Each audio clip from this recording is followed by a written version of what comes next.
We're ready to rock. Uh-oh.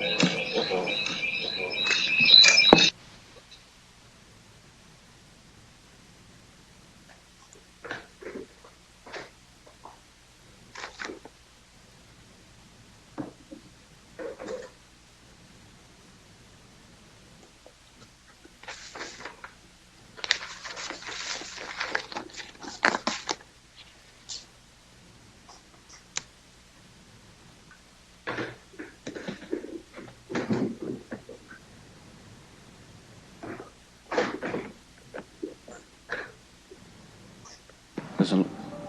Okay. I think I'm on.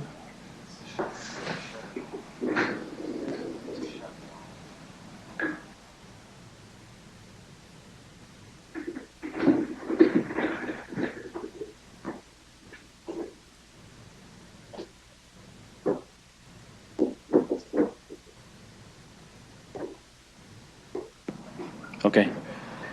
So I'll just get a little bit of feedback on my. I've got it muted and everything, Jim. So mine's muted. Now it's off. But I'm hearing somewhere. Someone else is on?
Okay.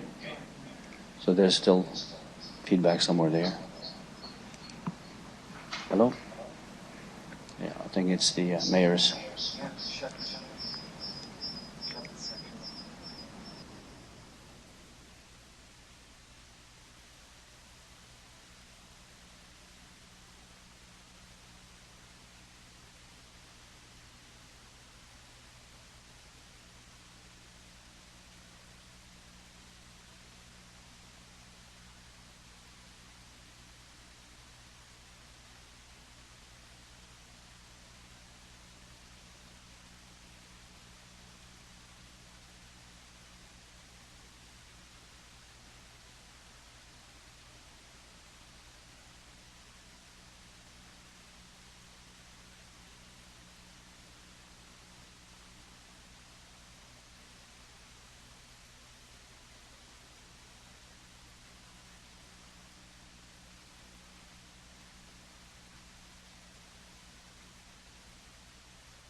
Okay. Still something.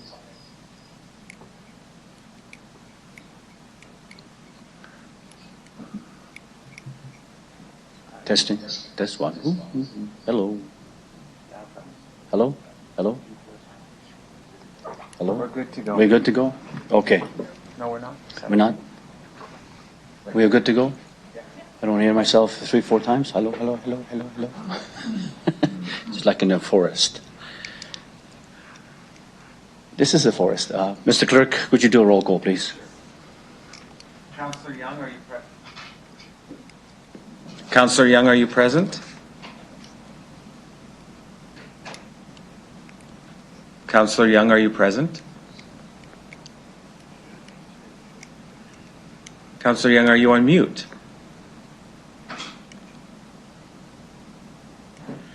Councillor Hawkins, are you present?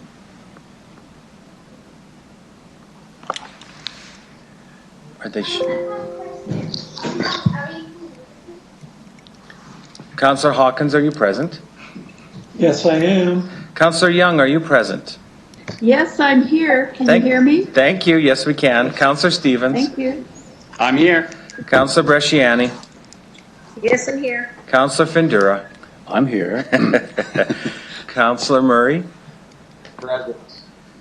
Councillor Bryce. Yes, I'm here. Councillor O'Donnell. Present. Councillor Mancinelli. Present. Councillor Flagel. He said he's on his way here. Okay. Mayor Fougere. We have quorum, Mr. Chair. Thank you very much, Mr. Clerk. So good morning, everyone. Welcome to July 8th, 2020 Executive Committee meeting. To ensure social distancing measures are being met during this time, members of committee and city administration are attending the meeting today through video conferencing.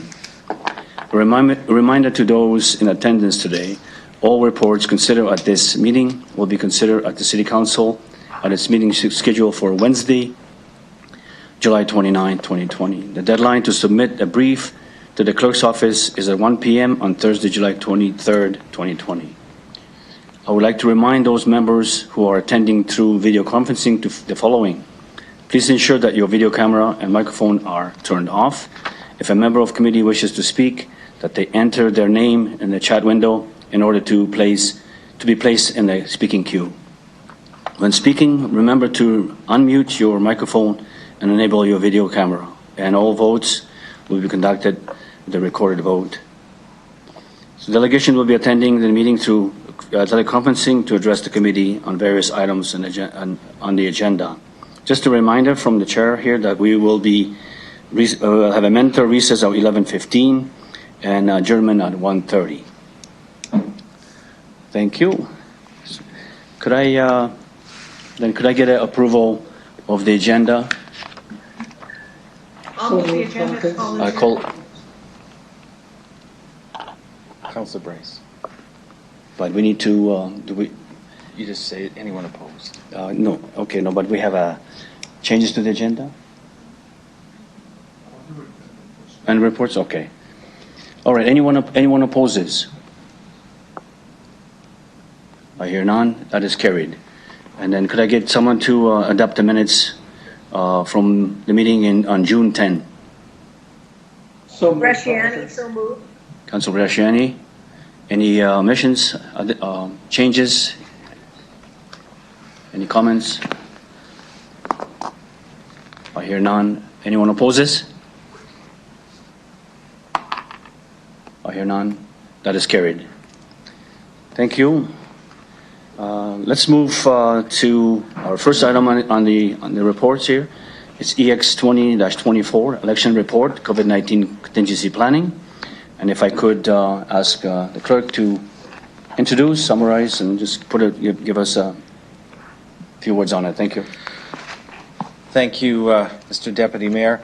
The report in front of members of the committee today is essentially providing authority through bylaw for the Elections Regina team to conduct mail-in ballot applications by mail.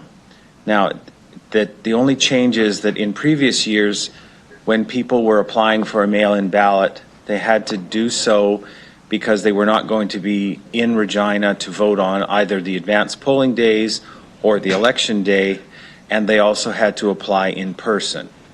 Now, with the COVID-19 pandemic and all the implications for safety, both of voters and Elections Regina workers, we've had discussions with the province as well as the other clerks across Saskatchewan, and we have come up with this recommended change to enable people who wish to apply for a mail-in ballot to be able to do so for all reasons related to the pandemic, whether they don't feel safe in voting that day, whether they are potentially immunocompromised, et cetera, et cetera. So what we have done is provided an option whereby they can apply through mail with the getting a prescribed witness as per the outlined in the bylaw, and to provide us with picture ID, government issued picture ID. In a perfect world, a driver's license is the best form of picture ID because it not only does it have a picture and a signature, but it also has a person's address. For those people who don't have a driver's license, we would take any form of picture ID plus one other piece of ID showing their address. Those could be faxed, mailed, or scanned into the Elections Regina office. They will be then verified that the signatures match, and then they would be notified that they would then receive an application for a mail-in ballot later this fall. And in the event that those signatures did not match, we would require them to come down and do it in person. We also have a provision in this bylaw whereby we would be able to go to people's homes should they be severely immunocompromised and can't come out or are unable or unwilling to go, perhaps to a neighborhood center, that we look to have these ballots, these applications available as well. So we're doing everything we can to ensure that people who want to vote have an avenue to vote during the pandemic. That doesn't change anything. We will still have regular polling places across the city, 32 of them, as well as our advanced polls that will be held a few days prior to the election on November 9th. The other change in this is that we will be, should we receive more than 100 mail-in ballots prior to the close of the business, we will be able to insert those into the vote tabulating machines. They will not be counted, but they will be stored in there, and then on election night, if there are more than 100, we would be able to process them by just pushing the button, otherwise, and thereby freeing up time and effort on the vote counting and avoid delays. So that's pretty well it. Those are the highlights of this. We're also taking precautions for both staff and workers and people coming into polling stations. We will have all required forms of PPE. We will be making sure that the voting lines are streamlined so that there's physical distancing, that workers are kept separate, at least 6 feet apart, that people, when they're going to place their ballots in the ballot sleeve, once that is inserted, the ballot sleeve will be cleaned each and every time. We're also having a meeting on Thursday, tomorrow, with officials from the provincial election office to discuss ways that we can learn from each other, potentially share information and equipment, and we will also have the ability to learn from them, because the provincial election being 2 weeks earlier, if there are glitches or that, we will be able to watch what's going on. So with that, Mr. Deputy Mayor, that's essentially the highlights of this report. Okay, there you go. Thank you very much, Mr. Clerk. Could I get a committee member to move the report, please? Mr. Chair, I'm happy to move the report. It's Bob, and I have two quick questions. Councillor Hawkins, thank you. Go ahead. Thank you very much. They're both technical questions for the clerk. If someone does not have a picture ID, does not have a driver's license, does not have a passport or any other picture ID, is there any provision for them to swear an affidavit as to their identity, or any other way that they can establish their identity if they don't have ID that has a picture? Through you, Mr. Deputy Mayor, at this point in time, because we are trying to be as flexible as we can within the strict parameters of the election regulations that govern municipalities, we are required to have at least a picture ID to apply for a mail-in ballot. Otherwise, they would have to come in person. So the picture requirement is to facilitate people not having to come in to the election office or some other satellite office. Otherwise, we have no way of verifying who they might be without picture ID. So just to be clear on this, before the election, they would have to come into the election office, and the election office could verify their ID. Is that correct? Yes, we can do that in person, but if it's a non-person contact, we do need picture ID of some fashion. Thank you. That's helpful. The second question relates to the situation where more than 100 mail-in ballots come in. Why wouldn't they all just be able to be put in a in a sealed box, a proper ballot box, and then on the night of the election, just fed into the machine and counted automatically. I don't understand why there's complication, even if more than 100 come in, and why it would be particularly onerous just to count those as a separate poll, really, in the way that you count other polls. Mr. Clerk? Through you, Mr. Deputy Mayor. It's actually, Councillor Hawkins, just to facilitate a timely counting of the ballots. They are inserted into the machine and the counter recognizes them, but the tabulation of them will not occur. And so at one point we thought 500 might be the appropriate threshold. But again, given what's going on with the pandemic, and yesterday, for example, in Massachusetts, every eligible voter who is registered in the state of Massachusetts is getting a mail-in ballot. So we're just cognizant that in the event that perhaps we had 3,000 people take advantage of that, it does take some time to feed those through the machines. And so again, it's really just our way of ensuring that we don't get tied up in a very lengthy vote counting tabulation on election night. But again, it's not something that is a make or break for us. We were just trying to be fluid with the situation. Thank you, Mr. Chair. I take the clerk's point. My concern, and maybe it's an unlikely scenario, but whenever votes counting is delayed, it raises questions. And if the delay is lengthy and if the vote is close, it tends to raise additional questions. I may be imagining a problem here that doesn't exist, but I was curious to know what the answer was. Thank you very much, Mr. Chair. Thank you, Councillor Hawkins. Are there... Okay, any further? Andrew? Okay, gotta keep an eye on the chat here. Councillor Stevens, go ahead. Thank you, through the chair. Yes, it is confusing when you're in there. I think it's great. I think the administration does a good job with this. Can you please provide an update on this is approved? What's the time frame? Communications, mail out, getting the information to the public. It's going to be confusing. There's more moving parts. As soon as we approve this, what's the next step, and when can the public receive information about how we're going to deal with COVID in the election? Mr. Clerk? Thank you, Mr. Deputy Mayor. Councillor Stevens, we have an aggressive communications plan to accompany this.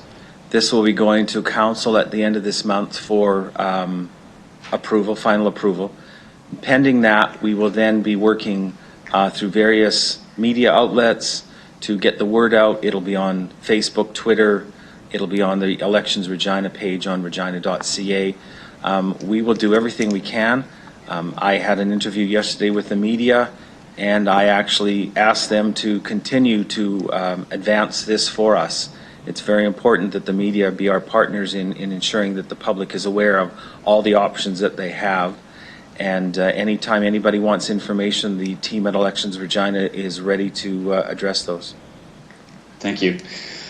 Through the chair, I'd like some guidance here in terms of what candidates can and cannot do to help facilitate the mail-in process or anything during the election. It's not uncommon for the campaign team in different stages or in different elections to actually help residents at least get to the polling station. In this case, it might be campaign team members working with residents to ensure that they're understanding the mail-in ballot rules. So what are the guidelines for candidates and candidate campaign member teams when it comes to working on the mail-in ballot, getting people to the polling booth and so on? Mr. Clerk? Well, through you, Mr. Deputy Mayor, any work that is done by campaign teams to assist voters on election day or advanced poll days to get to voting stations, that we have no prohibitions on that. What I can tell you is that nominations will open. The nomination period for running for council and the school boards opens on September 22nd, and it closes on October 7th. So if you look in the regular, or the bylaw will stipulate that there are a number of people who could sign as your witness if you're applying for a mail-in ballot. So what we will be looking for is there are no restrictions on the number of times somebody can witness a signature, whether that's someone in your home, your local pharmacist, your family doctor, whatever. What we will be looking for, however, is up until the 22nd of November, there will be no officially declared candidates or their agents. So after the 22nd, we would then be looking, we would be double checking that all of a sudden, if there was an individual who had signed 10 or 12, and if they were a candidate's agent or something, or a candidate, we would be flagging that. But up until nomination day opens on the 22nd, there would be no restrictions because people haven't declared and they may change their mind in the interim. Okay, thank you. That's all I have. Thank you, Councillor Stevens. Next, we got Councillor Flego. Thank you, and good morning. One of the things on Appendix A is it says a resident of the city of Regina or on land now in the city. What do we mean by that? Through you, Mr. Deputy Mayor, that is a long-standing provision in the elections, the Local Elections Act, Councillor Flego, whereby if you own land in the city but you perhaps live in Wynyard, you are still able to vote. It's just, you don't have to live here, but you own Okay. Accessible land. So would that would entail, like, we just annexed out to the 300,000, so everybody on the peripherals of the city, but now they're annexed in, but they're not actually living there. Or is the annexation part of Regina today? I might look at Ms. Harlock to help me explain that, but basically we don't have a lot of this. With respect to this particular provision, a lot of the times we might, in the course of an election, have 3 people from Saskatoon who may vote here because they own land here. Okay. That's really what it covers. The annexation, as far as I understand, once you're annexed, you're annexed. Right. So Okay. I think the example I'm giving you as the Saskatoon landowner might be the most relevant. So the other one is the third bullet or fourth bullet on that same, the owner of accessible land in the city of Regina or on land now situated in the city for at least 3 consecutive months. So that would mean all of the, if I take in land north of Lake Ridge Addition, there's 2 owners of farmland there that actually don't live in the city, but they own land inside, so they could vote. It's my understanding if the land is within the city boundaries Okay. and it's accessible, then Okay. therefore they do have the right to vote. I think that hasn't changed, but I think because of our boundaries changed, external boundaries, I think that now becomes, like in John's area, he's got 2 or 3, and Councillor Hawkins and who else? Well, between you and Councillor Bresciani, you have 4 or 5 people that might own land that aren't they're in the city, but they're not living in the city. So, okay, that's all I wanted to clarify. Thanks. Thank you, Councillor Flego. Your Worship. Oh, sorry. Sorry, I have one more. I had one more thing, if I could. Oh, Thank okay. you. Citizenship. How do we verify in mail-in ballots if we're just getting a driver's license from someone and they are or aren't a citizen? How do we verify that? Mr. Clerk. That isn't, through you, Mr. Deputy Mayor, that's not something that we would automatically verify. People are signing a declaration when they either come to the polling station in person or in the mail-in ballot that they are a Canadian citizen, that they are 18 years of age, etc. So it is on the honor system. Okay. So we are not tracking. But this has nothing to do with it. It's when you go to vote that you sign the Or in the mail-in ballot application as well, you are having to sign a declaration that Okay. you indeed are person X and you are 18 years of age, etc., Yeah, etc. okay, perfect, thank you. Thank you, Mr. Flego. Your Worship. Thank you, Mr. Chair. Just one question relates to the criteria for the mail-in ballot. This mirrors the provincial criteria, not the way we implement it, but the criteria where you can just simply not be in person, you can mail in proof that you are the person that has the mail-in ballot. So it's the same process that the province does. Is that correct?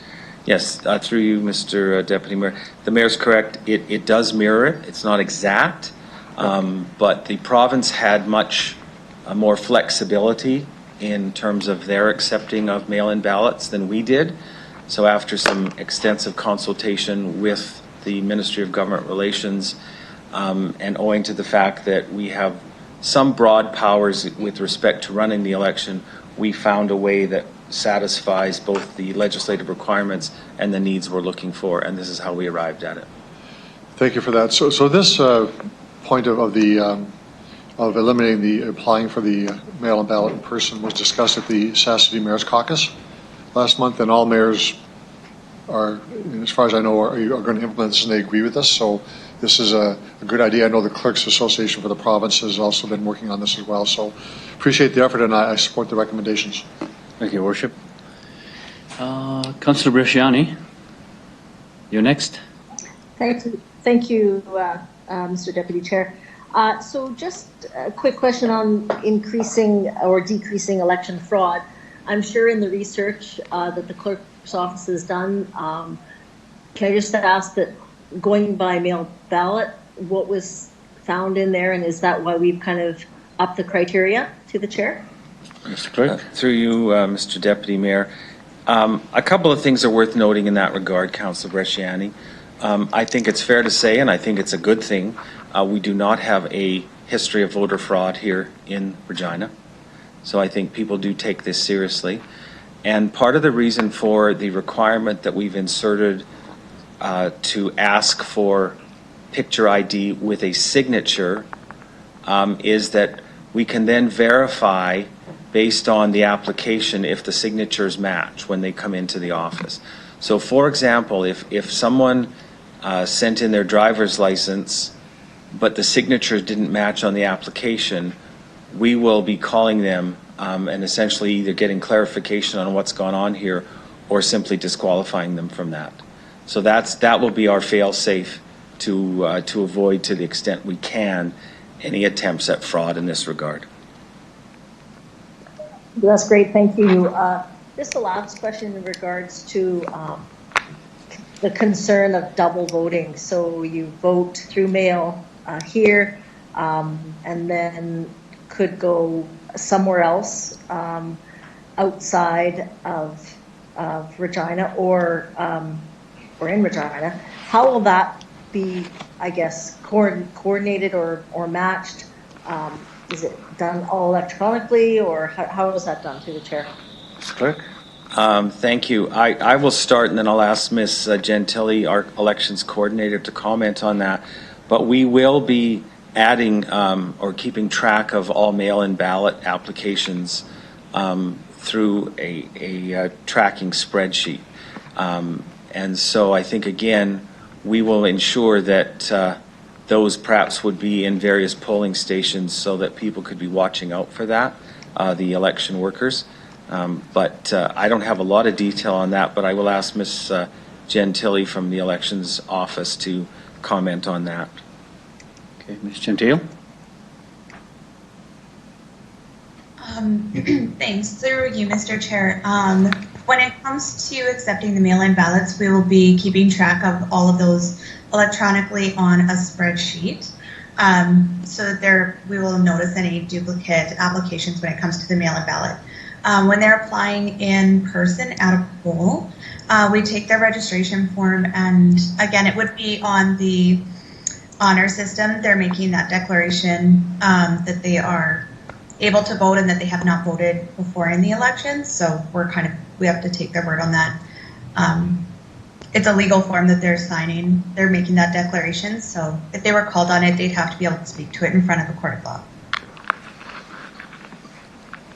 Thank you. Thank you, through the chair. After the election is over, is the information compiled, and if there was a duplication of names voted twice or something like that, would that then be go through the courts and charges pressed in that case, to the chair? Mr. Clerk. I will start on this, Deputy Mayor, and I may ask Mr. Wary, if he's on the line, to chime in. Basically, elections that are contested, there has to be a formal application and someone has to trigger that contesting of it. So that isn't something that I believe we would typically undertake. What would happen is that if somebody was known to have voted in the mail-in ballot process, let's say perhaps because they told their neighbor, and then their neighbor saw them at a polling station voting on election day, then that person could either make a challenge to the election workers that are there, the candidates, agents, etc., and that potentially could trigger an investigation, again, depending on the outcome of the election. If there was a discrepancy of 10 votes, that might make a difference. If the discrepancy between the two candidates was, say, 1,400, and there was only 1,500 eligible voters in that poll, it may not make a difference. But if Mr. Wary is on the line, perhaps he might have some legal comment to make in that regard. Thank you, Mr. Clerk. Mr. Wary? Thank you, Mr. Chair. Just to follow up on what the clerk has advised committee,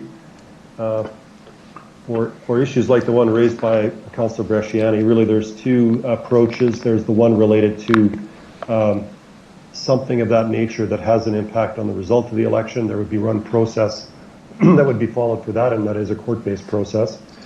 And then there's also a second process that would be followed for election-related offenses and potentially investigation and enforcement of that.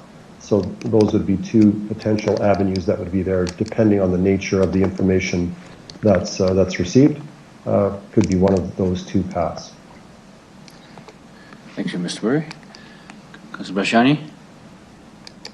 Okay, thank you to the chair. So just if I could ask the city clerk, will there be information that goes out? You've indicated that there's going to be a communication strategy to get this out about the mailing option for voting, but will there also be some information provided on the risk of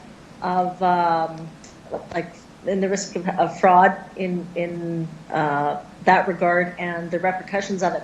I think it's important. I agree that we have honest people here, and I agree that the people are signing an affidavit. But I also believe that part of the communication should be that if that is, the risk is here, and here are the repercussions of fraud in this regard. So will that be in the information that is also sent out with the mail-in ballot, or in some regard, through the chair? Mr. Clerk? Through you, Deputy Mayor. Yes, Councillor Bresciani, we will work closely with communications to ensure that a message along those lines is contained, in encouraging and emphasizing to potential applicants that this is a legal declaration that they are making, and that there are repercussions should someone decide to go down the fraudulent route. Mr. Bresciani? Great. Yeah, thank you for that. That's all I have. And thank you to the clerk's office for this. Thank you. Okay, thank you, Councillor Bresciani. Councillor Young, you're next. Through the chair, in past years, there has been an instance where the voting machine in one area didn't work well, and they had to recount votes, and the final tabulations for some of those areas came in very late. Access communications had shut down, and it was really difficult to find information. What did we learn from that? Mr. Clerk? Through you, Deputy Mayor. Well, first thing that we learned, Councillor Young, is that technology can fail. And that can be very frustrating, as was witnessed in the counting of 216. What we did find, what we learned that evening, was that there was one system that was tabulating the votes. Those were the vote counting machines, and those were 100% accurate. The problem was that there was another program that failed to be able to grab the information and convey it into the central news system. We have worked closely with the respective vendor to ensure that that's not going to happen this year. Again, there's no fail-safe guarantee in this regard, but we are confident that we identified the glitch that happened in 216 and that we won't have a repeat of that. It also goes without saying that there were other jurisdictions found the same thing. The technology, it always works when you're testing it, and then there's something that happens. But we are working to ensure that that's rectified for November 9th. Thank you. That's all, Mr. Chair. Thank you, Councillor Young. Councillor Murray. Thank you. Through the chair, just a question. It's mostly out of curiosity, and just a couple of people have asked me in the past. Are there any municipalities, or have we at all been interested in looking at criminal background checks for candidates? Mr. Clerk. Through you, Mr. Deputy Mayor, that is something, the criminal record check requirement is something that council has to place. That is not something that the elections team puts in place. The Elections Act clearly states that council at its discretion may require criminal record checks. In the past few elections, it has not been done here in Regina. It has not been done, to my knowledge, across Saskatchewan, because the criminal record checks may not necessarily give particularly relevant or up-to-date information. Now, it is my understanding at this point in time that the separate school board, in its elections preparation for November 9th, is giving consideration to having criminal record checks for the candidates to the separate school board. But again, that is at their discretion. So unless council explicitly directs the elections Regina team to include a criminal record check on applications, we won't be doing so. Okay, thank you for that. Within those criminal record background checks that say that the school board is proposing, do they have any specific acts that would bar an individual from being a candidate? Is there a framework laid out for that? Through you, Mr. Deputy Mayor, I don't know any specifics on that, on what they might be considering asking.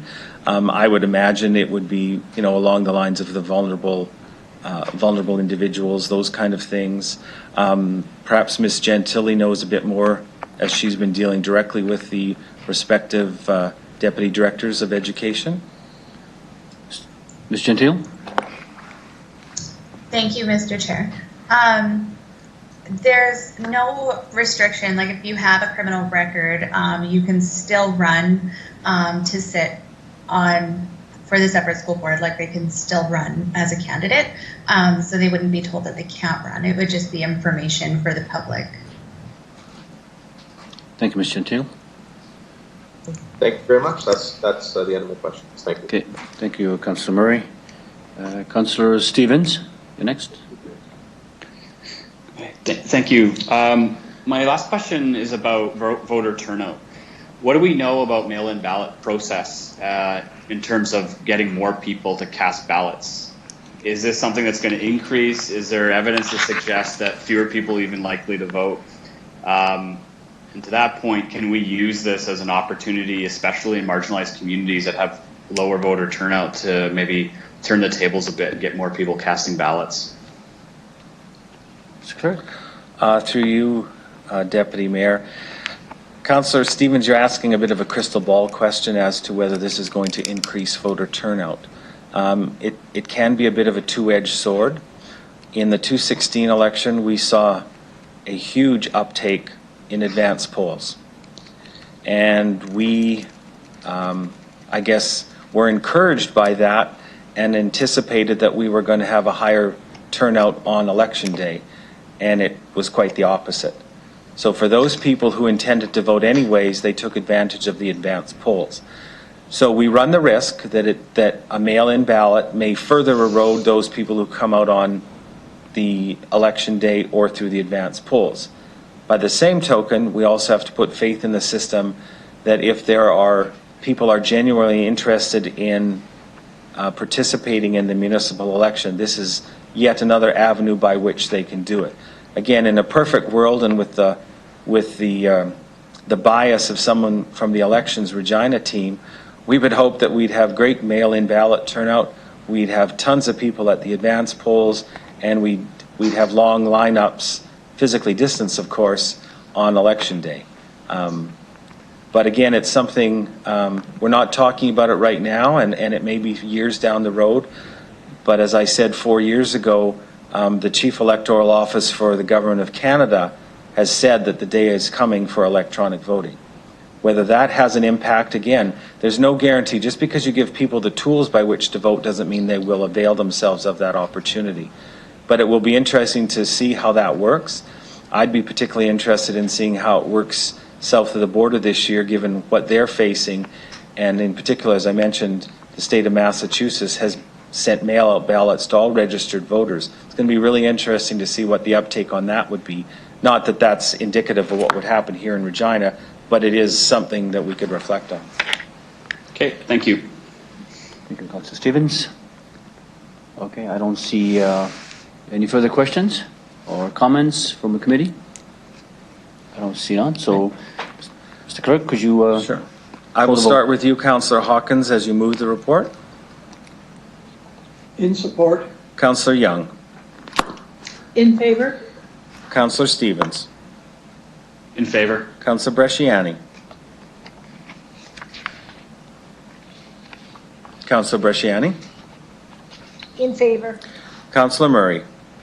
In favor. Councillor Bryce. In favor. Councillor O'Donnell. In favor. Councillor Mancinelli. In favor. Councillor Flagel. Yes. Mayor Fougere. Deputy Mayor Findura. in favor. Carries unanimously, sir. Thank you very much. Okay, thank you. Let's move into, we have delegations on EX 20-25, COVID-19 report, response, property tax relief. We have John Hopkins as a first speaker. Mr. Hopkins, are you there?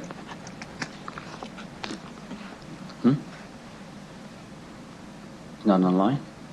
So do we continue to the next? Just give a second to see if Mr. Hopkins we can bring him on the line.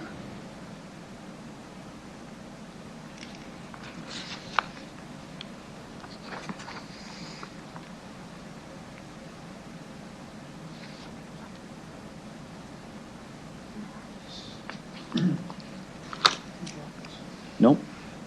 This forward. This came from Okay. in April when council wanted.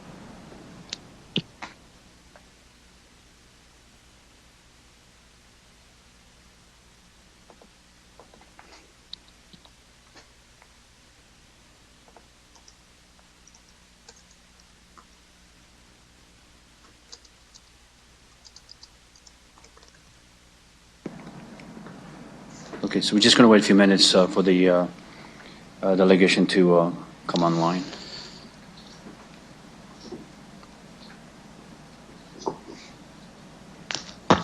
We can have music.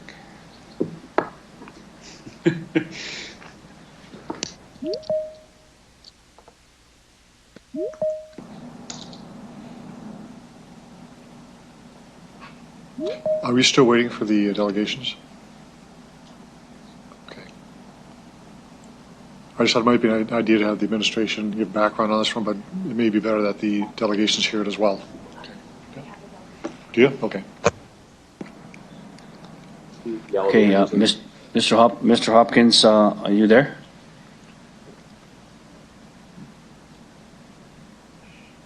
He's waiting in the lobby.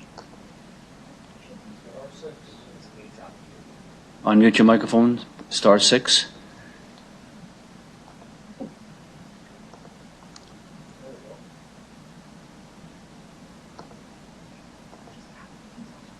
Mr. Hopkins, are you online?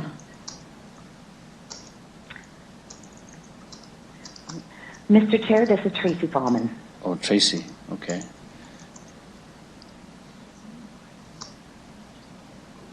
Yeah, we're going to go in the road of Mr. Hopkins first, and Henshaw, then you, Ms. Fulman. So I'm just waiting on Mr. Hopkins to come online. Mr. Hopkins, are you there? I'm here, yes. Okay. Thank you. I can hear you. So, Mr. Hopkins, you please introduce yourself, who you represent, if any, and you will have 5 minutes to present, and then there may be questions from the committee. Go ahead. Okay. Thank you. Good morning, Your Worship, members of the Executive Committee. My name is John Hopkins, and I'm the Chief Executive Officer of the Regina District Chamber of Commerce. I am here today on behalf of our 1,200-member business organization regarding the report COVID-19 Response Property Tax Relief. I want to begin my comments by thanking the administration for working with us over the past few months on the report that is before you. In fact, I cannot say enough about the work Ms. Bryden has done. She has done some outstanding work here. COVID-19 has had major impacts on the economies of the world, and Regina is not immune from its wrath. Over the past number of months, many businesses were shuttered. Some were able to do some work online or curbside as well as some other ways, but many had to go dark, and even those who did stay open in a reduced capacity, many were barely able to make ends meet, if at all. In some cases, COVID-19 has been catastrophic, and a number of businesses have closed forever, with others hanging on the edge. Our initial request asked for Council to consider reducing municipal non-residential property taxes by 25% and that the total amount be paid back by the non-residential sector over a period of 5 years through an increase in the mill rate factor. Under this scenario, all non-residential property owners would see a reduction, but by the same token, all non-residential property owners would pay back the total amount. We can appreciate that our request is unorthodox, but these are anything but normal times. What we thought was attractive about our request is that all of the funds taken from the reserve would be returned to the reserve by the non-residential class of properties. Now, having said all that, the Cities Act does not allow an exemption of an entire class or subclass of properties. Last point, and to be clear, we never intended for residential property owners to pay the shortfall. After some discussion with the administration, we looked at other options with a focus on trying to help those businesses most in need, as well as those with ideas on how to pivot and diversify for the future. In developing the concept before you, we borrowed heavily from the City of Edmonton plan and adapted it for Regina. I believe what we came up with is creative, very creative actually, timely, and most importantly, will have an impact. We would be very happy to work with you on this project by providing resources to administer and adjudicate the applications through our board's entrepreneurship committee, which will be augmented by others to ensure that the right people are looking at applications. We are ready to hit the ground running if you support the recommendation before you. What we like about the program is it does fill gaps that are currently not being addressed by other programs, like the cost of PPE. We have hosted many Zoom calls over the past number of months, and one of the challenges we have heard over and over and over is PPE costs. Some others include the new reality of a post-COVID-19 world where safety and consumer confidence will be paramount to success, including the ability to meet customer needs in new ways. Moreover, there are overarching principles and criteria to help evaluate the application. Your Worship, as the report indicates, we have experience in running similar programs with the government of Saskatchewan. A few years ago, we ran, I would say, the model small business loan committee in the province on adjudicated loans. More recently, we have become the main facilitator of the hashtag Together We Stand SC campaign, which has been built off the Together We Stand campaign we developed here for Regina. In closing, I want to say that we understand and appreciate that these are unorthodox requests, and we ask that we were asking you to dip into your rainy day fund. With the utmost respect, if it's not raining now, it never will. Thank you so much. I'll be happy to answer any questions.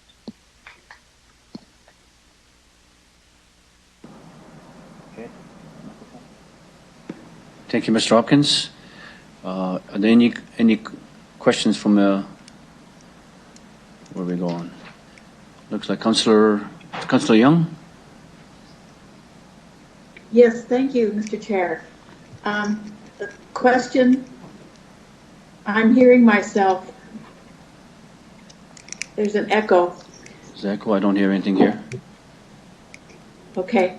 I would like to ask Mr. Hopkins how they would ensure that this would go to people that have not already received funds, so that they're not going to duplicate funding. Mr. Hopkins? Well, we had set up the criteria to ask people whether they've applied for other loans, and in fact, we could ask them what they've used the loans or grants for from different levels of government, whether it's the SSBEP or Government of Canada loans. Those are some of the things that we could do. Okay, and you'd be checking on those to make sure that that was true? Mr. Hopkins? Yes, within reason, yes, we would look at that, and we obviously wouldn't have access to the information from the government, but we would certainly ask the questions, and there's a declaration that people would have to sign to say that what they're saying is true.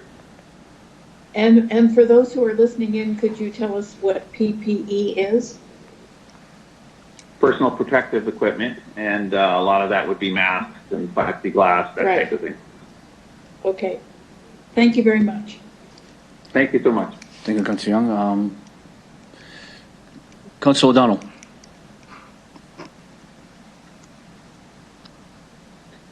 Thanks, Mr. Chair. I'll direct my comments and questions to Mr. Hopkins. John, I appreciate taking the question, and I want to compliment you. You always are respectful to our staff, and I appreciate that.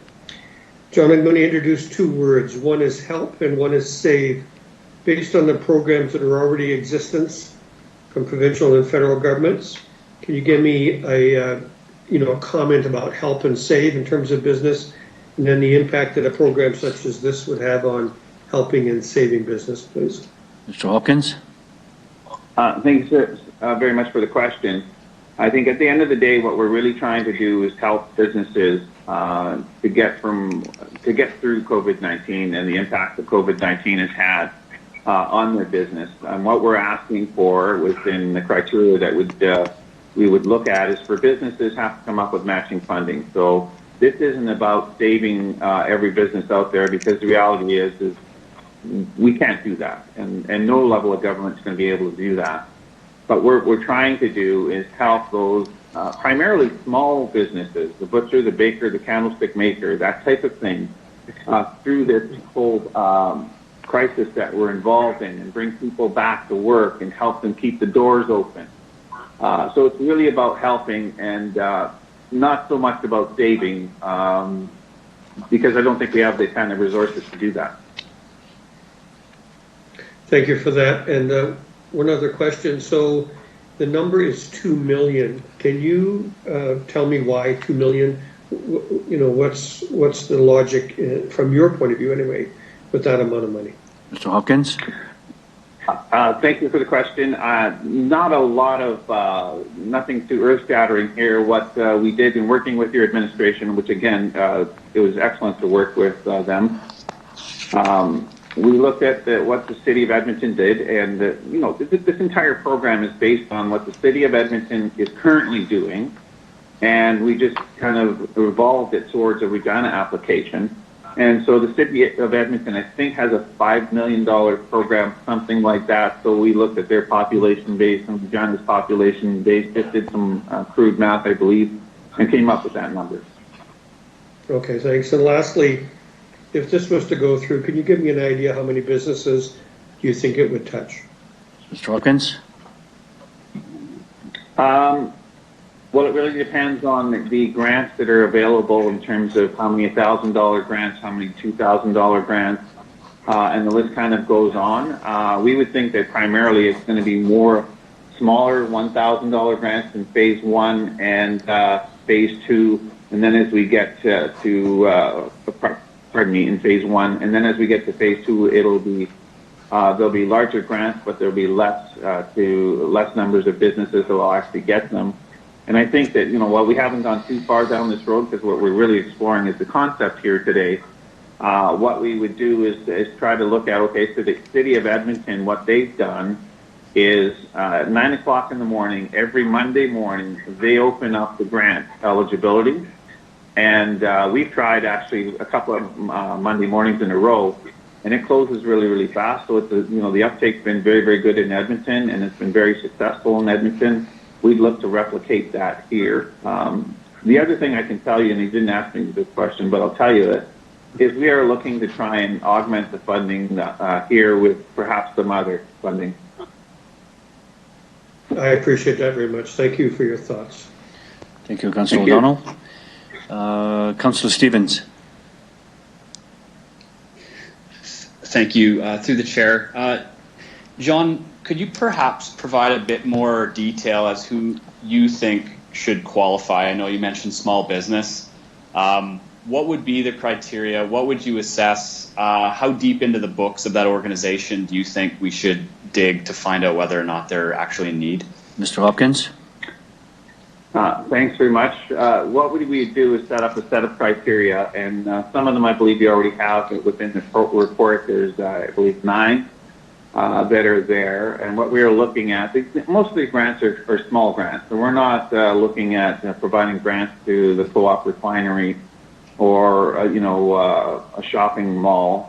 What we're doing is looking at helping smaller businesses to get through this crisis. So the first one would be, if they're looking at jobs and getting people to return back to work, financial sustainability, ensuring that people have matching funds so that we have at least some risk mitigation there, that they're going to remain open after the grant is provided, and asking them to provide receipts that things have actually been spent on what they actually said they were going to be spending on, plus that they have to sign up on all of this. And then they have to tell us exactly what they're using the money for, of course, and how COVID-19 has impacted their business, whether or not they can get other partner leverages, the impact on the economy.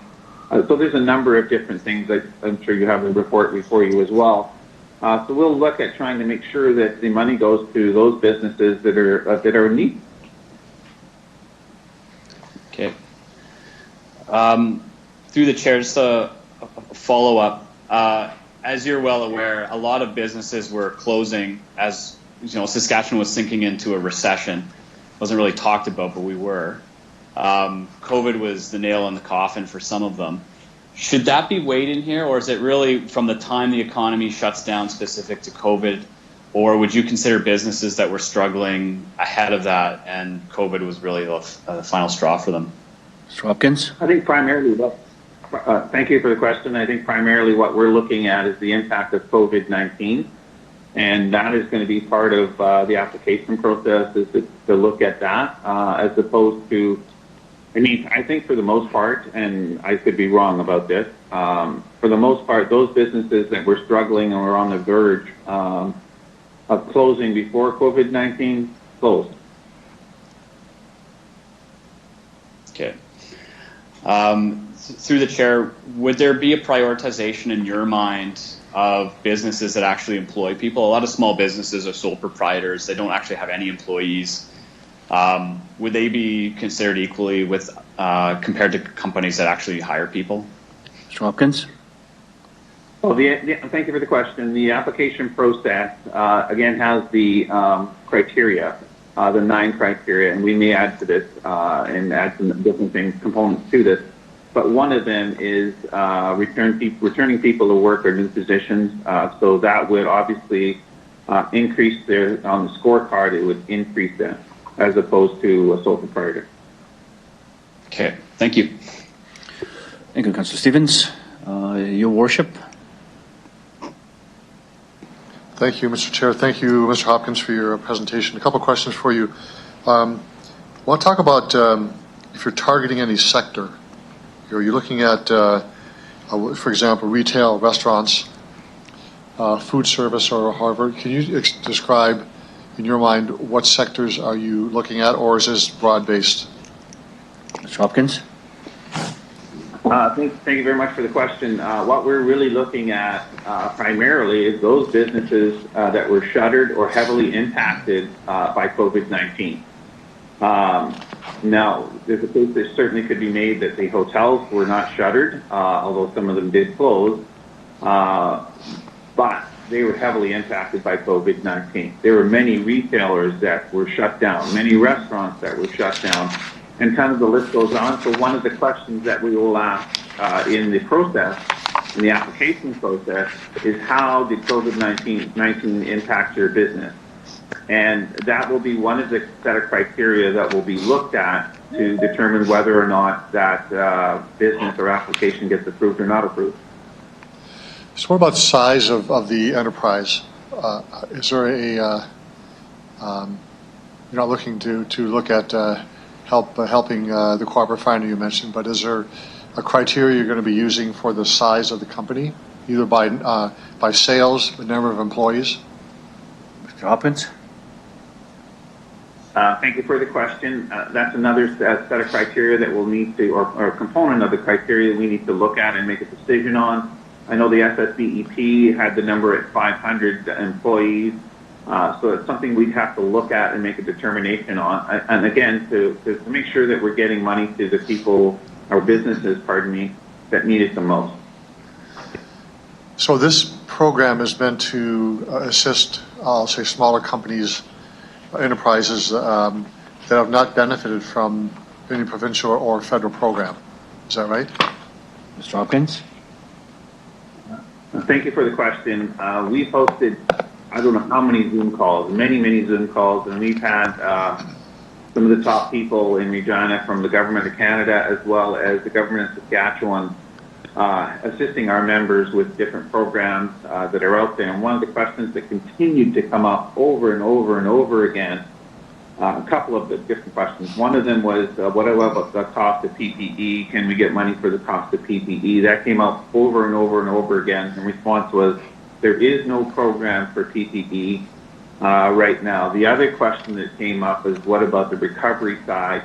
That came up a lot, and there was no clear-cut answer on the recovery side of the equation. Whereas what we're looking at here does move us into the recovery stage and look at opportunity to move ahead in the post-COVID-19 era. Thank you for that. So in your evaluation with the administration on this program, did you look at those companies that are renting and whether the landlord has or has not applied for or received the rent relief from the federal government? Mr. Hopkins?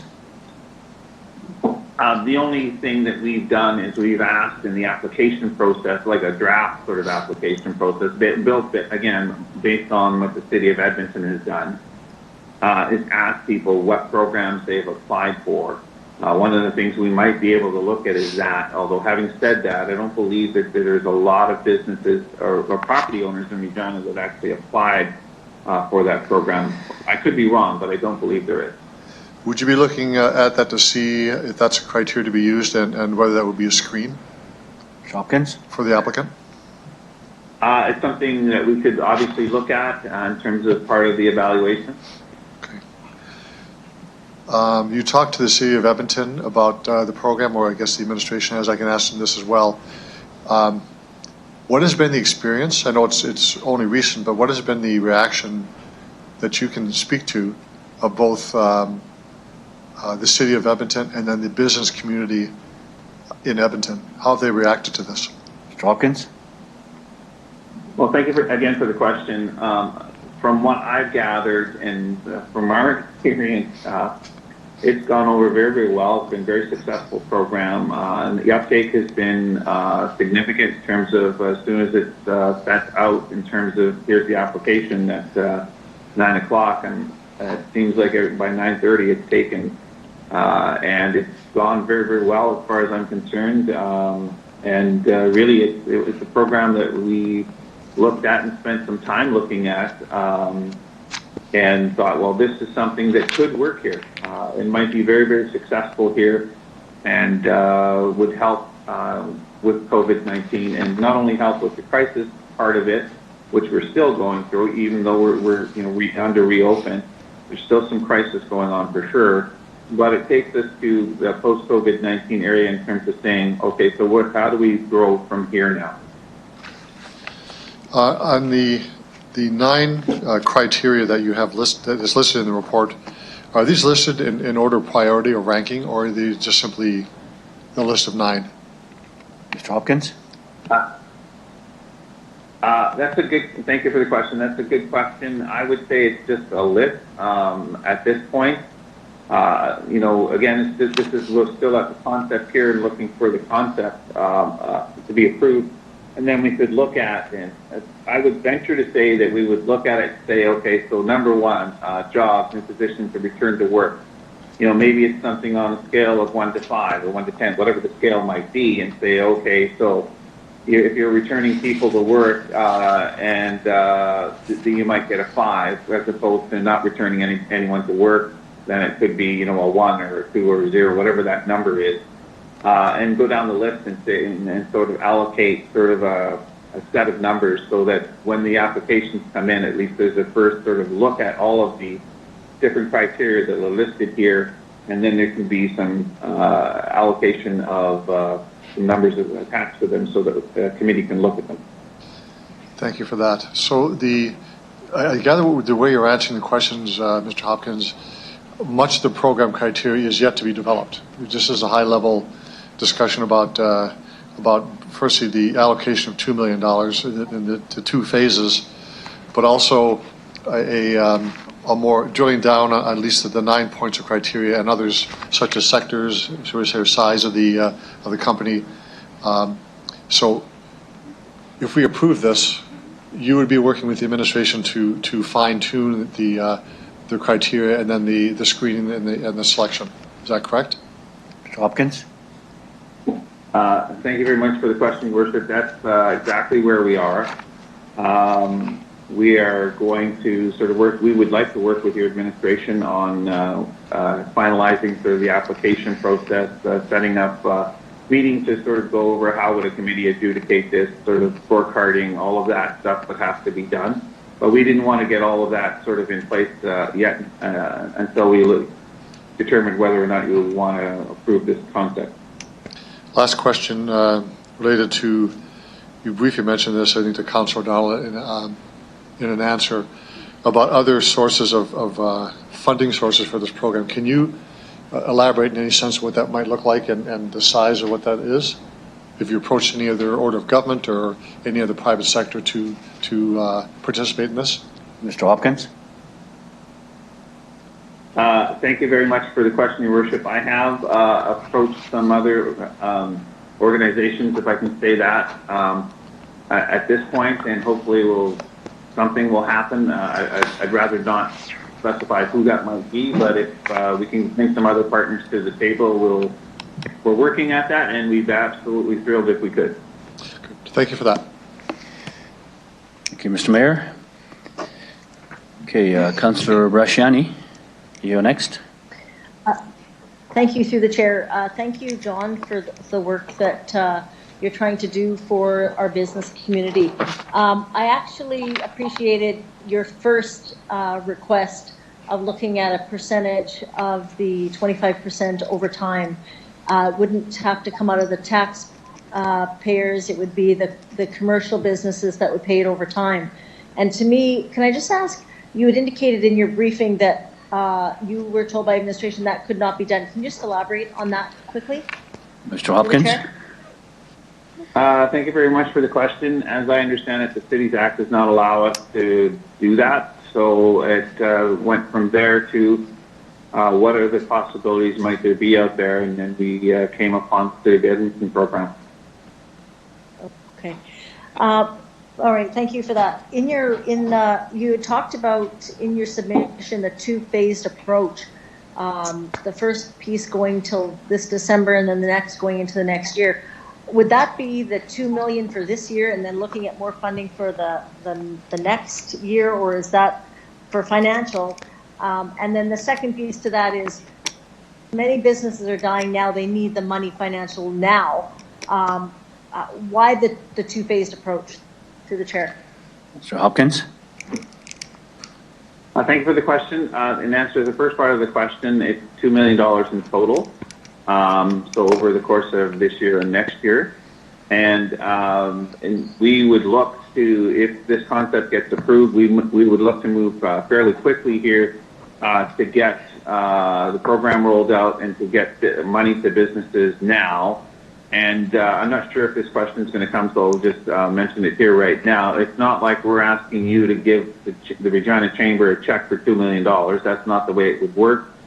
The city would always have the money. The committee, which would include representation from the City of Regina, would approve, let's say, an application, and it would go to the city, and the city would not cash the check, would issue the check.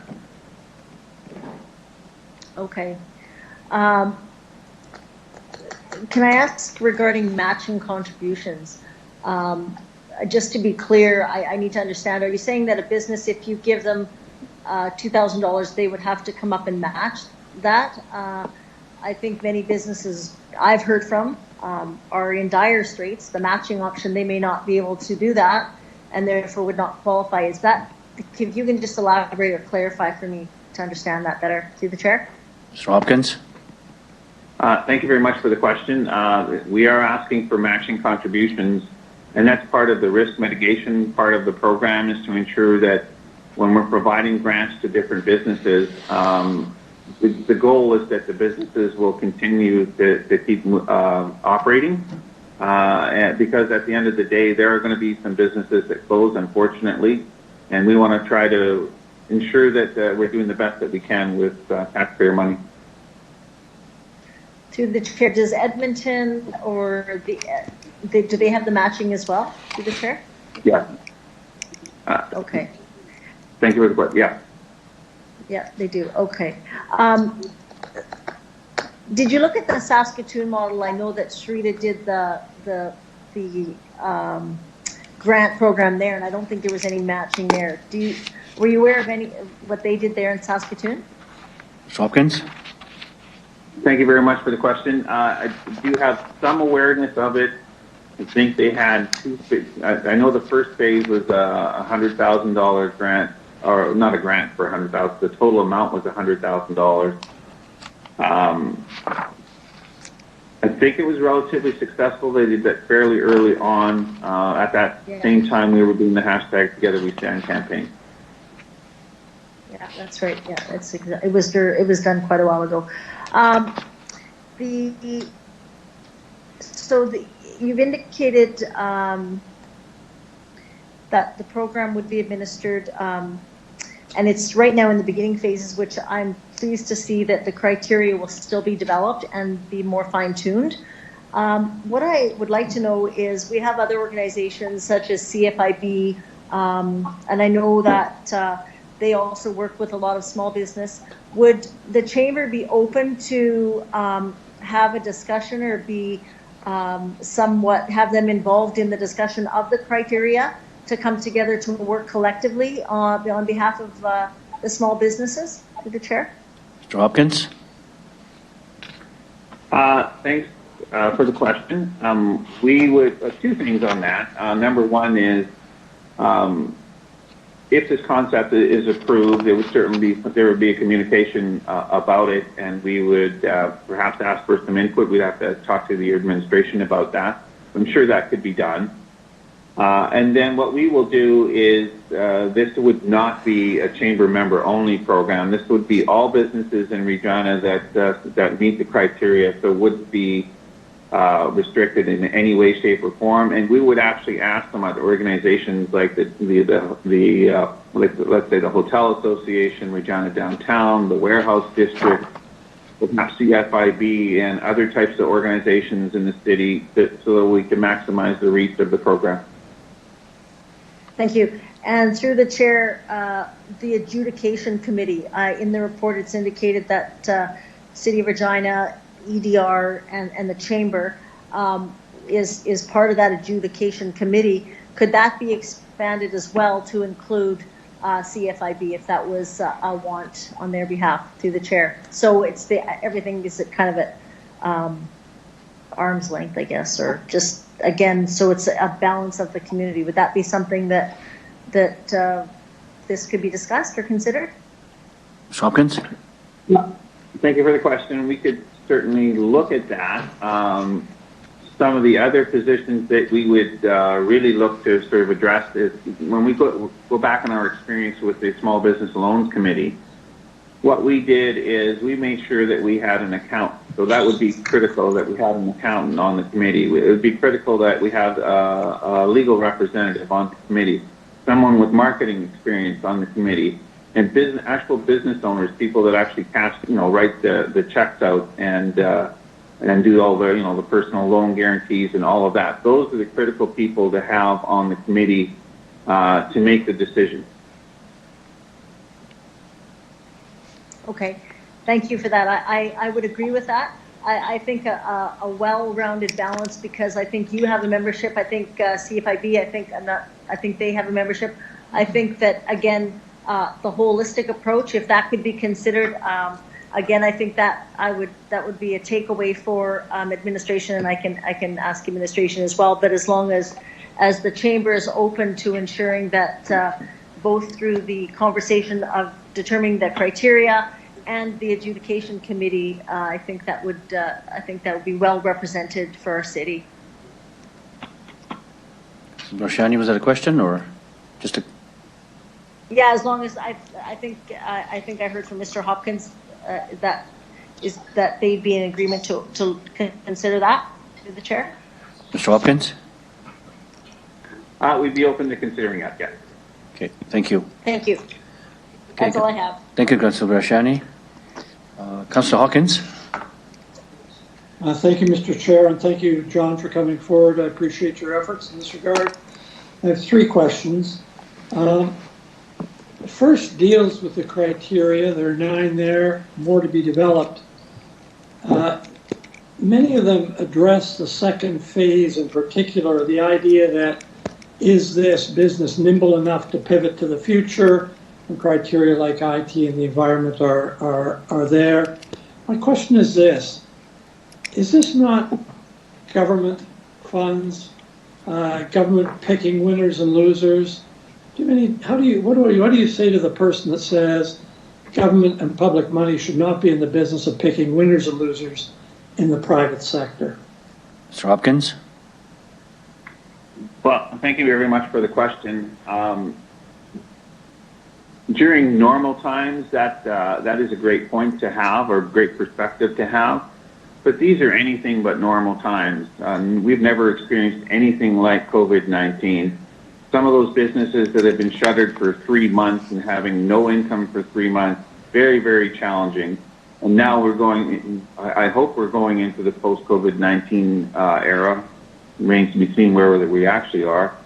And businesses are facing some very, very challenging times, and what we're asking for is some assistance to help some of those smaller businesses, and again, it's primarily small businesses, to help them get to where they need to be. And sort of the phase 2, a lot of it is, looking at sort of more of an online presence, more e-commerce, that type of thing, and helping them to get there. Thank you for that. Second question follows up in some ways on Councillor Bresciani's questions. Who administers and adjudicates the program in Edmonton? Mr. Hopkins? Thank you for the question. It's primarily, looks like to be primarily the city of Edmonton. And that includes both the administration of the program and the adjudication of the program? Mr. Hopkins? Thanks for the question. That is my understanding. Okay. What about Saskatoon? Mr. Hopkins? My understanding, and I could be wrong, is that it's Rita that does it. Okay. Thank you. I can understand why and how effective the Chamber might be in helping to administer the program. I have a difficulty that the Chamber, being so broadly representative of business, 1,200 members you mentioned in the city, doing such close and good work with business, that if they're in any way involved with the adjudication process, that might seem to be a direct conflict of interest. I'd like you to comment on that, and I'd like you to comment about whether or not you'd be prepared to agree to remove your organization from the adjudication process so that some adjudicative panel, and I don't know how to structure it, would be set up that would not face that kind of direct conflict of interest. Mr. Hopkins? Great question. Thank you for that. It kind of stumps me a little bit. At the end of the day, why are we doing this? Well, The reason that we're doing this is COVID-19 has had a significant impact both on our members and as well as non-members. We represent 1,200 businesses here in the city, but there are many others that are non-members. And all we're trying to do is to help address some of the impacts of COVID-19 on those businesses. If at the end of the day council doesn't want the Regina Chamber involved, that's certainly something that you can decide to do, and there's lots of other things that we can be doing, including the hashtag Together We Stand SK and other programs that we're trying to do, including Zoom calls and all the rest of it. Thank you. I'm sure that the program, if designed in an alternate way, would want input from the chamber. The question is, can you design it in a way in which neither the chamber nor the CFIB nor any other organization can be seen to be in conflict? The third question is equally difficult, but I ask it because I know councillors will be asked this at the end of the day. The kind of programs, limited, given our limited resources that we've designed, have been very much of the nature that they apply generally. So the property tax relief program, with our payment extension deadline program, very much applies to anyone, any business, any homeowner that pays property taxes. The program that's proposed here is a targeted program. What does a councillor say to a homeowner who says, I have a home that I'm about to lose because I can't make mortgage payments because of COVID, because I haven't been in work, or because I don't have revenue coming in, and I'm about to lose my home. Why doesn't the city step up and give me a grant to help me pay my mortgage so I don't lose my home? What do I say to that resident who says, why are you doing this for the business sector, but not doing it generally for everyone who is going to be impacted financially in a serious way by COVID? Mr. Hopkins? Well, thanks very much for the question. That's a multi-layered question. Let me see if I can answer it.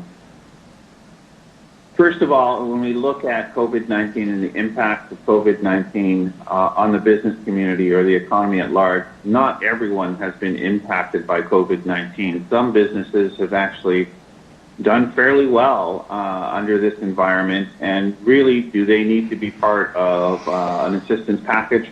I would say the answer is no. So I think that that's fair to say, and I think that there are some businesses that have been heavily impacted by COVID-19, and they need some assistance.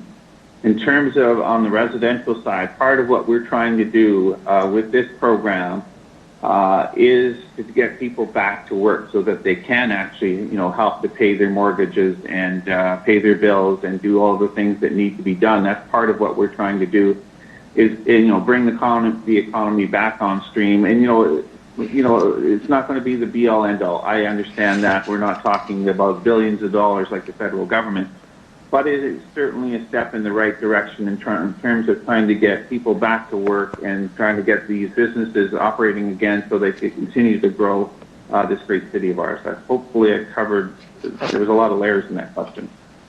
Well, thank you. I appreciate your willingness to tackle these questions on frankly. They're not easy. Thank you, Mr. Chair. Those are my questions. Thank you, Councillor Hawkins. Okay, Councillor Bryce? Thank you. Councillor Hawkins just asked my questions, so I don't need to ask them anymore. Thank you. Okay, thank you, Councillor Bryce. Councillor Flegel? Thank you, and welcome, Mr. Hopkins. I'm wondering about, you're just talking $2 million of the Regina portion of the taxes, right? Councillor Hawkins? Oh, Mr. Hopkins? Thank you. Thanks for the question. It's $2 million that, as I understand it, would come from the general fund reserve.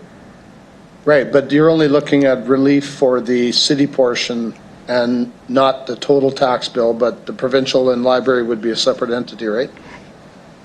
Mr. Hopkins?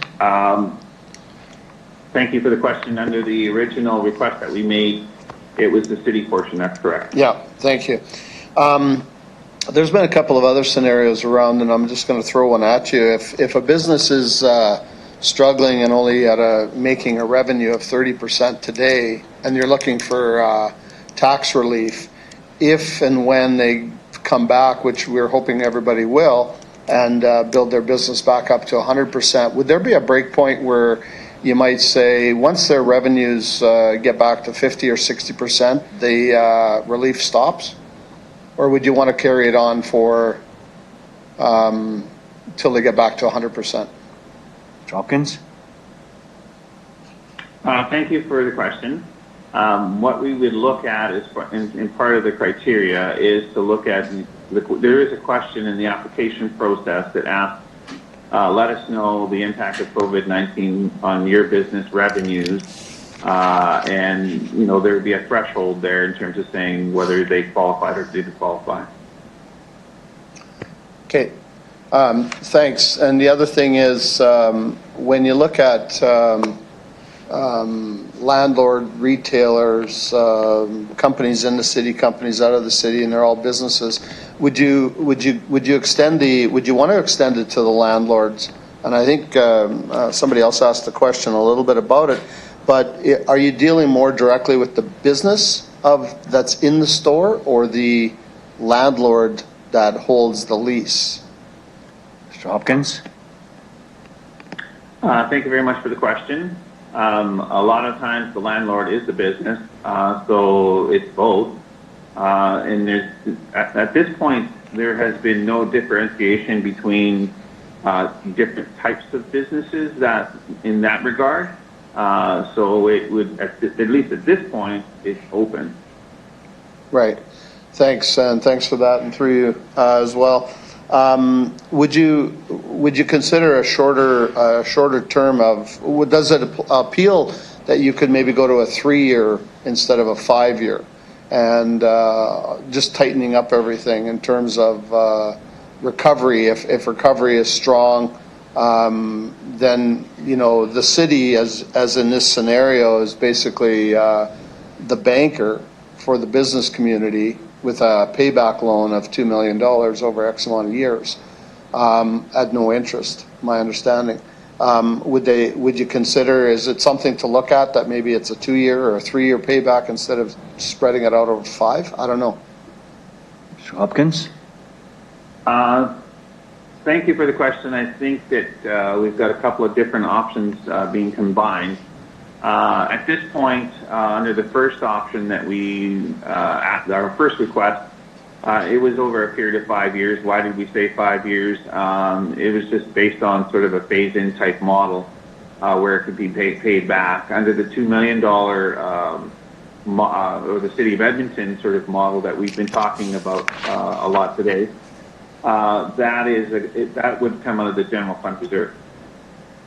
Okay, perfect. Thanks for your time. Thanks. Thank you. Sure. Okay.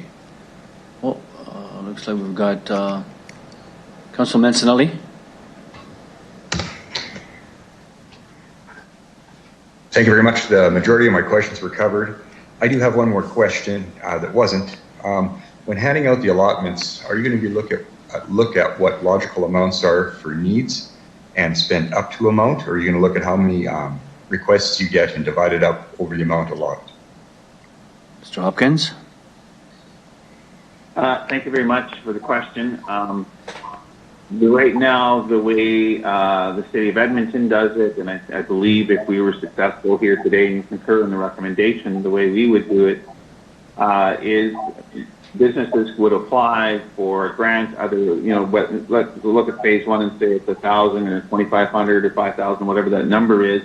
There would be a specific number of grants available in those amounts, and it would be up to that amount. So if somebody were to apply for, let's say, $2,500 and it only came to 45, they would only have to come up with half of 45, and the grant would only be half of 45.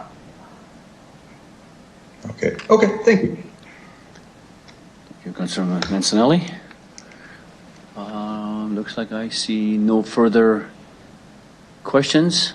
So, Mr. Hopkins, if you can, thank you for presentation. You can now disconnect and we'll carry on. Thank you. Thank you so very much. Okay, let's move on. Ms. Henshaw, are you with us? You online?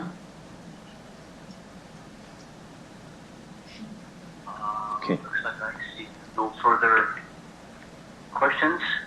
So, Mr. Hopkins, if you can thank you for presentation.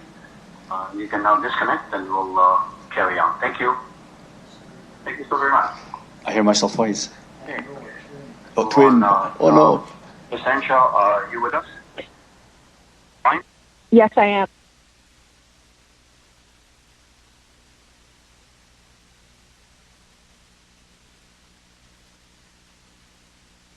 Hear myself twice. Ms. Henshaw, are you with us? Yes, sorry, I'm here. Thank you. Okay, thank you. Ms. Henshaw, you will have 5 minutes to present. Afterwards, would maybe please introduce yourself, who you represent, and you have 5 minutes for your. Yes, I am. Do you have, Ms. Henshaw, do you have something on, like a TV or radio or something, or your? Oh, I have the live stream. I'll switch off here. There Okay. we go. Yeah, if you can mute it, please. I don't mind hearing myself twice, but it's. Okay. All right. I have it turned off. So okay, so then you will have 5 minutes afterwards, with maybe questions from the committee, and you may begin. Go ahead. Okay, thank you. My name is Jennifer Henshaw. I'm a senior policy analyst for the Prairie region with the Canadian Federation of Independent Business. So, good morning, Your Worship and members of the Executive Committee. Thank you very much for the opportunity to provide small businesses feedback on the options laid out in the city's COVID-19 response property tax relief report, and specifically with respect to the recommended economic recovery grant program.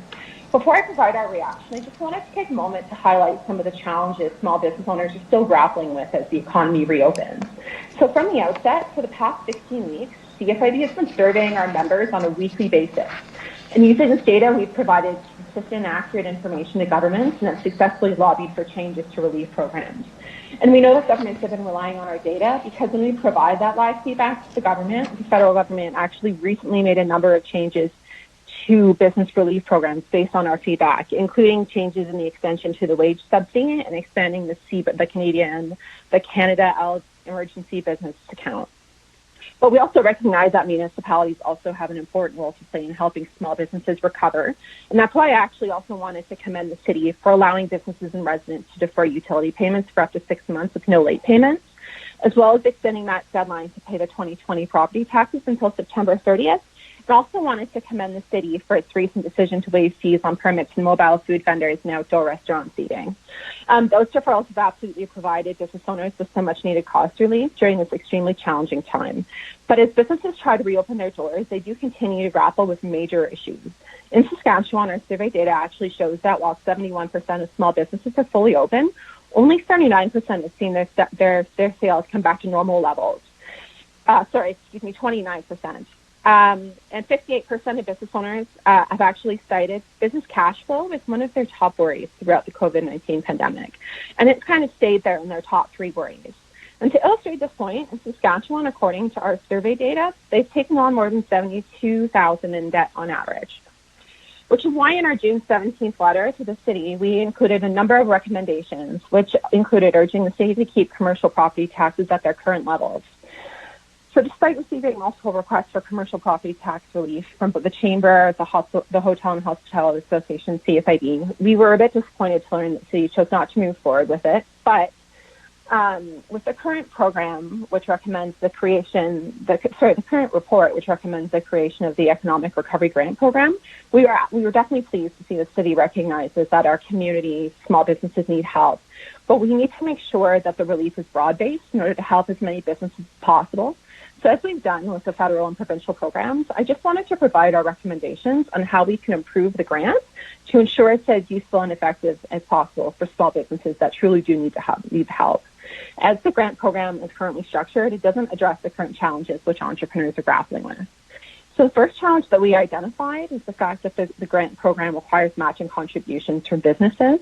We are urging the city actually to drop this requirement. And it's been raised before, but it's important to take into consideration that businesses right now are kind of in survival mode and they're just recovering from having been closed. a big chunk of them anyways, and they just don't really have that cash flow lying around to be able to contribute. As one gym owner, small business owner, actually said to me the other day, I'd love to apply, but as it stands, there's no way I could afford it, even though I could definitely use the help. So if this requirement remains in place, the grant program would preclude those businesses that need the help the most from even applying. The second challenge that we see is the fact that the program itself is broken out into 2 chunks, with the second phase being rolled out in 2021. Our recommendation is that we provide the funding throughout phase 1 and drop to phase 2. The reason being is that we need to make sure that businesses that need the help are getting the help that they need in the immediate future. We need to make sure that they are around in 2021 to continue contributing. And the third challenge, which has been previously identified, is we really need some clarity around the actual application criteria. Currently, as it's structured, we really lack the detail that small business owners require. They kind of need to know where the goalposts are. You know, as we've seen with the federal programs, for example, the CEWS program, which requires demonstrating a 30% revenue drop month over month. So in closing, we are absolutely committed to working with the city and chamber in collaborating to ensure that the entrepreneurs who actually need this support as their businesses recover are able to access the program. So thank you very much for considering our recommendations on how to improve it, and I would welcome questions. Microphone. Thank you, Ms. Henshaw, for presenting. I will check to see if we have any questions for you. Thank you. We do. We will start with Councillor Bresciani. Thanks. He did. Thank you for your submission. Oh no, sorry. I just have a question sorry, I'm hearing some feedback there. Yeah, I'm hearing an echo here as well. Okay. Jennifer, thanks for coming forward. I just have a question in regards to, was there any consultation with CFIB in regards to this information that was proposed today? I just want to know if there was any engagement or anything with CFIB in this regard, through the chair. Ms. Henshaw? Thank you, Councillor Bresciani, to your worship. No, there was not any consultation. We had sent our initial letter on June 17th, which outlines basically our feedback on some of the ways that the City of Regina could provide that help to small businesses. And as mentioned, they have certainly provided some cost-based measures, which we commend, but no, on this specific measure, there was no consultation. Okay, thank you for that. To the chair, you've indicated some points here in regards to businesses not being able to match the contributions. We'll take that forth and ask those questions. But I guess one of the other things is that would CFIB, and I'd asked earlier, how many businesses do CFIB represent? And is it done through a fee similar to the chamber, through the chair? Ms. Henshaw? Thank you very much for your question. Yes, so in Saskatchewan, we represent 5,250 members across the province. In Canada, we represent over 110,000 small and medium businesses across the country. And you're correct in saying that we're membership-based. Businesses can choose to be a member, not choose to be a member. And we have a fee structure that ranges based on the size of your business, which is based on the number of employees that you have. So yes, we are, and we represent the non-stock market portion of the economy. We represent, your favorite clothing store. We represent, your plumber, your local gym. So they really are the backbone of our community, and they really are the ones that are hurting right now. Okay, great. So we've heard that there's going to be more consultation, and there's going to be a committee formed, adjudication committee. Would CFIB be interested in consultation for sure with the regards to the actual criteria? Would that be something that CFIB would be interested in if that was deemed by council that would be something that we feel is important? Would CFIB be interested in that? Yes, absolutely. I mean, as I mentioned, this has to be collaborative. This isn't about CFIB. This is about helping small businesses in general. So if we can work to improve this program to make sure it truly helps the business owners that require the assistance, then we are absolutely all in. Great. I think that is the key. I think it's the stakeholders that would be affected that could provide some input. And as well as, I'm not sure about the adjudication committee and where that's going to go, but is that something also that you would think that CFIB or other stakeholders in the committee should be part of, through the chair? Ms. Henshaw? Yeah, thank you. I would absolutely agree with that point as well. I'll also just make a point as follow-up. We also have 700 members in Regina, small business members. But yes, absolutely. I think wherever we could provide our expertise. I mean, we've been tapped in the past to provide feedback on, especially with the creation of the provincial program, the small business emergency payment. We provided feedback to the federal government on how we can make those programs really work for small businesses, and we continue to do so. So again, wherever we can be part of it to help with the adjudication committee, we're on board. Okay. Thank you for that. That's all I have. Okay. Thank you, Councillor Brasciani. Councillor Hawkins.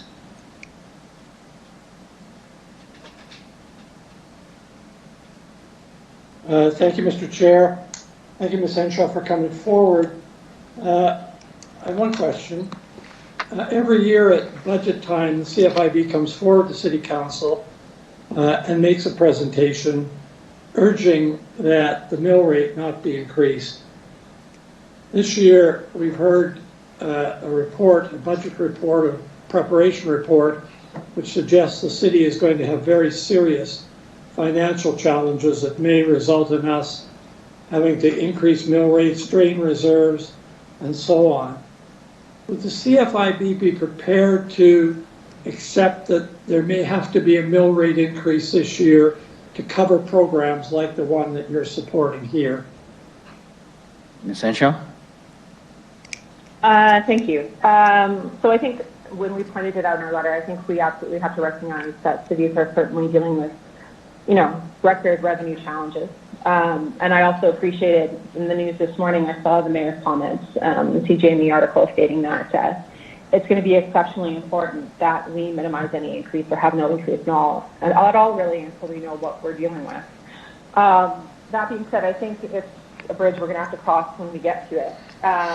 As always, business owners have to make those challenging cost savings decisions. They have to balance their books, and it's something I said before, but they expect the same from their city. That being said, I think that it's difficult to look into the crystal ball, especially with the deferrals that are being provided with the city, because people will eventually have to pay their taxes, and then we have to see what that is there as well. But no, I appreciate your question, but yes. Thank you very much. Thank you, Mr. Chair. Thank you, Councillor Hawkins. Your Worship? Thank you, Mr. Chair. My question has been answered. Thank you. Okay. Thank you, Your Worship. Okay. Any further question from the committee? I don't see anyone in the chat. Thank you very much, Ms. Henshaw, for presenting and answering questions. You may now disconnect. We'll continue. Thank you. Thank you. Appreciate it. Thank you. Okay. Ms. Folman, are you online with us? Good morning, Mr. Chair. Okay, Ms. Folman, if you can introduce yourself, who you represent, Benny, and you have 5 minutes to present, and then maybe questions from the committee afterwards. Go ahead. Thank you. Thank you. Well, my name is Tracy Fallman. I'm the president and CEO of the Regina Hotel Association. And on behalf of the Regina hotel industry, we really want to thank City Administration for considering our tax abatement request. It was a very difficult request, we understand, as part of this property tax relief review. The pandemic has been devastating, has had a devastating impact on our hotel industry. We generally fly under the radar as an industry, as a majority of our hotels in our province are not owned by mega corporations, but they're Saskatchewan people. Almost 60% of our city's hotels are owned by Regina and Saskatchewan residents, and they operate both branded and independent hotels. And these hotels also employ 1,600 Regina citizens. And it's really these citizens whose livelihoods have been hit the hardest during this pandemic. It's money that comes from outside the city that's our main business. So when the visitor and event economy came to an immediate halt back in mid-March, 4 hotels in Regina had to suspend operations, while others stayed open and acted as critical infrastructure for our community to help accommodate our frontline workers and our vulnerable citizens. What happened is within the first 75 days, Regina hotels lost over $18 million in room revenue alone. This does not include our restaurants, our lounges, nor our convention meeting spaces. This was just a little occupancy. Demand was low, which was partially good for our community as our COVID numbers were low as well.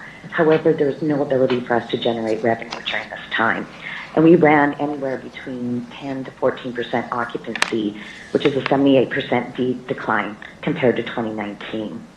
But really what happened is it's just been devastating for our employees. And with 1,200 Regina citizens that work in our industry, they were laid off, and the majority of them remain laid off at this time. We appreciate that the city is projecting a financial hit of $20 million. This is really what keeps us up at night as well. With travel and public gathering restrictions continuing, no sports events or conventions, almost all meetings, even weddings, have moved out of our hotels and are being held virtually. And there's just been very few visitors to our city. We've just lost that opportunity to generate revenue. And right now we're currently forecasting a loss of over $42 million before the end of the year. And today, this is why our industry is projected to be the last to recover. And that's why we are here with this very difficult ask. We sincerely want to thank Mr. Holden and City Administration for, again, considering our request as part of this property tax relief review. And what we're asking government is to bridge us for the foreseeable future with property tax forgiveness until hotel revenues return to 75% of prior year guest room revenue. So what does that mean? We did our best to create and what we believe is a reasonable formula of the 75% to provide confidence to municipal government that this is not going to be used for commercial or private gain. This is not a point where we'll be breaking even as an industry. And we really tried to align with other existing government programs that are out there and match part of their qualifiers. Hotels, some are going to recover slower, some are going to recover faster, and that's why we chose to put forward an industry whole approach. And we are not asking the city for permanent relief, just temporary. And we fully acknowledge the complexity and legislative barriers of our request. We understand that the education and library portions of the property taxes are completely outside your authority, and we are hoping that the province and the library boards will also consider our request when it comes forward. And we also further now understand that your hands are tied and that the Cities Act prohibits you from helping our hotel sector as a whole on the municipal portion. Property taxes are our largest fixed cost, and while we really do truly appreciate City Council's current deferral, it's really forgiveness, not more debt, that will bridge us until visitors start traveling and we can start generating revenue again. In closing, should there be an opportunity that could arise that would permit you to provide a municipal portion abatement, we would kindly ask City Council to consider the hotel sector at that time. And we would welcome the opportunity to work with the city on other relief solutions that would also allow us to work with the city and just recover together. Thank you, Mr. Chair, and I'm happy to answer any questions that you might have. There we go. Thank you, Ms. Fulman, for presenting.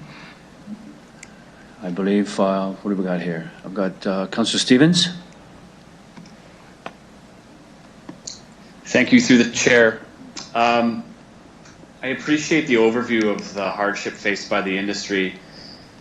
I have a question for you in terms of how you might propose making whole the deferral or the abatement. Would the Hotels Association be willing to discuss with the city remitting to the municipality revenue generated from the destination marketing fee that you collect from members as a way of actually making whole the financial gap that we'll experience. We don't have a hotel tax, so not only to make whole this deferral, but also in the future to actually remit on an ongoing basis to the municipality a portion of that revenue you collect as the economy bounces back. Ms. Wollman? Thank you very much for the question. The Destination Marketing Fund, this is a fund that generates about $2 million a year. And it was never intended for hotel operations, it's for destination marketing. We invested into the ECT sales and marketing sector, and in fact, the city is already benefiting from and has been for the past 14 years. So what we use this funding for is it funds EDR, our tourism bureau. It funds approximately 60 events a year, and we also use it to build infrastructure and join forces with the city to build infrastructure like the International Trade Center. This year, and we will be taking a hit, and we are doing everything possible to maintain funding to the city organizations such as Everest Place, the International Trade Center, and EDR. Okay, it wasn't really an answer. I understand what it's used for, but this was revenue that could be used to actually make up for the deferred taxation, is it not? Ms. Fullman? Thank you for this question. So, it's very difficult to be here today, and as one of your community partners. And, while we appreciate, subsidizing some of the Tourism Bureau and Everest Place and those type of things, I think what we would be asking for is, we understand that there are certain city officials that really would like to see our industry taxed more. And we would ask at this time is to please don't kick us while we're down. We really do need help at this time. Okay, thank you. Thank you, Councillor Stevens. Councillor Bresciani. Thank you. Thank you, Tracy, for coming forward. I know it's been very difficult for hotels and many businesses across our city and country. Has this ask, do you know if this ask has been done anywhere else across the province or Canada? Is this request that you know of to the chair? Ms. Fullman? Thank you for the question, Councillor. And yes, this request has been going forward into a number of cities. We can speak about the city of Saskatoon. The Saskatoon Hotel Association is further bringing forward a similar request. We are also in conversations with the province on the provincial portion of the education portion of the tax as well. We believe too that Alberta, BC, almost every other province too, the hotel sector it was one of the hardest hit sectors in Canada. And it is forecasted to be the last to recover. And so we are looking at, when we polled all of our owners, the one consistent message we got was the fixed cost and property taxes were going to be the biggest issue, and that municipalities and provinces could help bridge us to recovery with. Thank you. Through the chair. So can I ask, was within the discussion with the hotels, has there been anything in regards to, instead of a full abatement or 50%, even a percentage, if the city cannot do a full abatement? So what were part of the other options to give us, please, if you can share that? Ms. Fullman? Thank you for that. We brought forward, and this is something we appreciate from city administration, is we have not had an opportunity to get into consultation with city administration. They received our request, it was just a few weeks ago, and that's why we were so very appreciative that it was considered. And we would be more than happy to look at what are those alternatives. Right now, what we've heard from all of our property owners is that it's our fixed costs. That is what will help bridge us if we have any relief on that piece to recovery. There was the Saskatchewan hotel and hospitality industry did a survey of a number of hotels in the province, and the average hotel will, their fixed cost equates to about $200,000 a month. That's property taxes, utilities, and insurance, for example, those fixed costs. And that is, many of those have been deferred, and we're very thankful to that, but that is what is coming up soon, and this is what we're facing. Okay. So that's something that discussion with administration could happen. I guess just the other piece here is, Tracy, I think everybody has to give, and we give to Economic Development Regina, and they're funded through that portion. But I'm also just wondering, how can we work together, I guess, in the fact that with the fees that the hotel gets, like Councillor Stevens had mentioned, and kind of come to a middle ground. I think that's part of the discussion that I think has to be discussed and on the table somewhat. So I hope that that is a part of it. I understand how important and what the Hotel Association does in our community, but I'm asking the fact that, is there a portion of that fund that could come to alleviate? So we're all kind of working collaboratively. Is that something that you would entertain? Ms. Fullman? Thank you for the question. These are unprecedented times, and I believe that now is the time for us to have all different types of discussions to help the entire tourism industry, the hotel industry in the city recover. So I guess, sorry, that's I'm doing a long answer to your question, is yes, let's sit down and talk. Let's talk about how we can recover together. Great, thank you. I'll leave it there. Okay, thank you, Councillor Bresciani. Your Worship. Thank you, Mr. Chair. Thank you, Ms. Fallon, for your answering questions in your presentation. Just a couple of thoughts. I want to go a bit further on the issue of consultation with the Hotel Association. I think you understand, given the constraints of the Cities Act and the financial position of the city, your original proposal is very difficult for the city to fund entirely. So would you be interested, just to confirm that you'd be interested in having a conversation with our administration on other ways to support the hotel industry beyond a tax exemption into the future? Ms. Fullman? Thank you, Your Worship. My answer is yes, absolutely. As we understand, this is a difficult request that we put forward, and a property tax abatement is, it was very difficult for us to bring it forward, and we understand the complexity of it.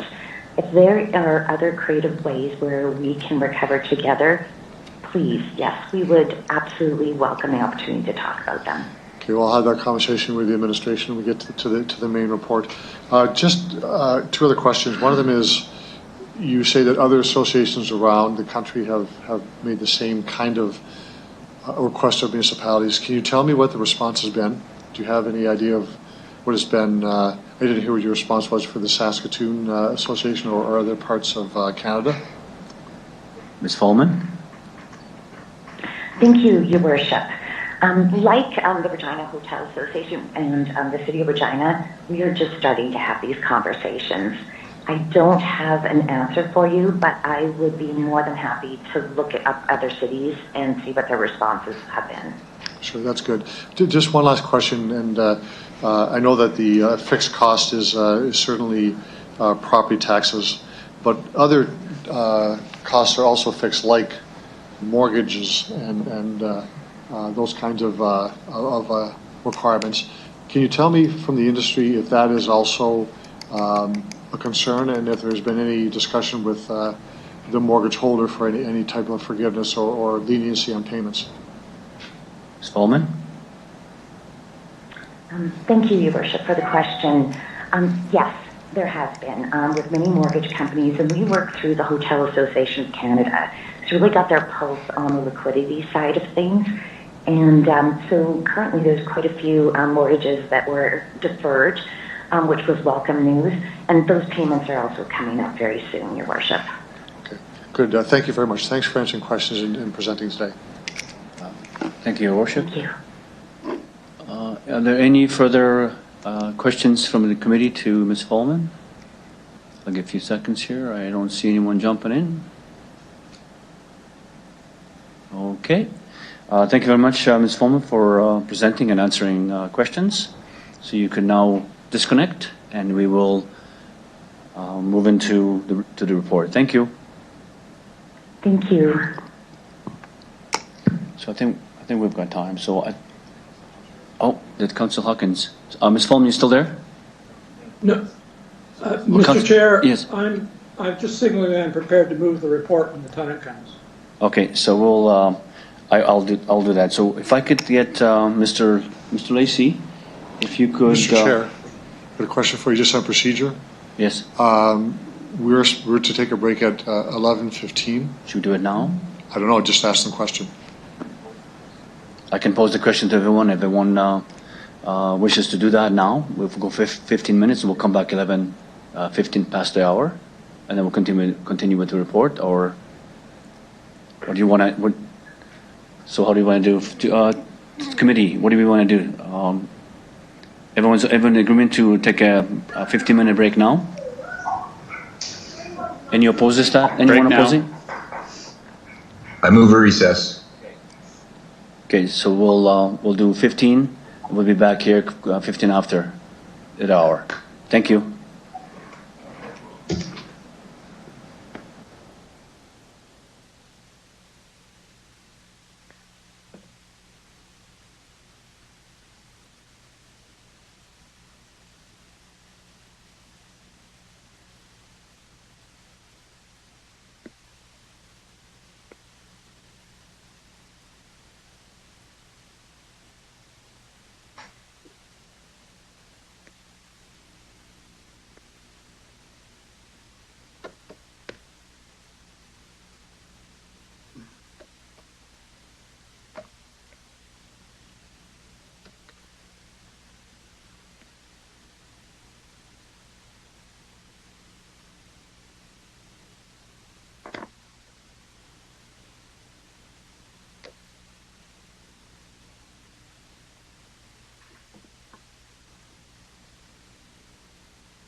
Okay, we're ready.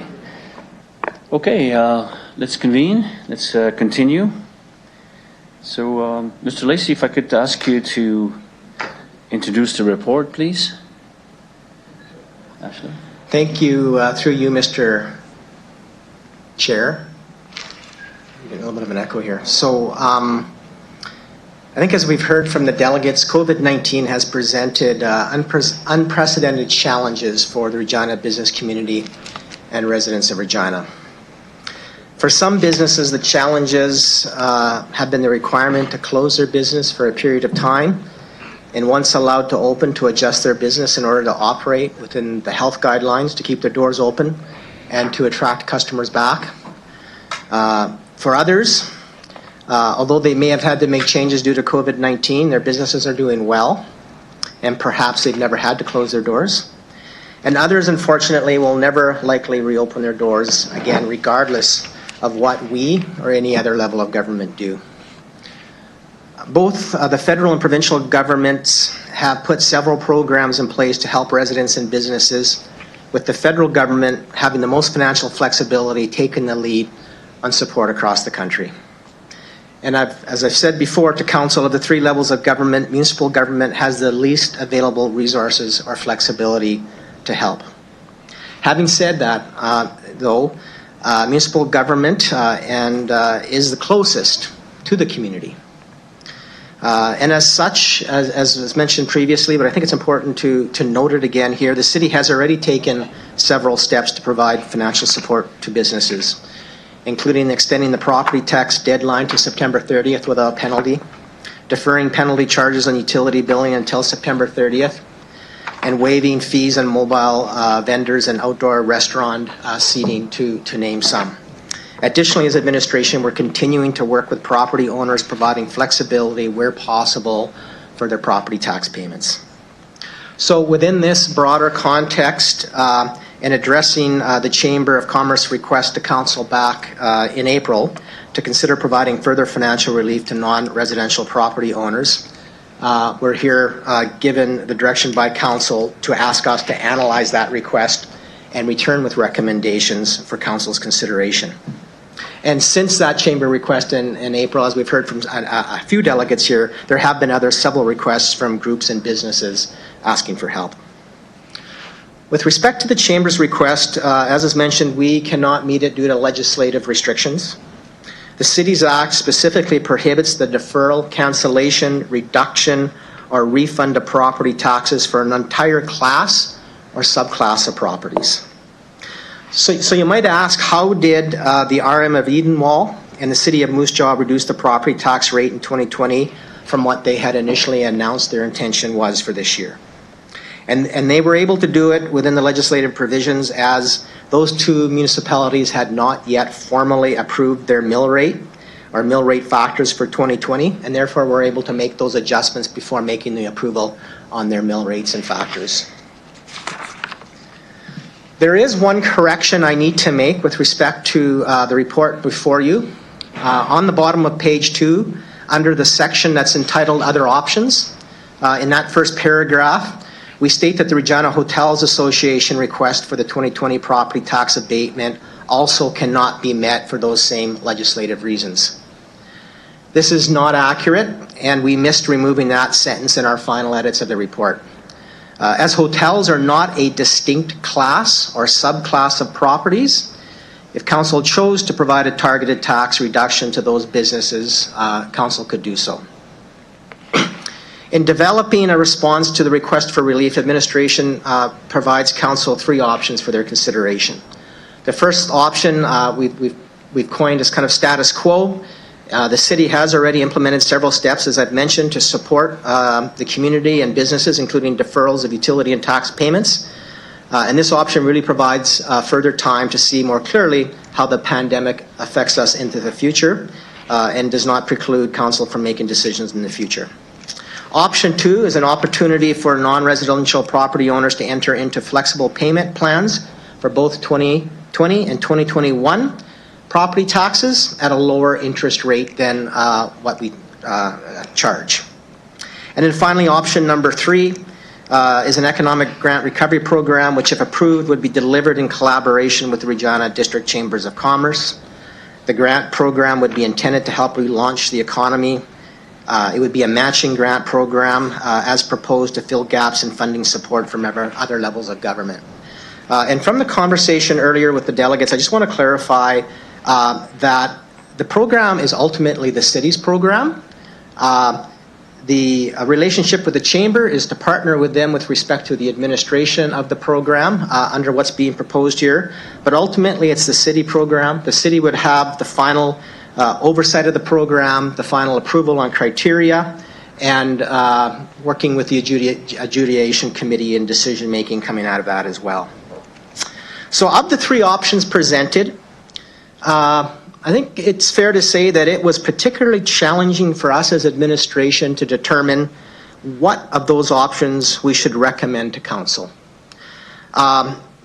So I thought it would be appropriate to share a little bit of that discussion we've had internally and coming to the recommendation of recommending option 3. And as administration, as we discussed what recommendation to bring forward, our discussions really revolved around the option 1 status quo and option 3 grant program options. And with respect to option 1, part of the discussion is that most municipalities are just doing very similar to where we're at right now, the status quo piece. And that's where most municipalities are at.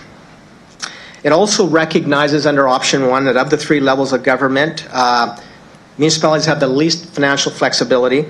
We have our own financial challenges, and most recently we gave an update of council on that this Monday at Priorities and Planning.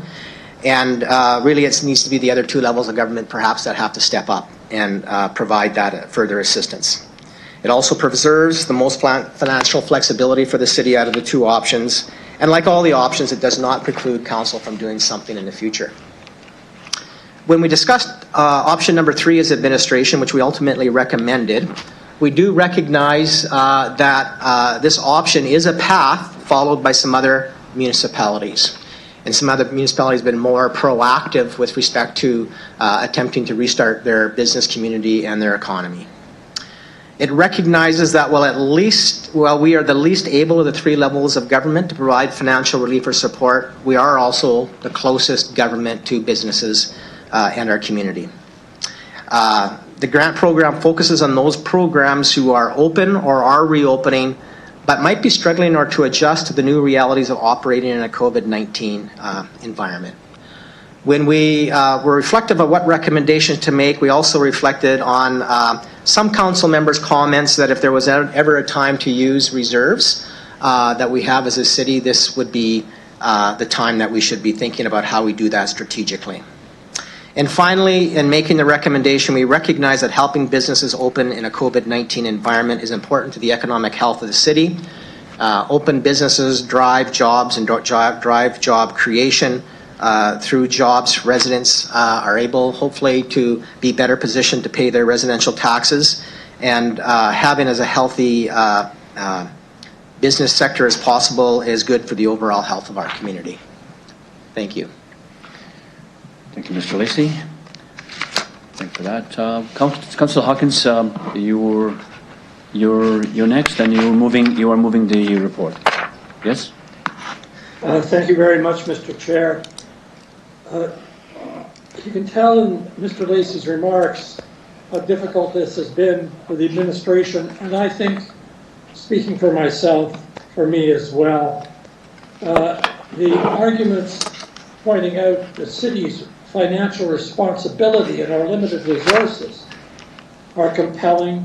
The argument that says other levels of government have stepped up has to be taken into consideration. And the argument that says these are public tax dollars, whenever you want to use those to support one sector, particularly intervening in the economy where we normally allow the private sector to work things out, is difficult. Having said all that, I've heard Mr. Hopkins and Mr. Lacey just now and others say that these are exceptional circumstances, and they are. I would like to put this recommendation number 3 on the floor, and I would like at the same time to propose the following amendment. I can read it out, and I've given it to the clerk. He may have received it. Technology is a challenge, but here's the amendment. We would replace the second point in the recommendation with the following. One, that the said program be administered by the City of Regina.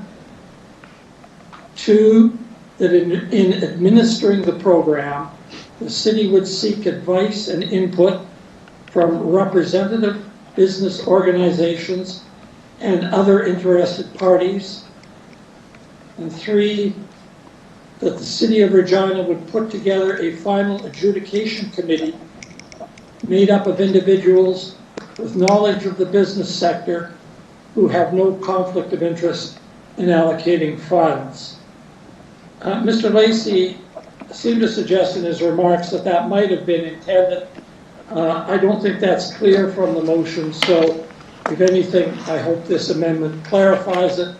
The purpose of the amendment is to show that in the granting of public monies, the city's administration takes charge of that, has the oversight of that, to make sure that fairness is respected, that all have an opportunity to participate who are interested, and that there is no conflict of interest at all. Having said all that, I'm interested to hear what my fellow councillors have to say. I think I'd like to leave it at that, and I move the amendment and come back to close at the end of the debate after the amendment and other arguments on the main motion have been considered. Thank you, Mr. Chair. Thank you, Councillor Hawkins. Okay, to the amendment. Do we want to keep the everyone in queue on the main motion, or do we want to do with the amendment? Okay, so Councillor Murray, on the amendment. Thank you, through the chair. On the amendment, Councillor Hawkins, I appreciate the amendment. I think it clarifies the direction that the city would take, and it makes it clear to the public that we would avoid any potential conflicts of interest during the adjudication. So I'll support the amendment, and I was leaning toward recommendation 3 in this discussion as well. So I appreciate it. Thanks. Okay. Any further discussion on the amendment? I can't see who's in the queue.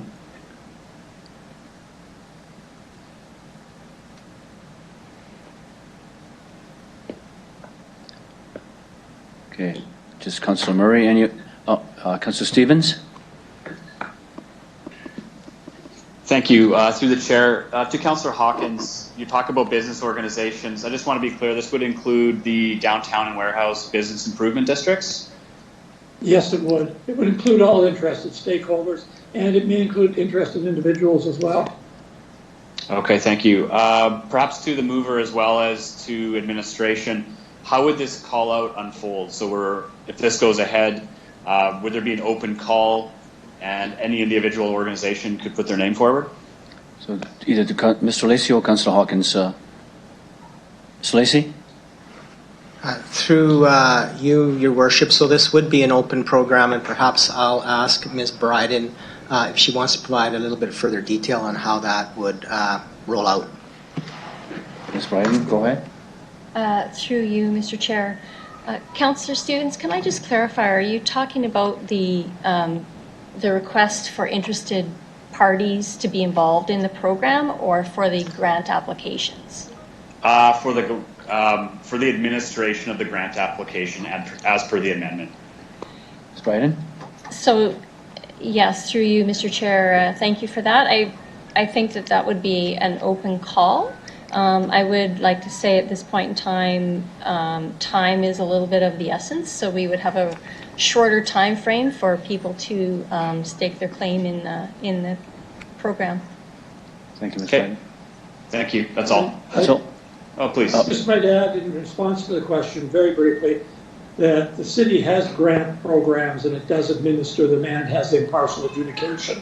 I would expect all of those processes would educate the city on how to proceed here. Okay, thank you. Thank you. I support it. Okay, Councillor Young to the amendment.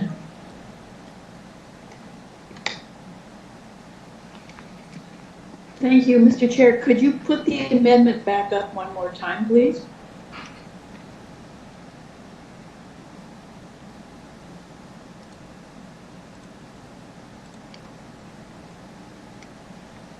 Okay. Yeah, the only question I would have for the city is, did we in fact feel that it was better to work through the chamber's grant program that they've used before than to have the city set up one, or does the city have one already set up and this is not an issue? Mr. Lacey? Through you, Mr. Chair. So as has been mentioned previously, we do have other grant programs. This one would be in some ways significantly larger that we would need to put together fairly quickly. So as I mentioned, the decision-making authority and responsibility around the program, the intent was always that it would be and reside with the city. We considered partnering with the Chamber, and perhaps it's the use of words, in administrating the program with respect to, for example, the intake process, managing the applications coming in, because internally we know if we administer it through the city, that's going to require, as Ms. Bryden has indicated, we need to do this very quickly on short notice.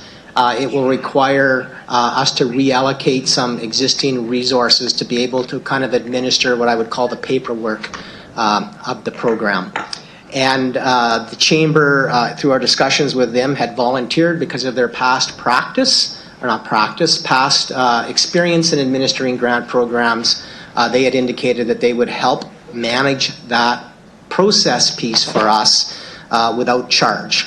And so that is why in the report we had recommended working with the Chamber in the administrative part, but clearly the city continuing to retain decision-making process around the adjudication committee composition and the criteria in consultation with other business organizations. So it was really a matter of resourcing and seeking a way of making this happen in a relatively quick period of time. Thank you, Mr. Lacey. And so my other question would be, do you see this amendment as written keeping you from doing that? Mr. Lacey? I would maybe perhaps, and that's why I get back to the word administering, and maybe I would ask the mover of the motion, perhaps what I have described, would that fit the intent of the motion? Councillor Hawkins? Mr. Chair, I'm not sure. The intent of the amendment is that where public dollars are being distributed, they should be administered by the public authority, by the public administration. I recognize that this will take some resources. I just think that the fundamental principle is that public funds, that when they're distributed, have to be administered by the public authorities.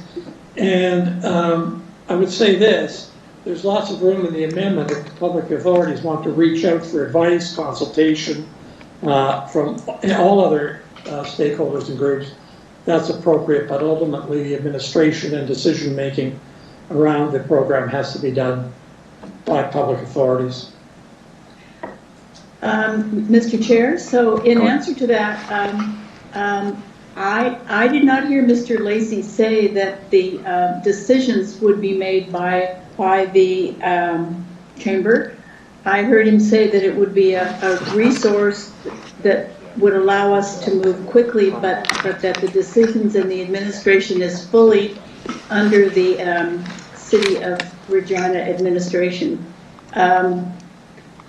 Would you agree to that, or do I need to make another amendment to the amendment? Mr. Lacey?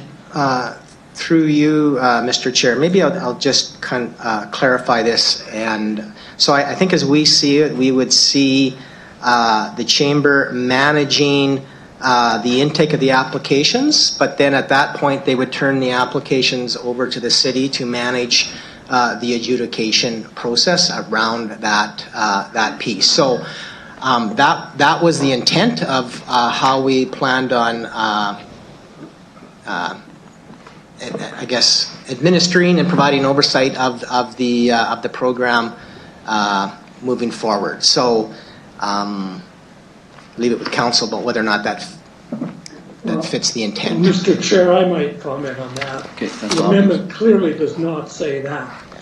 It says the administration of the program, which means the announcement of the program, the advertising of the program, the determination of the final criteria, the accepting of the applications, and the final adjudication of the applications will all be done by the public. And I think my wording is clear. If it's not clear, I hope it's clear by way of my comments. This has to be done. There's no shortcut here. If we're going to have a program, it's a public program, public taxpayers' dollars. We have to administer it much the same way that we administer any granted program by the city. Thank you, Councillor Hawkins. Mr. Lacey. So through you, Mr. Chair, thank you for that. That's quite helpful. And so if the motion passes, certainly we as administration would undertake the program in that manner. Okay, Councillor Young. Well, I'm going to try an amendment to the amendment that the city use the resources for application intake that's provided by the Chamber of Commerce in conjunction with the city and administered by the city. Okay. And I'm putting this forward because if we have a way to use processes that are already in place without taking people from the city off other things and putting them on this, and we have that little bit of help to get the applications in, I think it's in our favor to use that resource. Okay, thank you, Councillor Young. To the amendment.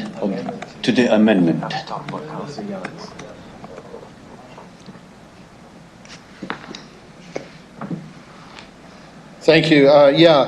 Councillor Young, I agree with you. I think if there's already a template set up, and we don't have to disrupt our city staff from doing the same work that the chamber is willing to do, or I'm assuming they're willing to do, then I see this as a better opportunity to, and people may be more acceptable of running it through the chamber and then coming to the city, or as opposed to going directly to the city. So I'll support you on this one, because I think it's, as going back to the first bullet of just having somebody else looking after it and bringing it to the city in a package, as opposed to us having staff spend 100 hours or 500 hours, I don't know what it would take in terms of collection, and then adjudicate from there.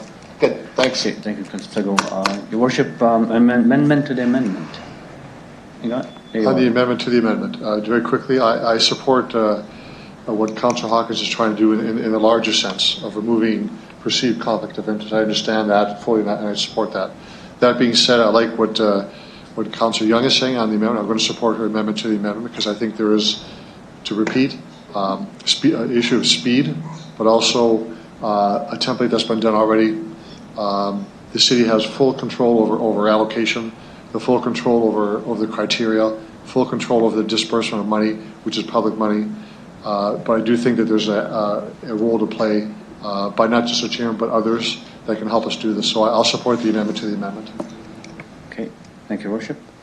Any further speakers? Amendment to the amendment? I don't see anything on okay, Councillor Hawkins, go ahead. Thank you. I think the amendment to the amendment defeats the amendment. This is not, there are no half measures here. You can't say we are running an impartial program where there's no conflict of interest, and then have people write into one of the major representative stakeholders in the whole event. I don't think this is that expensive for the administration to take over, but there's just no point in having you can't have it halfway. You can't have a half unbiased program. If the chamber is accepting the applications, the appearance of bias is there. I know the chamber has good faith in this. I'm not saying anything but that. But they simply cannot be involved in the administration of the program. So I think Councillor Young's amendment would defeat the purpose of the main amendment, and I strongly oppose it. Okay, thank you, Councillor Hawkins. Amendment to the amendment, I believe Councillor Stevens. Thank you, John. I agree with Councillor Hawkins here. I think the city's work should be done by city staff. That is their task and that is their job. A follow-up question, is it customary to have a lobby organization administer any other grant or grant program? I understand it's our responsibility, but do we have any parallels in any other grant administration program? Mr. Lacey? Through you, Mr. Chair, I'm just looking at my colleagues. I don't necessarily believe as a city municipality we have done that previous. I do note that at times other levels of government, for example, the provincial government has engaged the chamber to help administer a program or programs on their behalf. So not the city, but from time to time you might see that from other levels of government. Thank you. My big concern is accountability. If I have questions about how a process is administered, I can reach out to staff, I can ask for details, I can speak with them. I cannot speak on behalf or answer questions about the chamber's process, so I cannot support this amendment. I think the initial intention that Councillor Hawkins put forward is sound and we should follow it. Thank you, Councillor Stevens. Councillor Bryce, amendment to the amendment. Thank you. I am in agreement with Councillor Hawkins and Councillor Stevens on this. I think that if I was an independent business and was not a member of the chamber and they were having this program, I would be a little apprehensive in applying. So I think we need to have it open to all, and I think we need to have the accountability of the city being responsible for it. Thank you. Thank you, Councillor Bryce. Councillor Murray, amendment to the amendment. Thank you through the chair. Just a question for administration. So on initial amendments, or on the initial motion, if this amendment were to pass, Councillor Young's amendment, what role would you talked about collecting applications, would that be the totality of the chamber's role, or would the city also collect at the same time? Would those roles be differentiated in that way? Through you, Mr. Chair, I'll just make a quick comment, and then maybe I'll ask Ms. Bryden if she has any further detail. So what we're talking about here is the actual process of administering the application intake process, and administration would be still involved in determining what that process is and the development of that process. It would be the chamber that would execute it under Councillor Young's amendment to the motion. Perhaps I would just ask Ms. Bryden if she has anything to add with respect to the discussion she's had with the chamber and how she would see this being administered. Ms. Bryden. Thank you, Mr. Lacey. Through you, Mr. Chair. So the delivery of the program, certainly the city administration would be heavily involved with the process that is put in place for the actual distribution, for the actual development of the final application, the distribution, how we get word out there to the business community, and certainly if there's questions, administration would be working closely enough with the chamber that we could easily answer those questions.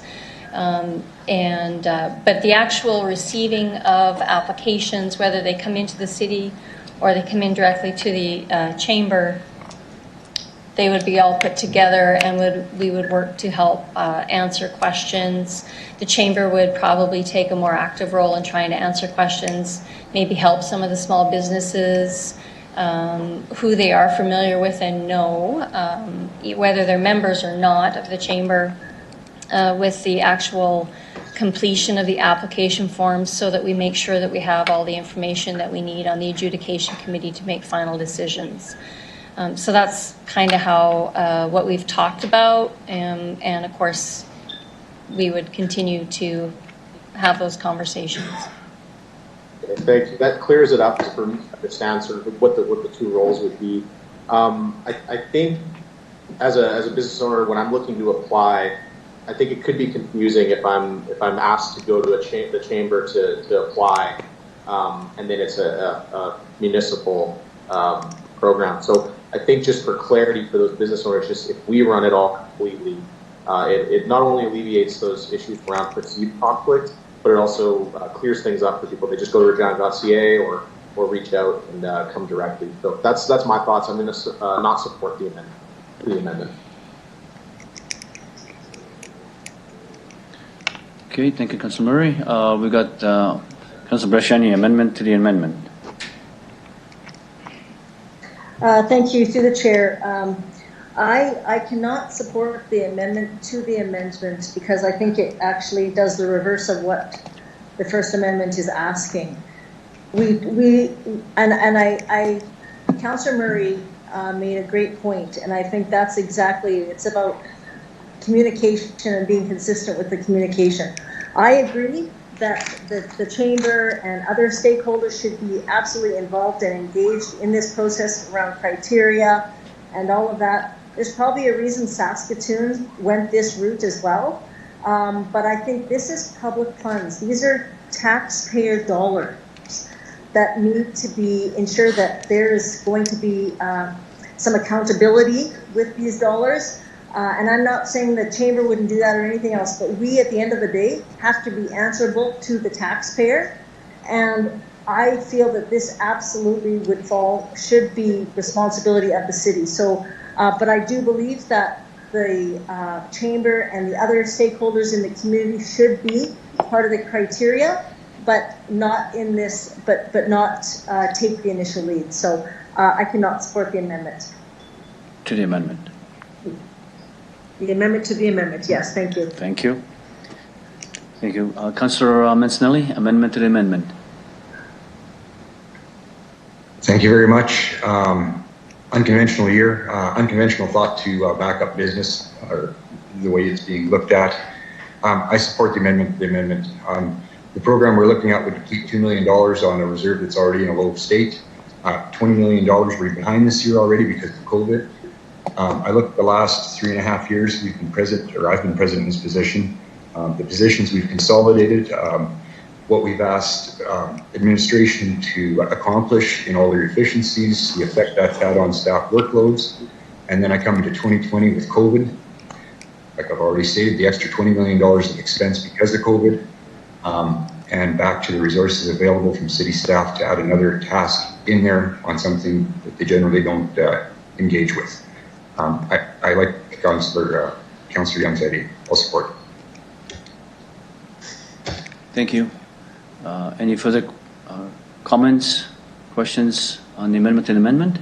If there's none, I have if I may, quick little question and comment. Possibly to Mr. Lacey or to the movers. At the end of the day, it's going to end up the same thing if I'm looking at that. So oversight will be by the city. And when I'm hearing from you, Mr. Lacey, is that chamber will be collecting because they know the side of the business, but they, as a chamber, will not be involved in selection or anything like this. Am I clear on that? So if you're looking at the amendment to the amendment, they will be collecting, but yet they will have no oversight to choose. So that's... So through you, Your Worship, I would say that is correct. I would just want to make one clarification that we have proposed that on the Adjudication Committee, that the Chamber may have a member or representative on the Adjudication Committee, which would be one member of many, with the city having that final decision-making authority. So if I understand this to you, to the administration, is that then the oversight, so there will be no conflict, because we're looking at, this is what I'm hearing from, this is what I'm hearing about conflict. So this is where the difficulty lies between the amendment and then the amendment to the amendment. So Councillor Hawkins' amendment speaks to zero conflict. This might speak to some conflict. I'd just like to clarify that. So sorry, let me just, maybe I should reframe that because I don't have the motion up, but I do, if I recall the motion, I think you are correct, Mr. Chair, that with respect to the Adjudication Committee, with that motion, the original motion we would have to look at the adjudication committee composition because it is clear in the initial motion that we need to ensure there's no conflict or perceived conflict in that adjudication process. Okay. Okay, that's good. That's yeah. It's still okay. I'm good. Okay, so then there's no further questions or comments on the amendment to the amendment. We will deal with the amendment to the amendment first. So, Mr. Clerk, if you could do the vote, please. Thank you, Mr. Deputy Mayor. Just for the consideration of the committee, I will inform you that Councillor O'Donnell has left the meeting. So with respect to the amendment, I will start with you, Councillor Young, please. In support. Councillor Hawkins. Opposed. Councillor Stevens. Opposed. Councillor Bresciani. Opposed. Councillor Murray. Opposed? Councillor Bryce. Opposed. Councillor Mancinelli.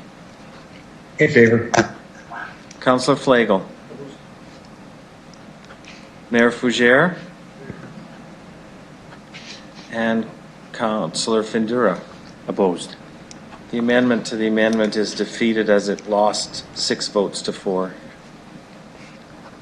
Okay, so then we'll go to the amendment. That's right. So, okay. Back to the first amendment. We'll go to the first amendment. Mr. Clerk, do you want to? People want to speak? Do you want to? So, okay, let's go. If anyone wants to speak any further into the amendment, what do we got here? I don't see any new. Councilor Mancinelli? Or is it Councilor Bright? No. Councilor Bresciani, you first, I think. Go ahead, Councilor Bresciani. Thank you, Mr. Chair. So thank you, Councillor Hawkins, for bringing this forward. I just want to, I think this makes it clear, but I need to know from administration. I just want to ensure that the stakeholders will be engaged with the ones that were talked about today, and that they came forth. So that would be the Chamber, CFIB, the Red Johnny Downtown, the warehouse, all this. There will be and I don't want to call it a committee, but there will be some engagement in regards to the criteria with this motion. But this is also saying that the city will take the lead here and then move it forward. Is that accurate, right? That's the understanding? Ms. Lacey? Through you, Mr. Chair, yes, I would characterize that as being accurate. Councilor Bresciani? Yeah, good. No, I see this as, again, I think it's in the view and the perception from the public. I think this is the way it should be. I think if people were members of maybe CFIB and saw the chamber, they would be maybe some resistance or not even thinking that. So this makes it, I think, that the city is running it, and of course there will be consultation with all partners. So I appreciate the motion. I will support that. Thank you. The amendment. Thank you. Thank you, Councilor Bresciani. Councilor Mancinelli, you're next. Thank you. What type of workload and use of resources do you forecast this amendment causing? Mr. Lacey? Through you, Mr. Chair, I'll refer that question to Ms. Bob Bryden. Okay, Ms. Bryden?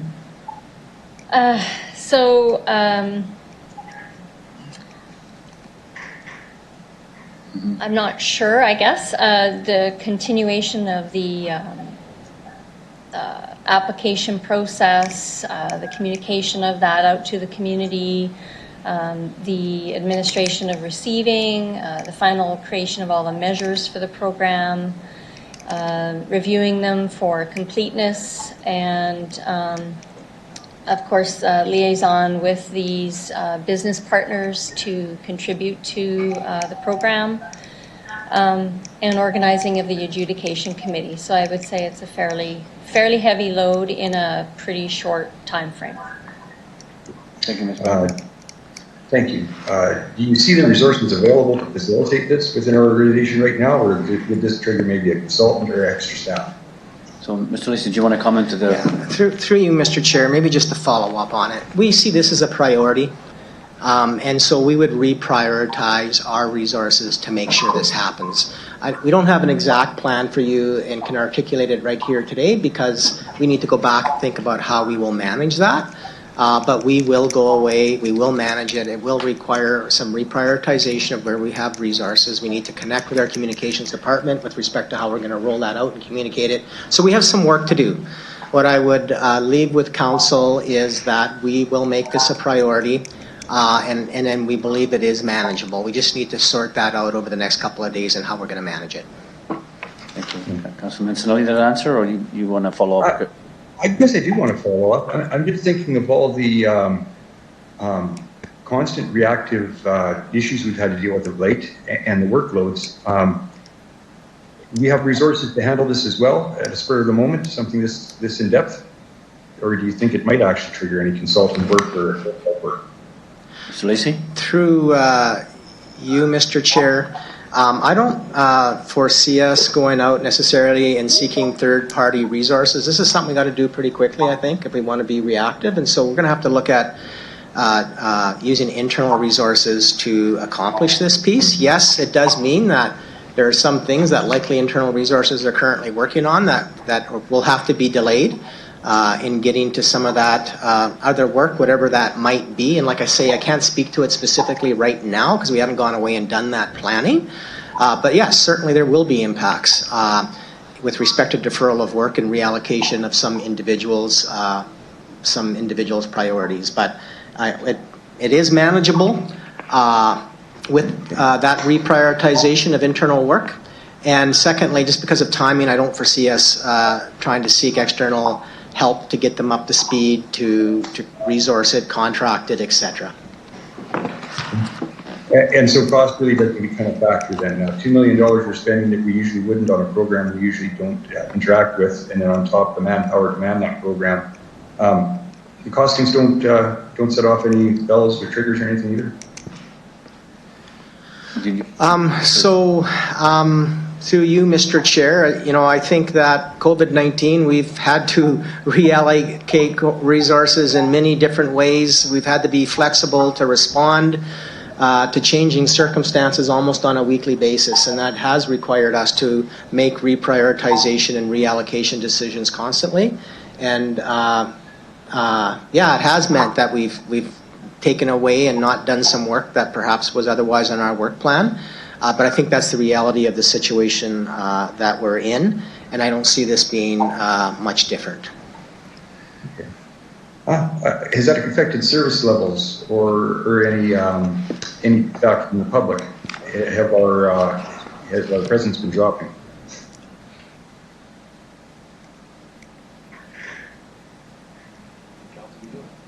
Ms. Lacey? I'm sorry, through you, Mr. Chair. Could you repeat the question? Sure. Has that affected the level of service we provide to the public? Has our service levels been dropping? Have we been not meeting demands, or has there been any public outcry for anything that we've been dropping the ball on more so than ever before? So with respect to us reallocating resources with respect to this specific administration of this program, there will be short-term implications with respect to work we're doing, but not long-term. I don't see it affecting service levels or the level of service that we're providing. This is a short-term, intensive piece of work that we'll have to do over the next little while here. And then I just want to be clear with respect to the $2 million. The $2 million actually relates to the grants going out, which we're proposing come out of the general fund reserve. The cost to administer the program, because we would be reallocating existing resources, there's not an additional ask with respect to that. Okay, so I guess we just stretch out timelines for stuff that gets displaced then. Okay. Well, thank you very much. Thank you. Now, Councillor Flegel. Thanks. In the second bullet, it says, and other interested parties. Is that going to be left up to administration, Councillor Hawkins, or are we going to implement some industry standards that we want people involved in this, or even one of us sitting in that position and then stepping away once we start looking at the allocation of funds, because then it ultimately has to come back to council. So we want to stay away from that. But what about through the process? Have you got any idea as to who would be best suited to be some of those interested parties and or us as the 11 of us? One of us, two of us, I don't know. Through you, Mr. Chair, I think other interested parties are the kinds of people that Councillor Stevens mentioned, RD Bid, Warehouse District, Independent Federation of Small Businesses. I think they'll be self-identifying. There'll be stakeholders who come forward and say, we are knowledgeable in business matters and we have something to contribute. So I don't see this as being a problem. I certainly don't see councillors being involved in the administration of the program. I just wanted to ask that because sometimes it's we've had situations in the past where it's been requested after the fact that maybe council should have been involved a little bit with it, but you know, in different reports that have come forward that we haven't had any input on, and then we're dealing with the final report and we have no insight. So I just thought I'd ask that. I'm good, and this is just about the amendment, right? Yes. Okay, I'll leave it at that. Thanks. Amendment, yeah. I don't see any. Okay, Worship. Thank you, Mr. Chair. Just one question to the administration. With this amendment, will it delay the process of evaluation and allocation of funds? Mr. Lacey. Thank you, Mr. Chair. Great question. This we see as a priority, and so we would not see this significantly impacting the timelines that we had initially considered, even if we would have partnered with the Chamber. So when you say significantly, you won't significantly, what does that mean? So I'm asking just straightforward, is it going to delay? I'm thinking days, not weeks and weeks and months here. So perhaps I'll restate my statement around that piece. I do not see it impacting. This is a priority if council approves the recommendation in front of it. And I do not, we will make the resource allocations necessary for us to deliver this in the timelines that we had initially anticipated delivering it in.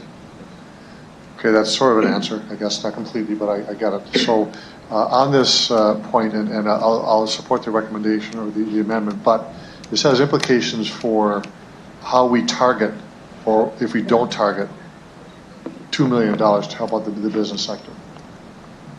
So we may have views on what that looks like, and I'm not saying this is wrong, but there are implications to this. We have, other organizations come in and help setting up the criteria or doing the evaluation. Now, if it's setting up the criteria, we're going to get a lot of input as to where those dollars are going to go, and we're delegating that to the administration to talk about that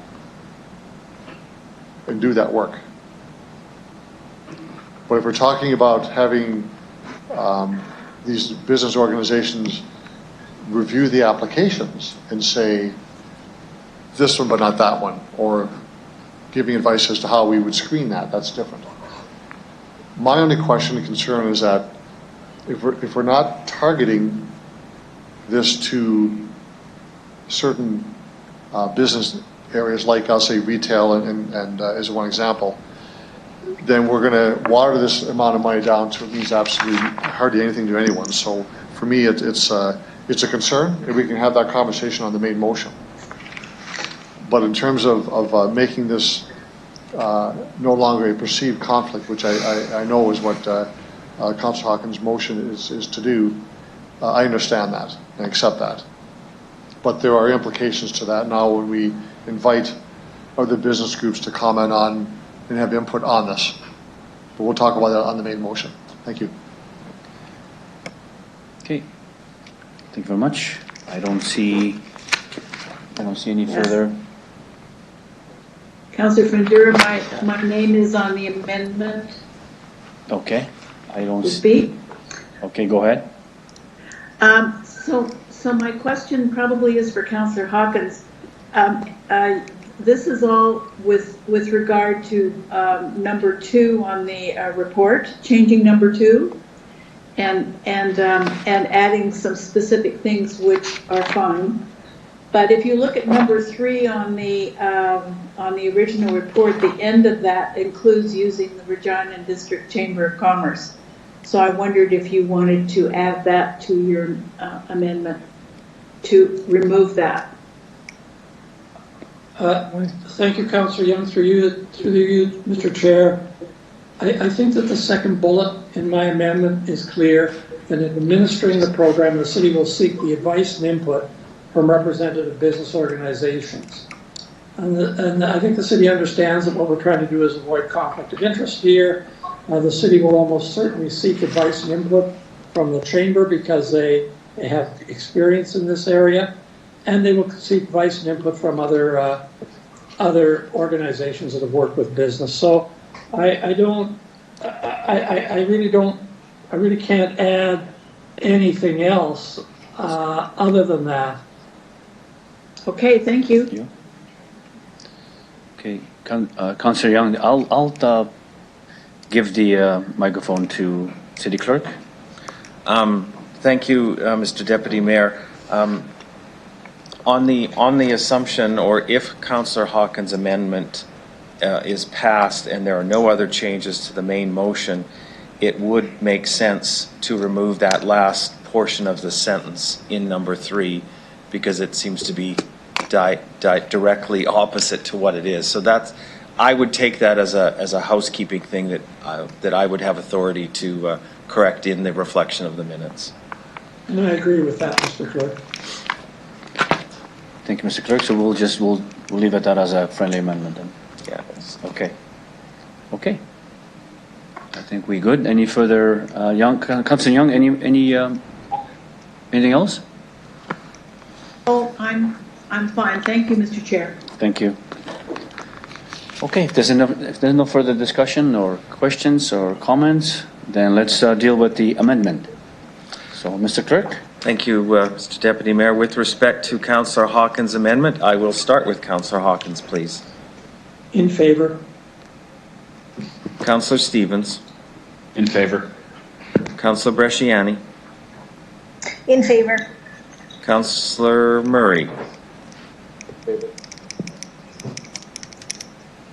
Councillor Murray. In favor. Councillor Bryce. In favor. Councillor Mancinelli. In favor. Councillor Flagel. Yes. Councillor Young. In favor. Mayor Fougere. I vote yes. Councillor Findura. In favor. The amendment passes 10-0. Mr. Deputy Mayor. Thank you very much, Mr. Clerk. So let's go back into our main motion. If I could get the chat back up to see who's. I believe we had Councillor Mancinelli on the main. Let's just see where we are at.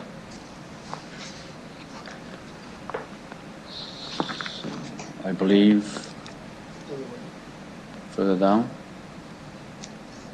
on the main motion. Or just ask them to indicate.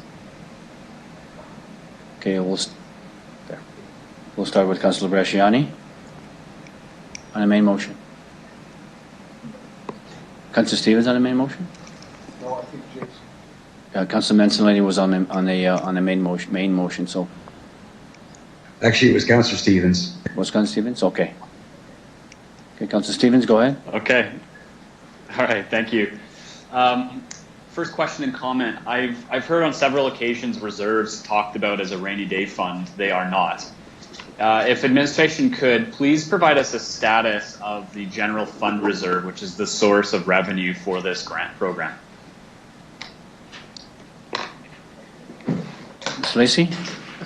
Yes, through you, Mr. Chair. So our general fund reserve, the uncommitted balance in that reserve is sitting around 24.6 million right now. We have guidelines in place. They are guidelines about what the minimum level of that reserve should be and what the maximum level should be. The minimum guideline is 23.8 million. So if council were to approve this recommendation, it would take the uncommitted fund balance of the reserve down to 22.6 million, which is slightly below that minimum guideline.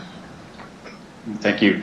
So through the chair, in future budget deliberations, one of the priorities then would be to bring this up to its minimum balance, correct?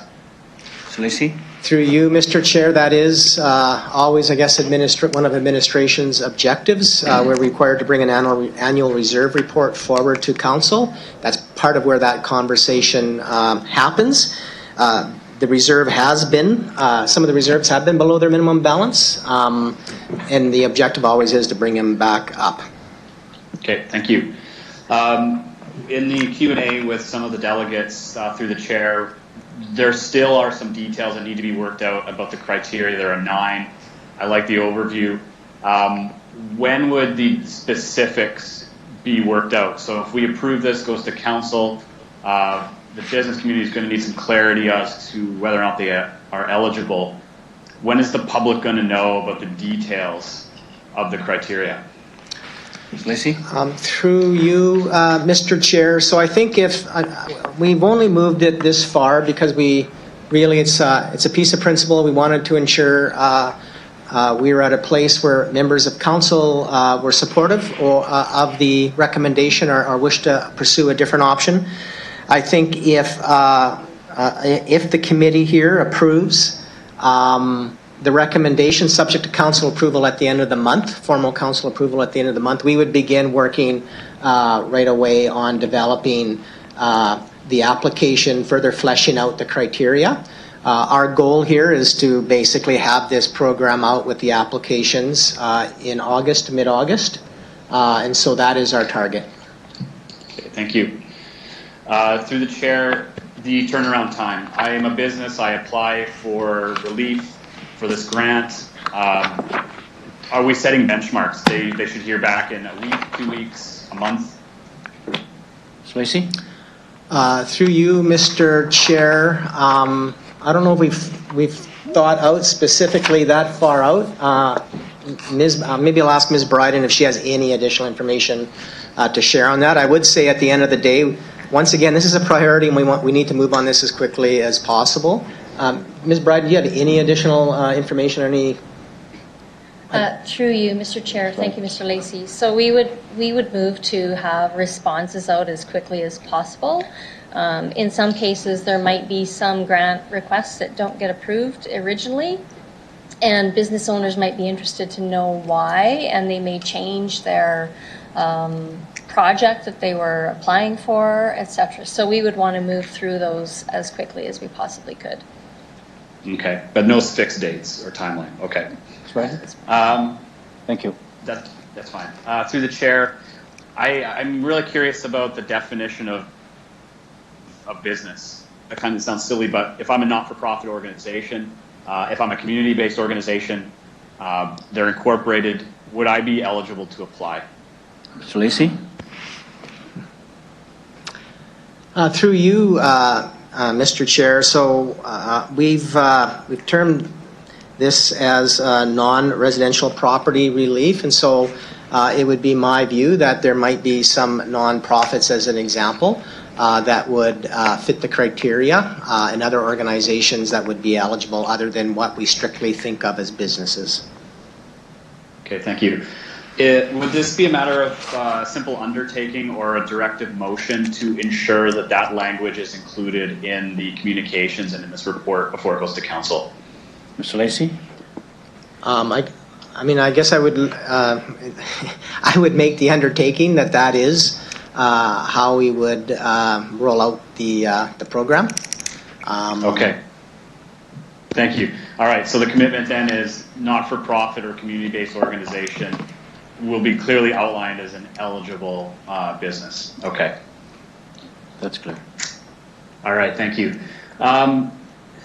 This is a bigger concern. Most of what I've heard in terms of the industries coming forward and the industries affected are retail, accommodations, perhaps food services. These are largely low-wage industries by measure of how much employees are paid. With CERB and other supports that are ongoing, there's a justifiable reason why people don't want to go back to work for minimum wage or just around when they can't recoup lost income through tips. So I'm very reluctant to put millions of dollars on the table to essentially prop up low-wage employers and businesses. So I'm going to propose an amendment. It kind of comes back to a discussion that we've had before, is that only businesses that pay employees at or above a living wage be eligible for support. And this essentially provides some additional criteria for number one in the 9-step or the 9-point criteria that has already been developed.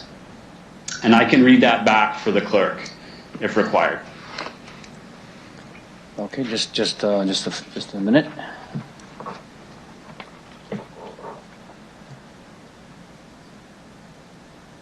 Just give him a second, and I'll put it on the screen.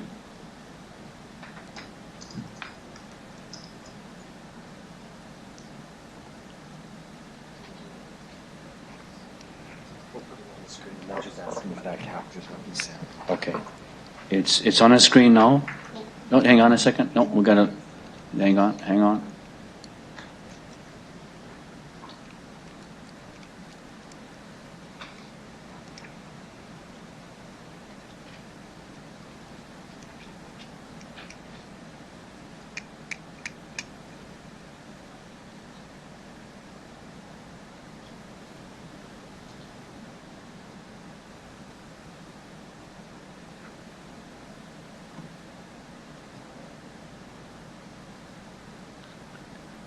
Is that it?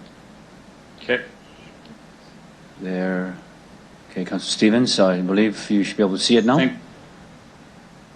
Yes, perfect. Thank you.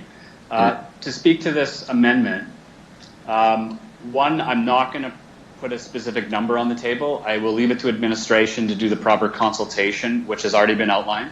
It can be with the Canadian Centre for Policy Alternatives, Living Wage for Families. There's other criteria that can be used. I'm specifically referring to the living wage calculated for Regina, and it's a moving target, but it will be a target that we set as this program is rolling out. Again, we should not be propping up low-wage industries and occupations. I think COVID might be an opportunity to put an end to that. If you're going to get workers to go back to work, one of the challenges will be competing with CERB. And there's a real reason why people do not want to go back into unsafe working conditions for at or around minimum wage or even slightly above. So I think the living wage is roughly $16.40 an hour, but we get a sense of where that's at. We have to think about the workers themselves that's going back. And the first point of administration criteria, which I support, is jobs and job creation. Well, it should also be good jobs. And this is not an expense the city's going to have to shoulder, but it does signal to the community that we want good, well-paying jobs for retail, food service, and accommodation to be created, especially if we're taking part in financing those businesses. And I'll leave it at that. Okay, thank you, Councillor Stevens. To the amendment, I am keeping the main motion discussion list to the amendment. And I can't see who's jumping in. So we got Councillor Bryce to the amendment. Thank you. I worry that this may negate some of the smaller restaurants and the employees around that who may depend more on the tips that they get rather than the base salary that they get. So I'd just like a response from Councillor Stevens as to how you might see that impact people who actually work for tips and they're okay with the minimum wage versus if this negates that kind of business from that. So that's to Councillor Stevens. Thank you. Great question. Without having conducted research now in terms of in light of COVID, what I know anecdotally is there's a real struggle to get workers to come back. So already the existing wage rates or conditions for a lot of workers in this community are unacceptable. Anecdotally, what I would worry is that workers will go back to work and the tips will not be where they were at before, simply because the patronage is not going to bounce back that quickly. People are second guessing whether or not to go to restaurants. That's another consideration. So in other words, in industries where tips are an expectation, I suspect that in some cases that might go down or there will be a struggle. So I can't account for those workers, but it is already a concern. And I think it was already unacceptable that those starting wage rates in some of those industries were as low as they were. Okay. Then I will speak in opposition of this because I kind of feel that this will not allow some of the smaller restaurants who depend on students, for example, and I know the argument that students deserve a living wage as well, but they also work for tips as well. So it may negate some of those businesses the ability of coming back by not allowing them to apply for a grant like this. I'd prefer to see something in that criteria that talks specifically about Regina owned and operated, whereas it doesn't lie that out in the criteria. That's a question to Councillor Stevens, or? No? Councillor Bryce, was just a comment? Just your comment? Okay, thank you. Yes. Anything further? Nope. No, okay. That's my opinion. Thanks. Thank you. Councillor Murray on the amendment. Thank you, through the chair. Yeah, one of the wording, by us not able to single out Regina owned and operated businesses, I understand the risk that, maybe a multinational company that does pay minimum wage could benefit from this in some way. But I think if we become too prescriptive around specifically living wage, we may be missing the mark on some smaller businesses, retailers that in the city that need our help. And also, I mean, on the face of it, my first logic is that if a business owner is able to pay a living wage, which they should, that should be part of your business model. But if they are able to do that, they may not be struggling to the same degree that some smaller other businesses are. So my concern is they may become too prescriptive, so I can't vote in support. Thanks. Thank you, Councillor Murray. Okay, Your Worship, you're next. Thank you, Mr. Chair. I'll speak against the amendment. Councillor Murray made a very good point I was just going to make. But I'd also say that will disenfranchise at the start many companies that are actually struggling right now. And the issue of living wage, I think, is a separate issue that should be an objective that business should look to do. But at the moment, we're actually at a crisis situation right now. And so I'm concerned about that. We're trying to help those who are trying to modify their business plan, their business model to ensure that they can employ people. And that's the more pressing issue right now. The living wage, I think, is an issue that down the road they would look at. I don't take the point that there's an unsafe working condition by definition. I think there is, in fact, part of the criteria is to make it a safe work condition so people will go back and work. Specifically with PPEs, protection of personal protection and equipment that would help those people go back to work. And so I can't support the amendment. I understand the philosophical perspective, but the practical issue right now is getting people back to work, hiring local people to work. Take the point again that we should be specifying these are for local businesses. I agree with that.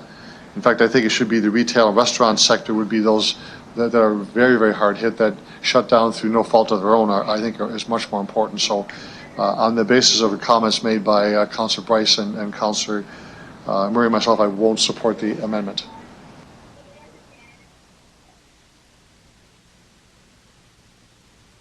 Thank you, Your Worship. Councillor Young on the amendment. Thank you. I think that is a laudable goal. I don't think this is the time to bring that up. And so I'd like to see it come forward perhaps some other time in some other place. But this is an emergency, and I think other people that have spoken have covered the ground. Thank you. Thank you, Councillor Young. On amendment, Councillor Bresciani. Thank you, through the chair. I would agree that we are in unprecedented times right now. And I think to bring something like this in right now to try and get this through when we're looking at trying to get our economy back and up and running, and we throw this in the loop, I think would be an absolute deterrent. Businesses are small businesses, and I have to, you know, they are the economic driver. They have the jobs. They are the ones that are going to get people back to work. And yes, I know that for some, they want more wages. But guess what? When more wages come, prices go up for everything else.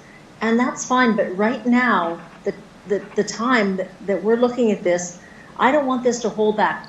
The dollars have to go out now to these businesses. They will fail, they will close. And I don't think as a city we want this.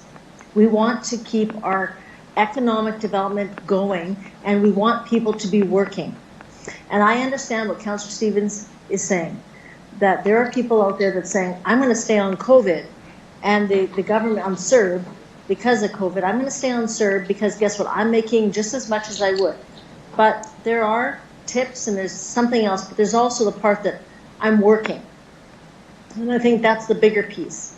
And I'm giving back to my community, and I'm actually out in the community. So I think that we need to move forward with this.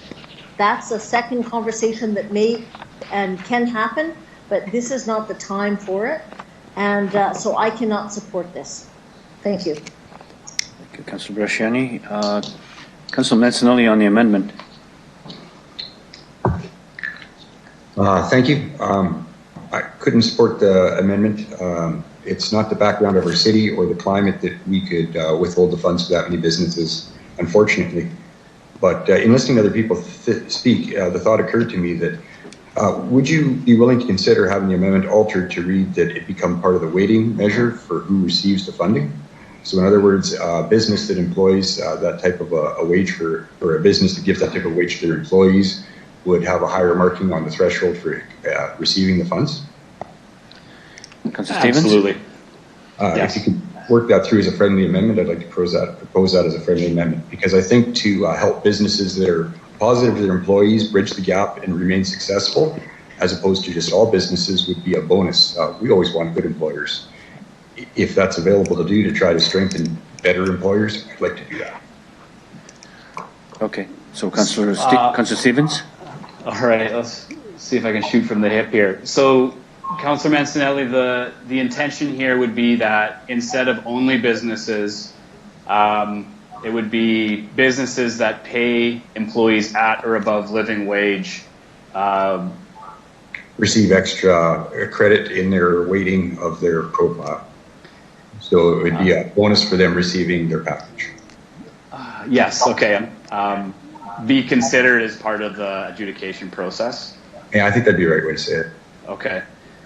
To the clerk, does that make sense? And to administration, does that make sense? And is that something that you can actually work with? Mr. Lacey? Hang on, where are you? There you go.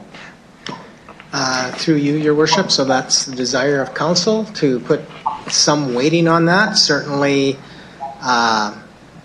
we could. I know I just add, it just adds to the consultation time frame here a little bit with respect to, you know, living wage and what do you set as the living wage. You know, I know that some organizations have done some work around that, but I think that is, you know, a little bit dated. So that would require additional consultation, just adds to the time frame, potentially. Wouldn't say it would necessarily, but it's just another consideration. But if that was the desire, then, you know, you could put it in as, I guess, one of the criteria that would have a weighting associated with it. Okay, thank you. Thank you. Oh, okay. Okay, so to Councilman Snelly, friendly amendment, Your Worship. Mr. Chair, I speak against this. This is going to the back door. What some are saying not to do that, and a straight vote up to do it or not. But this actually makes it more convoluted, and it's actually doing exactly what I don't want to do, which is to have a discussion about living wage at another time. This is not the time to be speaking about this today. This is about those companies that are struggling to actually keep their doors open and employ people. So I I don't think this is a friendly amendment at all. This actually is like the amendment we're talking about right now. I understand the idea of this, but putting a screen or a weighting system on this actually gives it the way to actually bring it in as a criteria. So I can't support this. I urge that we not support the friendly amendment on this amendment. Okay, any further discussion? I can't see who's coming in to queue on the friendly amendment. Well, a point of order, we're just going to vote on the amendment. So it has been altered, and now we're just going to vote on the amendment in its entirety. Yeah, so just a friendly amendment on the entire stuff. So I think, for me, do the amendment. So I've got Councilor Murray on the friendly amendment. Thank you. Yeah, I just need some clarity on it. So this friendly amendment would remove the requirement portion and instead weight businesses on it, on their living wage requirement.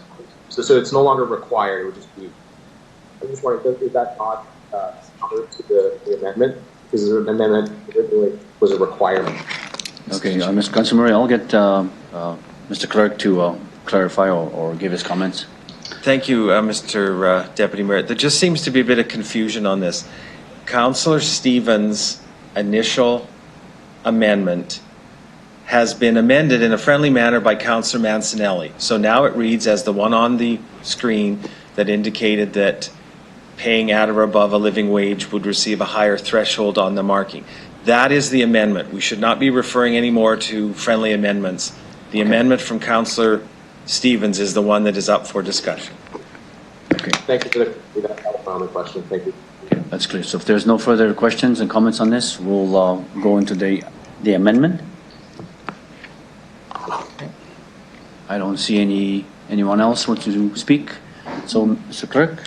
So, thank you, Mr. Deputy Mayor. So, with respect to Councillor Stevens' amendment, I will begin with him, please. In favor. Councillor Hawkins. Opposed. Councillor Young. Opposed. Councillor Bresciani. Opposed. Councillor Murray. Councillor Murray. Opposed. Councillor Bryce. Opposed. Councillor Mancinelli. In favor. Councillor Flagel. No. Mayor Fougere.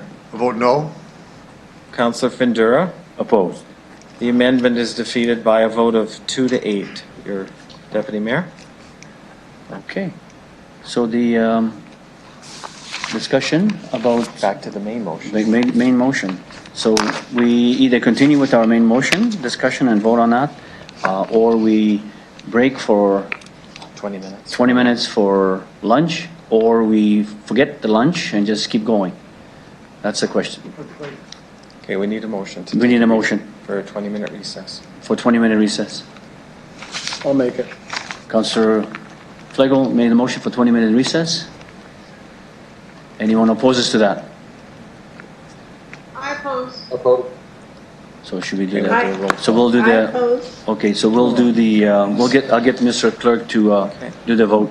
So with respect to the 20-minute recess motion by Councillor Flagel, I will start with Councillor Flagel, please. In favor. Councillor Mancinelli. Opposed. Councillor Bryce. Opposed. Councillor Murray. Opposed. Councillor Bresciani. Opposed. Councillor Stevens. In favor. Councillor Hawkins. Opposed. Councillor Young. Opposed. Mayor Fougere. Opposed. Councillor Findura. Opposed. It's defeated 2-8. Deputy Mayor. So thank you, Mr. Clerk. We'll continue with the main motion. On the main motion, I have Councillor Young. Councillor Young on the main motion. Thank you. Thank you, Mr. Chair. First of all, I would like to thank Mr. Lacey and Ms. Bryden for the work that they've put in on this. And I'd also like to thank John Hopkins from the Chamber for the time he spent helping to put this proposal together. when I saw it, I was really taken with the words proposing, altering, changing service, product, or delivery. And I'm thinking of those small businesses that haven't been using e-commerce and haven't taken advantage of that. And I have an example from one of my favorite eating places, who, by the way, is supported by a chain. So they hopped to this just immediately, and they used this e-commerce. They also put their products online so that you could take them home and make the meals you love at home instead of buying them there. But you could also buy them there, and they also had takeout. So it's just an example of how the business has changed for them, and they've done very well. And I see small businesses who don't have the capability and the expertise to put e-commerce in place being able to take advantage of this. That's just one example. This restaurant actually gave out rolls of toilet paper when you came to pick up your goods, which at a time you couldn't buy it on the shelves. So that's just an example of the kind of thing that people can do to change their business. So I'm in full support of this. Thank you very much, Councillor Young. Main motion, Councillor Bresciani. And the main report, as you say? Councillor Bresciani. Thank you, Mr. Chair. So I too want to say thank you to the Chamber for being an advocate for our business, small business, and for CFIB and many of those organizations that work day to day. I've heard from many business owners that they are on their last they're hanging on with strings and hoping they can get through and looking for anything else that the municipalities can do. So I would support this, but I also know that this does not include the hotels, which we've heard from today. So I'd like to ask administration, what is the plan moving forward? Because this is looking at small business. Owning a hotel is not a small business. What is going to be, after the conversation we've heard today, what is the next steps for the hotel, working with the Hotels Association and the hotel owners? Through the chair. Mr. Lacey. Through you, Mr. Chair. So a couple of comments. So they would be able to apply through this program. We are not specifically restricting them from the ability for any business not to apply through the program, and in their application it would be assessed against the criteria. So that would be the first point I would make. And then secondly, we certainly would continue conversations with the Regina Hotels Association with respect to what other supports the city might be able to provide.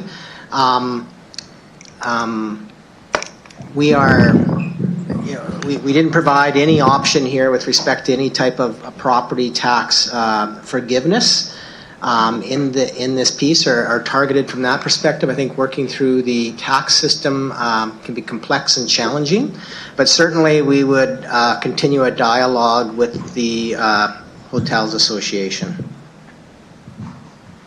Okay, thank you through the chair. So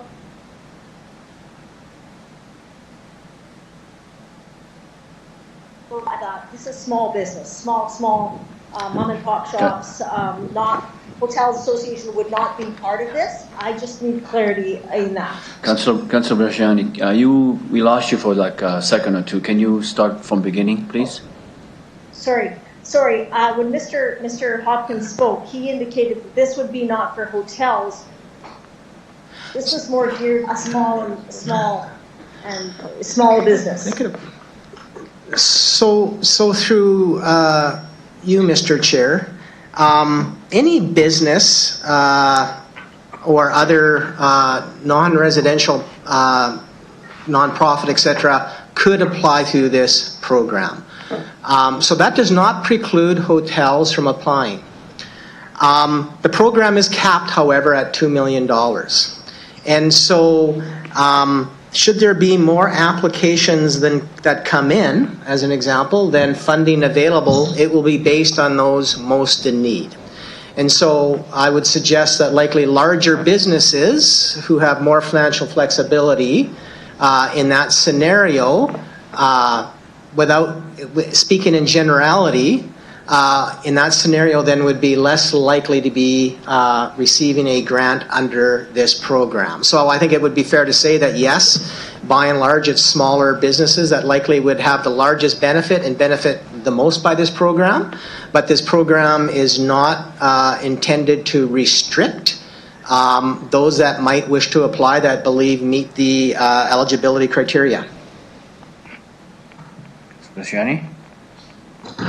Okay, so can I just ask, what are the next steps then? I think there's only $2 million. It's not, when we're talking hotels, I think it was about $4 million for a full abatement. Could I ask administration, will there be ongoing conversations, and do I have to bring a motion that this would be, or is this an undertaking, that a conversation be held with the Hotels Association for, to look at options for the I guess during the COVID, as kind of what we could do.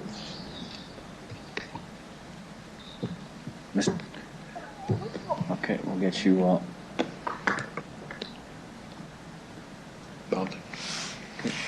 So through you, Mr. Deputy Mayor. So, Mr. Lacey and the team have outlined the program that we have recommended today. It's eligible for all non-residential in terms of an application. So to Mr. Lacey's point, yes, the smaller, businesses and companies probably will come out at the positive side of an application, realizing that there's a maximum of $25,000 per grant and $2 million in total. The other thing that we've done, of course, is extended the property tax deadline to the end of September. So it really is a point in time, October 1st, where administration will review exactly what has been the impact on the community's ability to pay their property taxes on the residential side, on the commercial side. And at that point, obviously, we may need to come back to council and say, okay, this is the impact that COVID has had on the community's ability to pay property taxes. And we may then need to have another conversation with council as to other options, other programs of support. The other piece of that, of course, is we will also, I think, have more information as to potential support from federal government in terms of the FCM request that's gone forward that may change our ability as a municipality to provide support.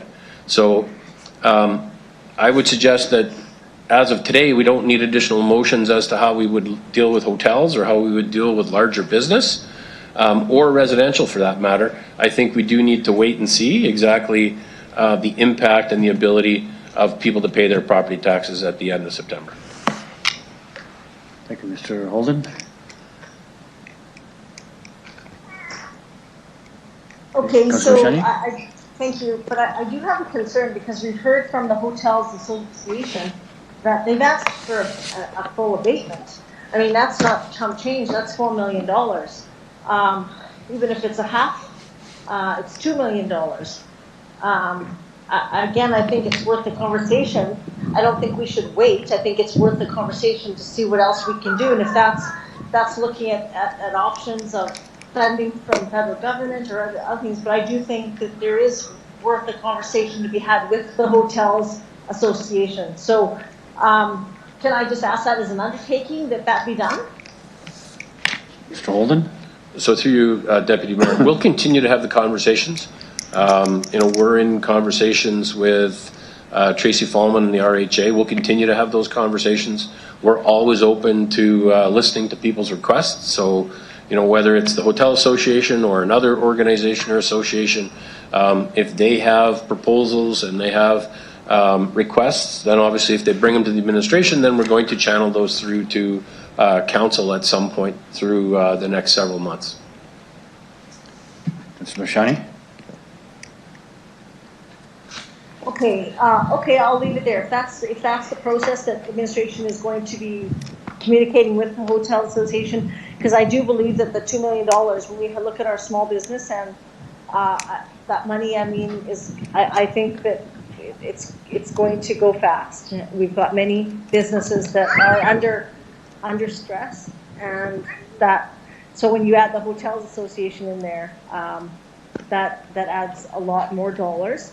But I could not support a full abatement for the hotels, but I'd like to see what other options, and that's in discussion with them to see what other things they can come with, and that's even using the destination fee, kind of coming to some kind of a collaborative approach that we can all work together to get them through these next steps. So if Mr. Holden is saying that they're going to do that, and something will come back to council at some time as an update, would that be fair to say to the chair? Okay, Mr. Holden? You on? So through you, Mr. Deputy Mayor, I think it's really important to go back to Mr. Lacey's introductory comments, which are, the ability of the 3 levels of government to provide support to business that have faced unprecedented challenges in a health pandemic that has, drastically impacted the economy worldwide.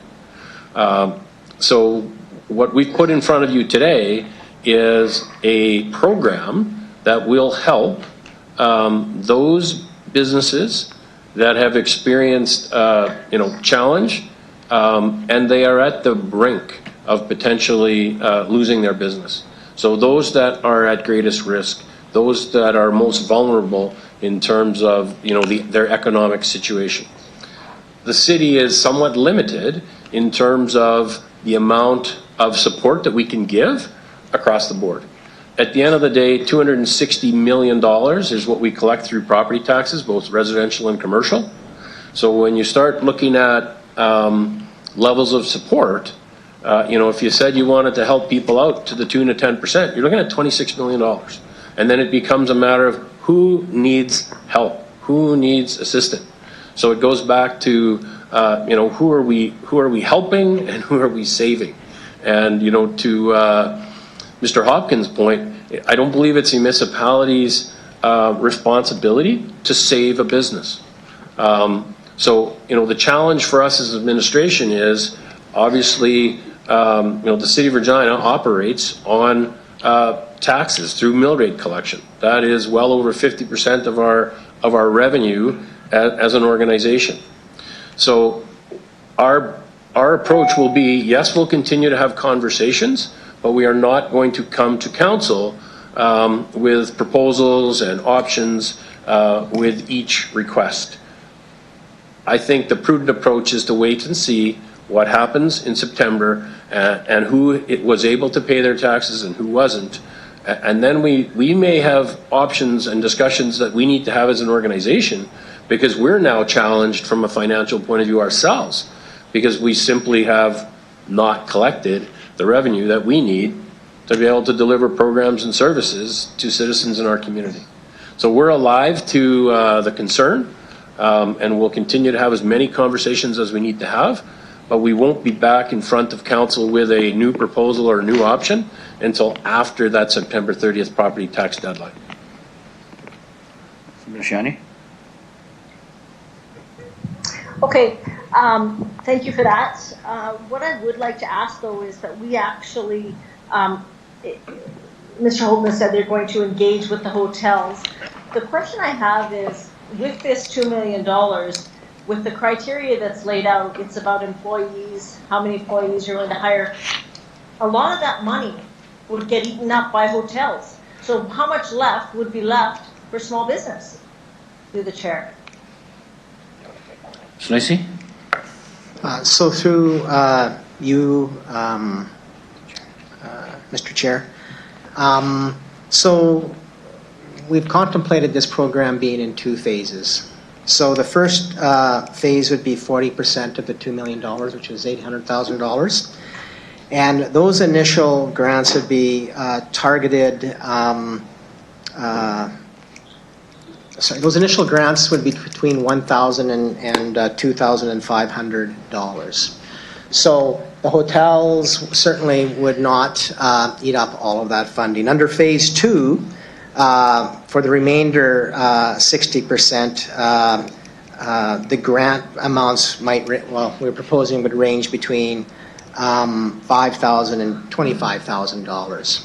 So as I mentioned, so there's those two factors in place that would ensure that there's a broader disbursement of that funding. And I come back secondly to the criteria with respect to we have more applications than we have funding available.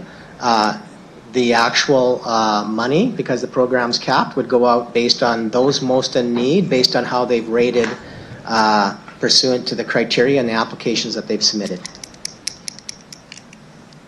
Councilor Brashani? Okay, I'll leave it there for now, and I'll let others have a chance to speak. Okay, on the main motion, I have Councilor Murray. You were in the queue to speak on the main motion, on the main report. Sorry, go ahead. Thank you. Actually, I don't have any additional comments on the main report. I'd love to do that. Okay, thank you. Councilor Bryce, you next. Thank you. So nowhere in the report, does it talk about Regina businesses owned and operated in Regina? What's to stop somebody from the Arma of Sherwood or Emerald Park to applying for this? Ms. Lacey? Through your worship, and I'll make a few comments and just look at Ms. Bryden to confirm it, that this program would be targeted at businesses that are operating within the city limits, the city boundaries. Yes, we recognize that perhaps some of those businesses might be owned by individuals outside of Regina, but at the end of the day, the businesses are within the city boundaries, supporting our economy and creating job creation within our city. Ms. Bryden, do you have any? Sorry, and Ms. Bryden, would you have anything to add? No. No, Ms. Bryden doesn't have anything to add. Okay, thank you. So as I asked, what would stop somebody from in Emerald Park or Sherwood, Sherwood, for applying for this? Because it doesn't implicitly state in the requirements that you have to be a Regina business.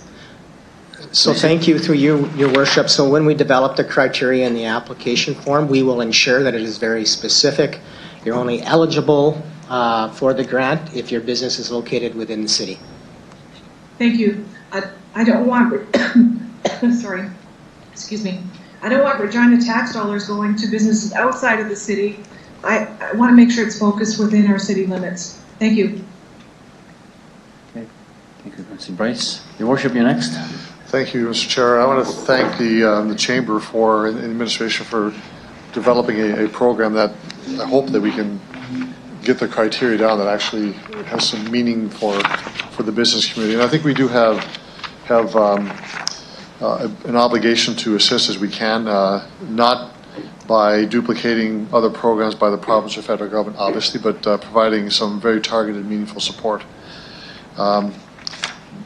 I wouldn't be supportive of this program except the extraordinary times that we're in, which we all know about, and certainly the survival of many companies, I think, are really in the balance here in many ways. When I read the criteria, which are subjective by definition, and that word's actually used in the report, a subjective program, I'm thinking of small businesses, small locally owned businesses that are the ones we're primarily concerned about. So when I hear the hotel association, or hotels I should say, can apply for this, I'm going, that wouldn't be the spirit of what I'm thinking of, just given the need they have. Their request is much larger for an exemption, very different from what we're asking for here. So am I right in thinking the administration, and if they were consulting with the Chamber or other organizations, other business organizations, are they going to be looking at priority areas, or is it going to be just a blanket, anybody can apply for this? Now we know it'll be expressly said within the boundaries of the city of Regina, or are we going to be looking at priority areas like retail and restaurant sectors that many are hit hard, but those in particular are in my view, are quite hard hit, restaurants and retail. So Lacey? Through you, Mr. Chair. So the program as outlined in the report does not specifically target specific industries like the restaurant industry or other perhaps harder hit industries, but the criteria by their nature, and we'll flesh that out in consultation with the various business groups. The criteria by their nature, those businesses that are most impacted by COVID-19 and that are struggling to set up and to pivot to continue to remain open, attract customers, drive business would be those that would be deemed, as we see it, as the highest priority grant recipients under the program. So I do think we get to those businesses, but we do not specifically target in the policy only certain business sectors as being eligible. So this is part of the difficulty of developing criteria by committee or by council, because we all have our wants and what we want to see here. And it's again, chicken and egg to mix the metaphors here. I understand why the chamber and the city may have wanted to have this open-ended to get the idea down first, then develop the criteria. But we're being asked to look at a program where we delegate that final decision without seeing it again. That's a problem for me. That's a problem. But I accept we need to move on this fairly quickly here. In undertaking the administration, or I'll move an amendment to this one, that we focus on areas where there are significant issues here. And I'm just not comfortable saying that anybody can apply, including the refinery could apply.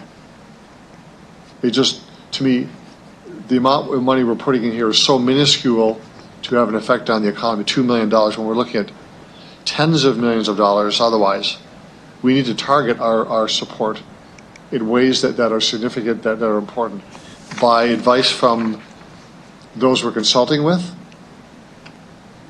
the business community, business associations, or are we just going to make that change? So I just want to hear from the administration, what's the intent of the criteria? Is it going to be broad-based, or is it going to be targeted to areas that are significantly hurting? Because some are not going to be. Stacey? So through you, Mr. Chair, the criteria themselves are broad-based, but the weighting in which a business would score would increase dependent on the need as it relates to the impacts COVID-19 have had on their business and the ability to reopen and move forward. So, so I guess that would be the first part of my response. I think His Worship has, hit on a piece that we're trying to bring this program together relatively quickly so that we get timely delivery of the program. And so we haven't worked through all of that detailed criteria prior to wanting to get endorsement from council about the direction. And so that's why the recommendation has indicated that it would then be administration to carry it through to the next step.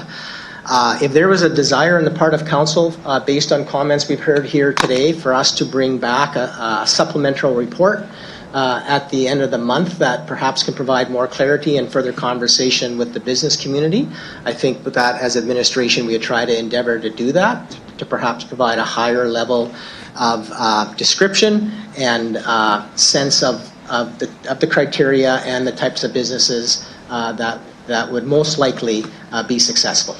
I would welcome that through you, Mr. Chair, to the administration. Are you saying by the end of the month, before council, or within a month? No, through you, Mr. Chair, as a supplemental report that would be to council as part of the end of July council I'd like that deliberation. very much. I would agree with that. And one last point I'd make as well is just the understanding of the landlords who have or have not applied for rent relief as well. That has a pretty big impact on the operations of a company. I know this program is designed to go directly to the company that may be renting from a landlord, but I just want to understand that dynamic and whether this does or doesn't apply to those companies that are renting from a landlord that has or has not taken support for the rent relief.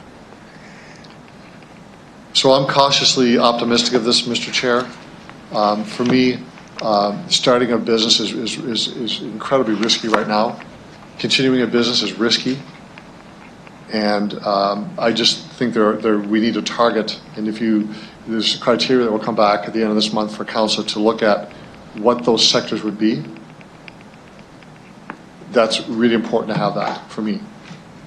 Otherwise, I can't support this. For me, it's retail, restaurant, or just part of the discussion. Larger corporations that are maybe struggling at the moment but have the resources to provide market changes, PPE, they can do that. That don't need the help should not be part of the process. But those struggling to employ Regina residents today, that's what I think is very critical. Thank you. Thank you, Your Worship. So this is, you don't have an amendment, you're just asking for a supplemental report? Say it again? Oh. It's an undertaking, and as long as we all understand there will be an undertaking, we will get a report back that's supplemental to this report that talks about the targeting and the priority setting of this program. On that basis, I will not have an amendment because that'll slow us up for more time. Is that through you to the administration, that's the undertaking that will come back? Through you, Mr. Chair, yes, that is the undertaking we commit to. Thank you. Just a question for me would be then, we'll be ready for the 29th? Through you, Mr. Chair, yes, the supplemental report would be before council at its meeting. If it's 29th, yes, on the 29th. Okay. Thank you. So we're going to continue going down the main report. I believe the next one I have is Councilor Flego. Thanks, and all good discussion. I guess what I'm, and the comment was made, it's reserve funds and rainy day and all this other stuff. It's not raining, it's pouring. And I mentioned that back in April, as soon as we started talking about trying to recover in some regard. It is pouring out for the city. It's pouring out for businesses in the city, the residents of the city. It's not just raining. And so that was my point I wanted to make. The list of criteria, we always talk about food and beverage and the landlord and the retail and stuff, but there's such a group of people out there, totally different, personal services, I mean, hairdressers, physiotherapists, auto repair shops, vacuum cleaner repair shops. There's thousands of people out there, and some of them might have gotten CERB, some of them don't, so I don't think we can disregard, as an example, all the hairstylists were shut down for 3 months just like everybody else. And not once have I heard anybody talk about them. And yet, yeah, everybody can go and chop their own hair and grab a thing. But I'll tell you, they were one of the busiest businesses on May 19th when they were allowed to open that I've seen. And I've talked to a few different ones. So that's something we've got to keep in mind in terms of that. This whole thing I think is good, and I agree with Councillor Bresciani. We need to look at some other things as well, and haven't had discussions with a bunch of different businesses in the city. Most of them, you know, or I shouldn't say most, half of them are probably okay. As it was said to me, some are hemorrhaging, some are bleeding, and some are level. So if we can help the hemorrhaging ones get to a slowly bleeding, then we've got to figure out a way to do it. Recovery back through the whole city. I believe that, you know, if we have some room for reserve funds, we've got to take a look at that. I wonder, is there, instead of it coming out, is there any way that we can openly go through a grant process as opposed to taking it out of the reserve funds, i.e., is there a different way of getting funding out of the city that may have a different effect on our bottom line after the fact? Mr. Chair. Okay. Mr. Lacy. Through you, Your Worship, I think it doesn't matter what lever you use to try and flow funding to businesses. At the end of the day, that is going to come out of the city's bottom line or reserves. The city or council always has the ability to try and recoup that, I guess, in future years through future mill rate increases or whatever. But certainly with respect to the immediate source of funds, it will be an expense and will have to be funded some way. Yeah, okay. I just wondered if there was a different accounting system we use in terms of grants, but again, I guess we have to fill the grant pool from the reserve fund or wherever we're going to take it from. Okay, just thought I would ask that, but it'll be interesting to, whether it's landlords, retailers, or whatever, it'll be interesting to see over the next couple of 3 weeks prior to council how the community digests, the residents digest this, the business community digests this, and what everybody has an opinion on, because I'm expecting we'll hear lots from the different vested interest groups that we have in the city that are going to be either asking for, receiving, or deciding they don't need it. So we'll go from there. Thanks. Thank you, Councilor Flego. Any further? Oh, okay. Councilor Mancinelli. Thank you. Just a question to administration. There's been federal programs. Has there been any talk about overlap for available funding from both federal and this what we are proposing right here? Thinking some of the loans that the feds have put out there. Any comment? Mr. Lacy? Through you, Your Worships, I think the program that we've proposed here is intended to fill, as we see it, and discussions with the Chamber, a gap between the types of funding programs that are currently out there being offered by the other levels of government. So I would say as of today, we don't necessarily see any direct overlap as it currently stands. Thank you very much. That was my only worry. I appreciate what you guys have done here. Thank you. Okay, I see Councilor Brasciani, you want to come again? You on next? Hey. Thank you, Mr. Chair. So I do have a question. I think I would like to bring forward a motion after Mayor Fougere spoke. Thinking about this was geared to smaller, and that's what I understood as well, hearing from the Chamber, Mr. Hopkins. So I really think that I would like to have more information, but I would also like to have a motion, put forward a motion just in regards to a discussion from with administration to the Hotels Association and stakeholders, if it's other hotel owners, in regards to collaboration as to some kind of financial support options. So we talked today about what other municipalities are doing. We heard from Mrs. Fallman about also what if it's a percentage. I think something in the fact that what are some options for the hotel industry. I'd like to put that forward if I could.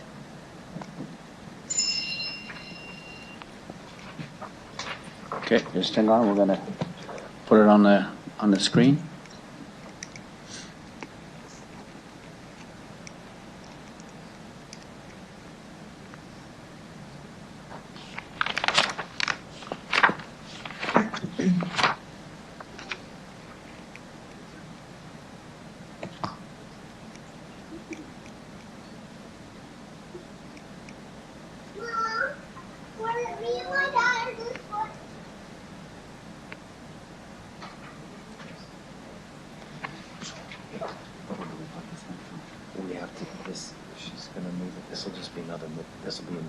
We'll figure that out later. She's just making an amendment, so.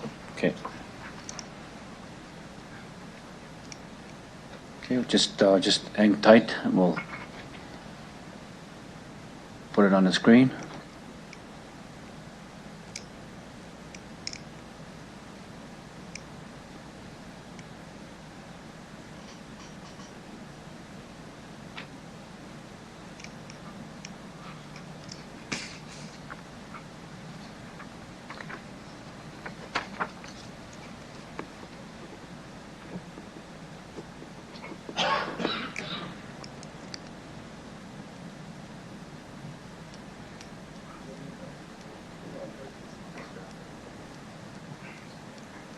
Okay, we've got it on the screen. So we treat this as an amendment? Okay. So Councilor Barshani, you see your amendment on the screen? Is that your intent? Yeah, and if we could just have maybe financial support to the hotel industry due to COVID implications.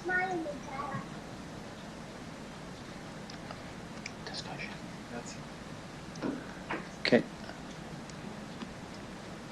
Where are you? Mr. Holden. Through you, Mr. Deputy Mayor.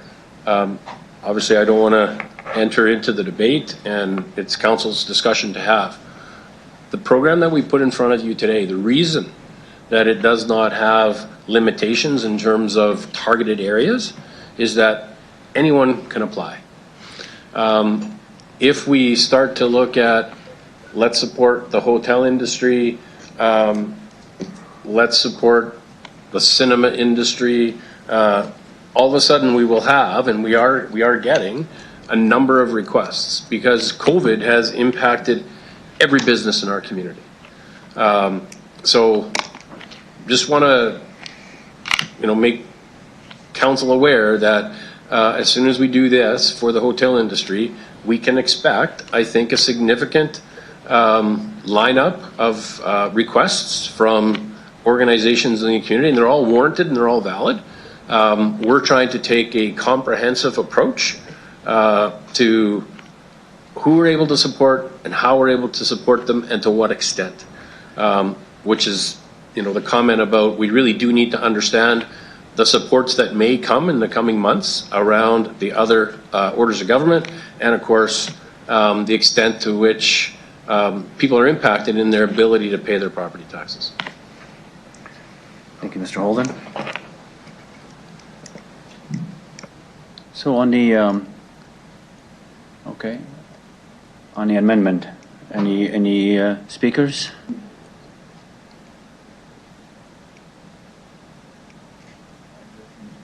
Yes, I'm on the list. Okay, I can't see it for some reason here. So, Councilor Young, go ahead.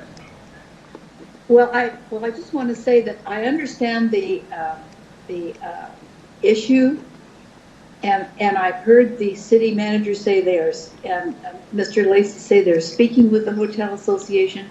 I don't think it belongs with this motion, and so I think that that's for a later time, and there are other levels of government that may also come forward during this time, and I think Mr. Holden covered the ground. So I won't support this.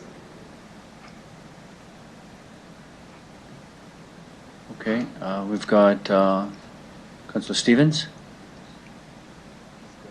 He's good? Okay. No, it's been asked. You've been asked, okay. Your Worship? Thank you, Mr. Chair. I think I understand the spirit of the amendment, and I'm not sure we need one. I think the undertaking was already there to look at this. We'll get something back on that. I actually think we should be looking at something, but I just think that this is not germane to the report. The report is separate from that.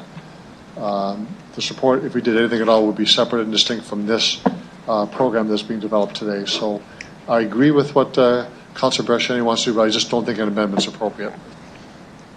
Okay. Thank you, Your Worship. Councilor Bryce? I was going to make the same points as the mayor did. So I agree with the intention, but I think that we're already working on it, so I don't think the amendment's necessary. Okay. Okay, thank you. So, Councilor Barshani, if I may ask, would you withdraw or do you want to go to the vote? No, I'd like to go to a vote, and the reason I'll say that is because I asked the city administration, and Mr. Holden indicated that it's not going to come back to council. There's nothing that is going to come back in this regard. So it's just out there, they're working with the administration, but nothing is going to come back to council. I heard Mayor Fougere say it's going to come back. It's not going to come back. And if I can ask Mr. Holden, is there something that's going to come back to council in regards to conversations with the hotel industry? I'll withdraw it. But if there isn't, I'll leave it on the floor. Okay, Councilor Barshani, thank you. Mr. Holden. So through you, Deputy Mayor. So my comment was that we are not going to come back to council each time we get a request from a organization or a group of organizations. What we will do is bring a report back after the September 30th tax deadline, which will be able to give a high-level overview to council as to the impact of all businesses, all residential property owners to have the ability to pay their taxes. And at that point, we may need to look at a more comprehensive or a different program to provide support to those that are continuing to struggle through the COVID-19 pandemic. Thank you for that.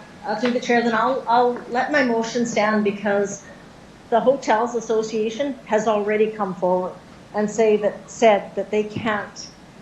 This is going to be struggling times, and many may close. So waiting till September doesn't do us anything. I think it's worth the conversation to see what options are out there. Ms. Fallman indicated they want to work with administration, and then that would come back to council as to what are some of the discussions that happen. That's all I'm asking for. But right now, to wait till September until people can see if they can pay their taxes is too late for me. So I'd like the motion to stand. Okay, thank you, Councillor Shiani. I think to the amendment. Yeah. Councillor Thanks. Yeah, I think this, I mean, I don't know what the discussions have been with administration and the Hotels Association, but I would like to know what those are because, you know, we're going to start getting the phone calls, and I mean, we've been getting them already, and we've been getting their version of it, and we need to find out what's going on. And having an open conversation and putting this on the floor, there is no right or wrong time. And this is, if this is the time to at least bring it forward and have us have a discussion, open discussion. And then, like I said in the last time I spoke, is that it'll be interesting to digest what everybody's coming forward with or bringing forward or discussing at the water cooler and or business table about where they're sitting and what the city might be able to do in terms of helping them and even putting together some kind of a plan. I mean, we're talking about a $2 million plan for small business, and there may be other businesses too, but there's a lot of businesses in the city that were flourishing because of the unfortunate COVID situation, and we know of those. And you know, try to find somebody to do some renovations for you today is almost impossible because everybody's at home looking at their old kitchens and renovating their kitchen, et cetera, et cetera. So the honeydew list has really gotten thin over time because people have had opportunities. So there are those ones that are flourishing, but there's also the ones that aren't. And I think one of the comments made by one of the people I was talking to is that they thought the recovery of COVID was going to be quick and short and back in business ASAP. That mentality has changed, and it is now a year to 18 months out before they ever see themselves potentially, if at all, getting back to 100% or even 90%. So for us to have this quick discussion, I agree with Councillor Bresciani on this one. Whether it's the Hotels Association or whether it's on this motion, maybe we need to bring a separate motion forward for this particular amendment instead of an amendment. But I'll go with the amendment. I'm not hearing good things about from other colleagues, which is fine. But I think having a discussion, an open discussion even with council and administration about what's the next steps. And I understand what Mr. Holden is saying about we can't do this every time, but there are situations where we may have to. And I mean, we've called special meetings about all kinds of different things. And if this might be one of them, then I think this, it's something we've got to address because whether you're a major player in the city or you're a smaller player in the city, your livelihood depends on whatever size business you're running. So for us not to look at it is maybe us not doing our due diligence on it. So I'll support this amendment and see where it goes. Thanks. Thank you. Any further comments, questions? I can't see anybody. No one's there. Okay. So then we'll Mr. Clerk, let's put it to the vote. Sorry, on. can I just close debate quickly? Okay, go ahead. Sorry, Councillor Pinder, Deputy Mayor, I just want to just add that when I heard from some of the hotelers, they're not paying $2,000 a month in property taxes over time or $10,000 a year. They're paying $25,000 a month. And many have been closed for months. And I think that we have to do our due diligence as a council to hear and have a conversation with our administration and to come back to council as to some of the suggestions. Not a full abatement, maybe not even a 50%, or maybe it's a percentage of an abatement or something like that. But and also we asked Ms. Fallman to go back and find out what other things are being done in municipalities and come back with that, and then come back to council. This is one group that has been advocating to do this, and they know that they are in serious trouble. For us to shut it down and say, well, administration is going to just let it go and then it'll come back in September if people can't pay.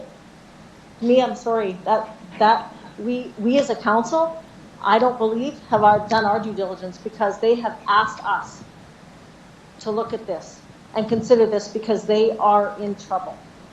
So I asked my council colleagues to support this, just to come back to council for a report so we can look at it and consider whatever, and it doesn't have to be, it would be just a consideration on what they have found through the discussions. I'll leave it there. Okay, Councillor Brashani, thank you. Councillor Flego? Two quick things. If this amendment is not passed, are we bound by holding? We can't bring this back up for discussion for a year, or can we bring it up as a motion, as a agenda item? Firstly.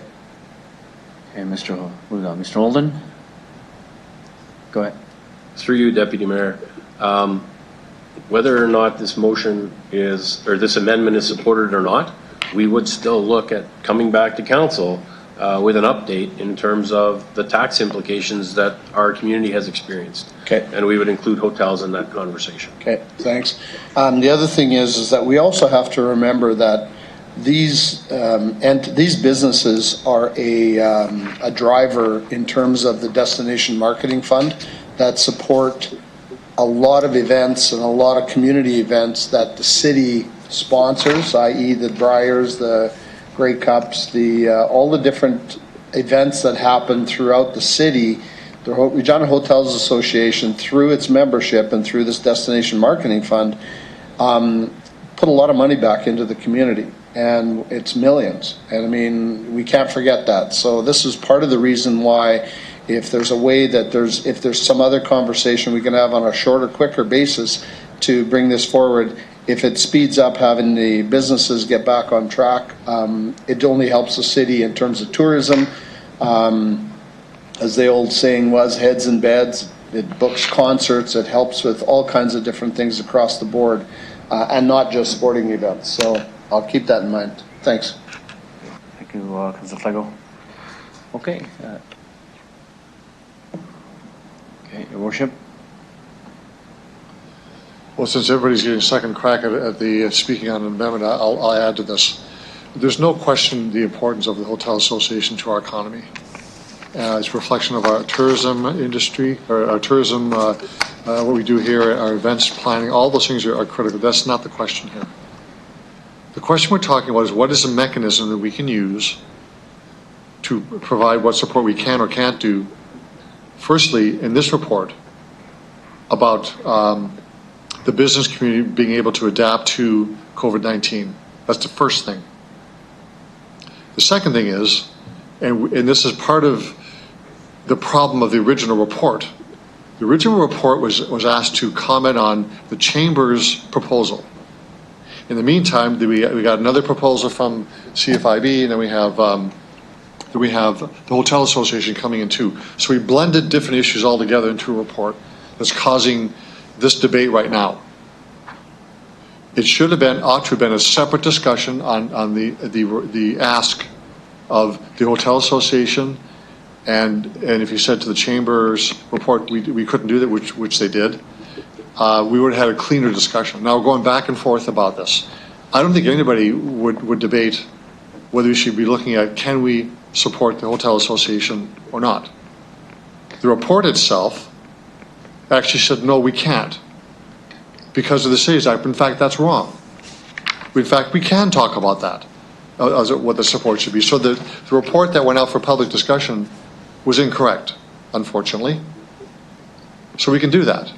So when I say I'm not supporting the idea of a motion, that's not what I mean. I'm saying that I'd want the administration, and as an undertaking, just to make it easier for everyone so we don't debate this all day, come back with a response to the Hotel Association's request. We probably know we can't support them for $4.7 million a year for an abatement on taxes.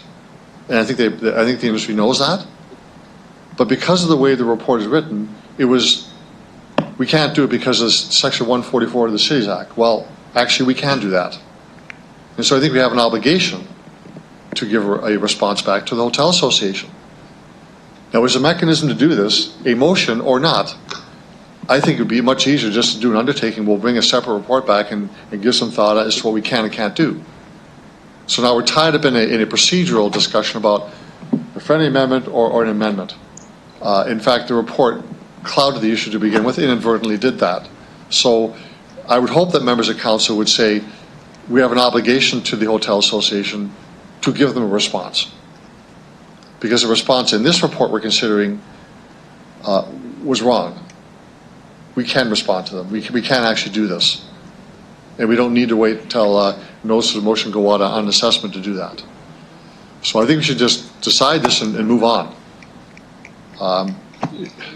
Either way, as a undertaking or a motion, we have an obligation to get back to the Hotel Association. They wrote us, they asked us for that, and we should do that. So if the city manager is saying in ordinarily he would have done this by way of a much larger response, and I take it not wanting to respond to every ask individually, this is a different response because they ask us for a response. The response in the report said, no, we can't even talk to you about helping you because we're precluded under Section 144 of the Cities Act. That's not correct. So if the administration is going to hang to the issue of saying, I will put this as part of a much larger report on COVID-19, as opposed to responding directly to the Hotel Association, I will support the amendment on the floor. Okay. Good. Mr. Lacier or Mr. Holden? I think there was a question, or what's... let's take... Okay. So through you, Deputy Mayor, what I'm hearing is this amendment would direct us to bring a response to the Hotel Association's request. If that amendment passes, we will do that, and we'll do that in fairly short order. What I was saying is that we would look at it in a broader context. This motion says that isn't the direction that council wants to proceed. Okay. So, okay, then, Councilor Rashiani, what I'm hearing is that either do the undertaking and this will go, it will come back, or you still want you want to stay with your amendment? I'll keep with the amendment. Okay, we'll go to the vote. Chair. Okay. We'll go to the vote. Okay. Thank you, Mr. Chair. With respect to Councilor Bresciani's amendment, I will start with Councilor Bresciani, please. In favor. Councilor Young. No. Councilor Hawkins. Opposed. Councilor Stevens. Opposed. Councilor Murray. In favor. Councilor Bryce. Opposed. Councilor Mancinelli. Opposed. Councilor Flagel. Yes. Mayor Fougere. And Councilor Findura. In favor. It is a tie vote at 5-5. The amendment is defeated. Okay, we got to go motion. Okay, the amendment is defeated, but we have a very important thing to do right now. We are at 1:30, which gives us in the act that we need to have a hard stop at 1:30 after 4.5 hours, 4 hours and 30 minutes. To continue. Or we can have a motion to adjourn, or we have a motion to continue. Your worship? Chair, I move that we continue. Okay, the motion is on the floor to continue. Do we?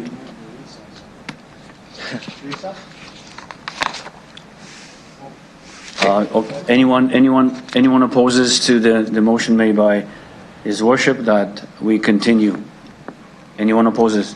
I oppose just because I have to be at work at 2:45. Okay, so we'll take a roll call. We'll take a vote. Okay, so we will take a vote.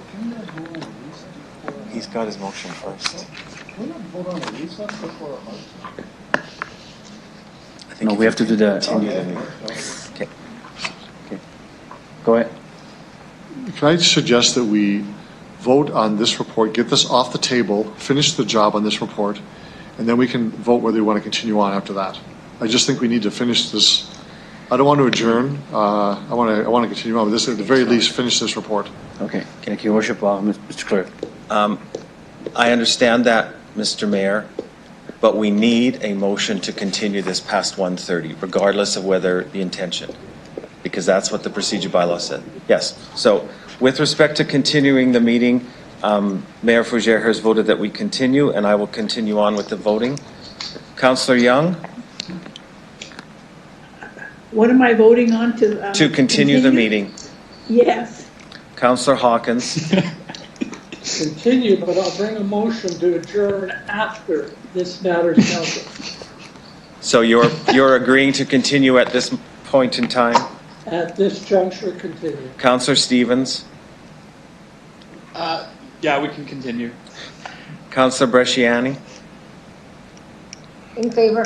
Councillor Murray? Yeah. Councillor Bryce? In favor at this point. Look forward to Bob's motion. Councillor Mancinelli? In favor. Councillor Flagel? Councillor Findura? In favor. Carries 10-0. Mr. Deputy Mayor, now you can make your recess. I'd like to make a 20-minute recess, that we could stop. Yeah. Dan, we're discussing this report, are we not? We just about finished. Everybody spoke. You spoke on the main motion? Oh, on this report? Yes. Okay, sure. Okay. I thought you meant No. Everyone spoke. Everyone had to say on this report, Okay. amendments and all that. So there's no more comments. Call the vote. So I want to close debate if I can, but I'll keep it under 1 minute. He can talk though. okay, Councillor Hawkins, go ahead. 1 minute. Thank you. I want to just remind everybody that we're not going to be able to help everyone in difficulty because of COVID. It's a tragic reality, but it's true. We have our own responsibilities as a council to maintain roads, police, garbage, water, wastewater, and those are things that we cannot put off. We cannot run a deficit. We cannot raise taxes on the suffering citizens of Regina indefinitely, and we can't drain our reserves, which we count on to balance our budget and which we count on to take advantage of cost-shared programs. So we are in a tight spot here, and I just want groups that are coming to council for help to understand we have very, very limited room for maneuver. I'll support this motion on the floor because it's an extraordinary program for exceptional times, but we have to understand there's a limit to this. Thank you, Mr. Chair. Thank you, Councillor Hawkins. So no more speeches. So we'll put it to the vote. The report as amended. Mr. Clerk. Thank you, Deputy Mayor. I will start with you, please, Councillor Hawkins. In favor. Councillor Young. In favor. Councillor Stevens. Opposed. Councillor Bresciani. In favor. Councillor Murray. In favor. Councillor Bryce. In favor. Councillor Mancinelli. In favor. Councillor Flagel. Yes. Mayor Fougere. I vote yes. Councillor Findura. In favor. Carries 9-1. Mr. Deputy Mayor. Thank you. I move adjournment. Okay, let's There's put no it to the debate. vote. I'll just 1 second. I'll just ask. Yeah. So with respect to the adjournment motion, I will start with you, Councillor Hawkins, please. In favor. Councillor Stevens. Opposed. Councillor Bresciani. Sorry, Mr. Clerk, can I just ask, do we have delegations waiting to speak? Yes, we have a number of delegations waiting to speak.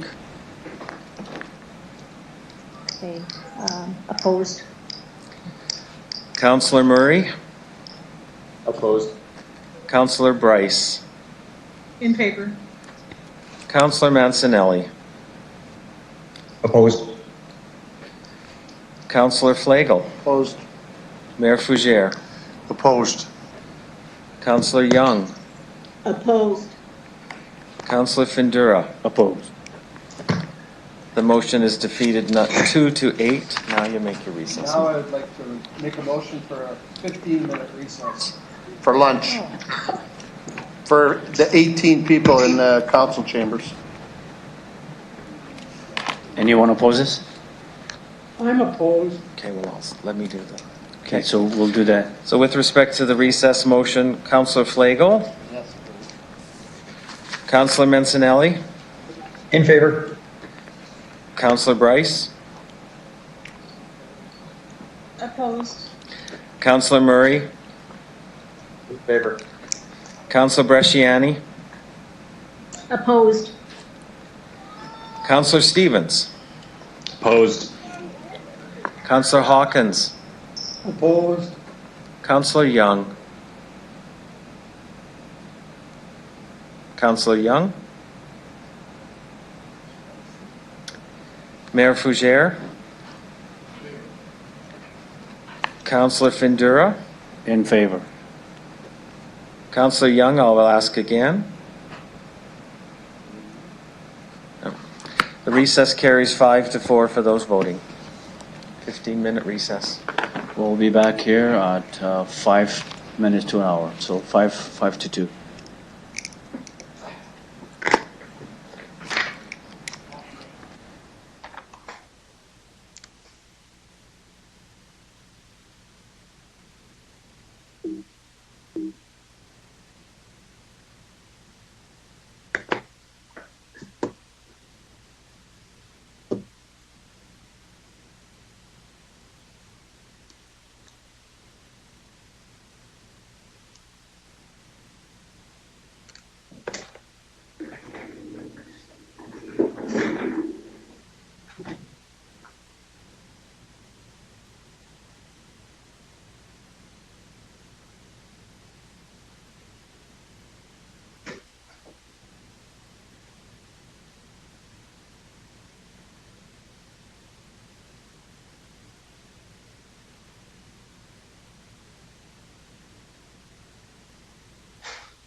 Okay, I think we gave ourselves a little extra here, so let's get going.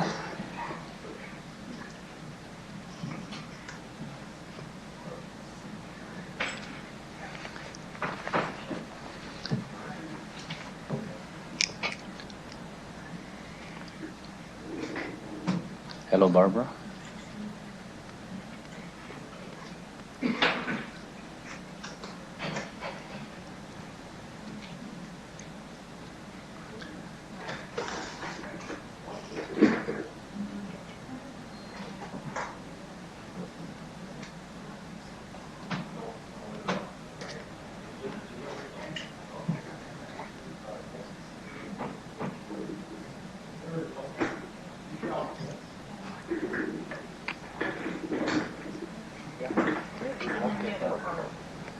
Okay.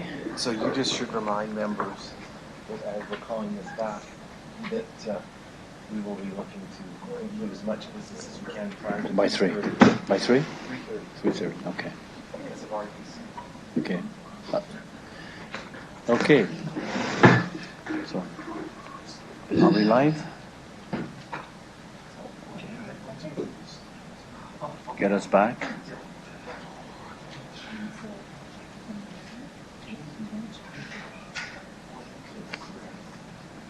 Okay, so are we on it here?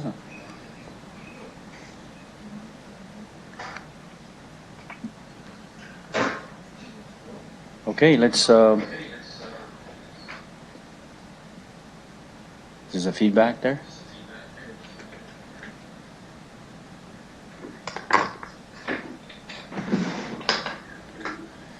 There you go. I can only hear myself once. Okay, let's convene the meeting back to order. We're going to start with. We're going to do EX 20-26, the Body Rub Establishment License Program. We have a delegation at EX 20-26. First delegation is Trevor Walk, I would say. So I'm going to. Trevor, are you there? Yes, I am. If you could introduce yourself, who you represent. You'll have 5 minutes for your presentation, and then maybe question from the committee after that. Be my pleasure. Thank you all through the chair. My name is Trevor Woke. Okay. I am the owner of a company in Regina called YBI Technology. I provide business management and consulting services to a number of massage clinics, and I am personally familiar with most of the body rub establishment owners and workers. I've been observing the process over the last couple of years and would like to commend the city administration for the wonderful work they have done. I do not so much have a presentation as I have observations of the latest report to cover. Firstly, under the building subsection of the report, I noted the requirement for panic alarms. In our experience, panic alarms are not sufficient to provide a safe environment for the workers. You should consider a requirement to install security camera systems, both on the exterior and interior public areas of the facilities. Having done that several years ago for my clients, it has completely eliminated any aggressive patrons. Touching on the safety issue, in the industrial zone's recommendation was a bit of a disappointment for my clients.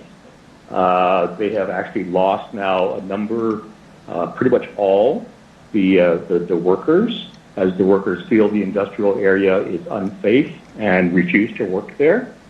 That's not so much an impact to my clientele as they are massage clinics, but it is my personal observation that the workers that were in the safe environment of working in our clinics have now entered the prostitution and online escort service, part of the sex trade in the city. So the recommendations you are proceeding by eliminating the body rub establishments from major artery commercial areas is having the exact opposite impact that was desired. Hours of operations, again, tying into the safety. I understand the intent, and as the clinics, we have no problem adhering to the limited hours of operations. However, body rub establishments, the busiest time of their business operations is from approximately 8 p.m. to 4 o'clock in the morning. Again, by implementing the hours of operations restrictions, you are forcing the workers into the prostitution and escort service part of the sex trade in Regina. The two workers requirement is a great requirement, one that we have all for years adhered to. However, there is a bit of clarification needed in the definition. There should not be a requirement to have two body rub service delivery people in the establishment. In our facilities, we have a receptionist that is a salaried employee that provides the requirement and security safety to the massage clinic workers. And I would suggest that a bit of clarification around the phrase "two workers must be required" take place. Fees. I think the recommendations in the report are very good. There seems to be a lack of information at this point in time in the grandfathering and transitioning of the body rub establishments to the industrial zone. The approximate cost per institution of making that move for renovations and impact of business will be in the range of $60,000 to $80,000 for each facility that is required to move from their present location. It would be the opinion of the owners of these shops that the City of Regina would be required to pay that as damages, as the businesses are currently operating legitimately, if not by law, by convention, and the city, by enacting this transition, is forcing the incurrence of that cost and should bear it. Funding support and details of the zoning availability. We continue to monitor the city website for updates on the zoning laws and requirements. There does not appear to be any publicly available information on the body rub establishment, so it is unclear which zoning and which trade would be applied for with a license. Just, again, an observation looking for clarity. I give myself open to your questions, folks, as somebody that is knowledgeable of this industry, and I would note that neither myself nor the owners of the massage clinics I represent have been interviewed by the administration team, as we were not directly impacted, as we are not body rub establishments, just knowledgeable of the business.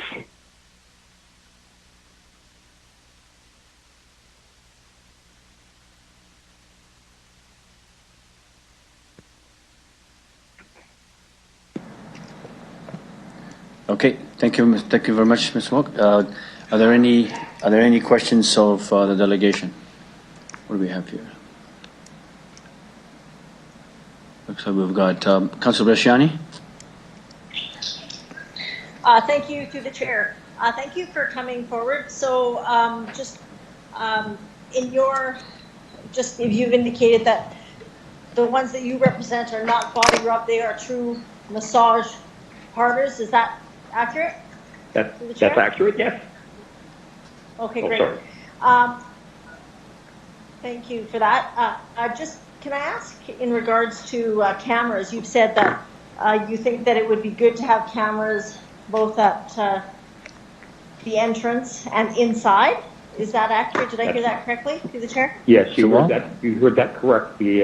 Several years ago, we had implemented the panic alarm system in our facilities, and we found that did nothing to detract the aggressive patrons. But as soon as we put in security cameras both on the exterior and on the interior public areas, obviously we don't have cameras in the massage rooms themselves, but that brought the aggressive patrons down to zero. That we have not experienced an aggressive incident in years. Great, thank you for that. Also, can I just ask about, in the report it talks about the employer would be providing the information on the workers. It was through some of the discussion that the workers did come forward prior to that. The workers said that they would appreciate also being able to share some of their information with the city, not just the employer. What are your thoughts on that through the chair? Mr. Wall? The general consensus of the workers that we have in our facilities and the body rub establishments that I'm friends with your owners is the opposite of that. By far the majority would prefer their information to remain private, and I've discussed and reviewed the report recommendations that the owner of the establishment would be required to document and have the items there, their government identification, their proof that they're over 18, that they have the right to work in Regina. all of those things, the workers that work in our facilities and those that I consult with on the body rub scenario do not have a problem with those and would prefer that over a direct licensing. Okay, thank you for that. So so if police were to come in and ask some questions, the owner is there, but many times the owner is not there. It's the operator. And the workers have no issue with having their identification and passports and things like that available on the spot for police or city health workers to verify. Okay. Can I ask, how does it work with the education program that's being promoted through the city here, that these workers would have to go through a session once a year talking about other opportunities of employment and other options in regards to safety and things like that? What are your thoughts on that, through the chair?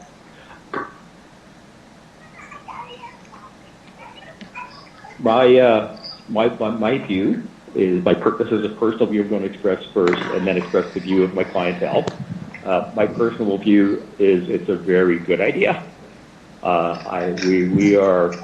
We were primarily entered this business several years ago to provide a safe, secure work environment as an alternative to street work and gang-led sexual prostitution services that were rampant in the city at that time. In the view of my clientele, most of them are owner-operators, and they would feel that the requirement to be retrained on the same information every year when they've been in the business, in some cases for 12 or 13 years already, is redundant and unnecessary.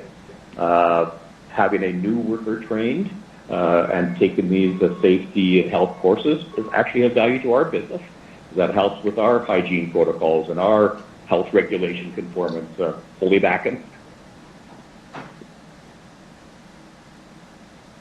Okay, just in the ones that you know of, are they all owner operated? Because I know in some cases the owners are not here. The owners are, it's a numbered company and the owners are outside of Canada. Are you aware of any that you know of that because when they have to fill out the form, it's the owner, the operator, and I'll be asking administration that, but it's the owner. The owner's not here. What are your thoughts on that, through the chair? Mr. Walk?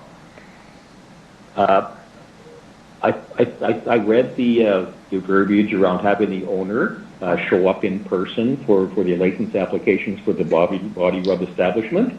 And again, myself and the clinics that I work with think that's a great idea. All the clientele that I represent, the owners are either in the city as their permanent full-time residents in Regina, or they are frequently here at least on a monthly basis from, for instance, Toronto, in the case of one of my clients.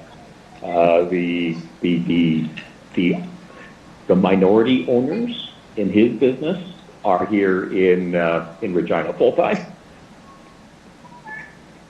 Okay, and thank you. And my last question, any of the owners that you know of here in Regina or outside of Regina, have any of them been charged with human trafficking or any concerns from police in regards to any investigations in that regard? None. I would note that there has been a transition of ownership that I've been involved in with a number of the facilities as I've been bringing them into the compliance with the proposed regulations. For going over close to 2 years now, I've been working with them. Councilor Bashani? Thank you. I'll leave it there. Okay, thank you. I believe Councilor Young, you're next. Okay.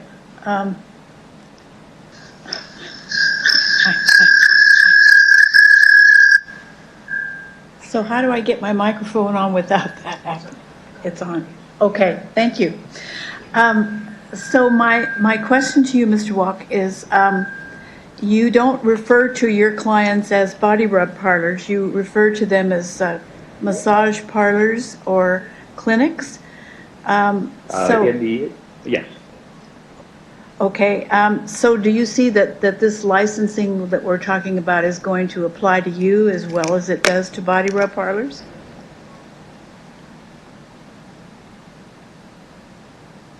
Because we comply to the current zoning regulations of the massage clinic definition, i.e. having the training and certifications of the owners, it would not apply to us.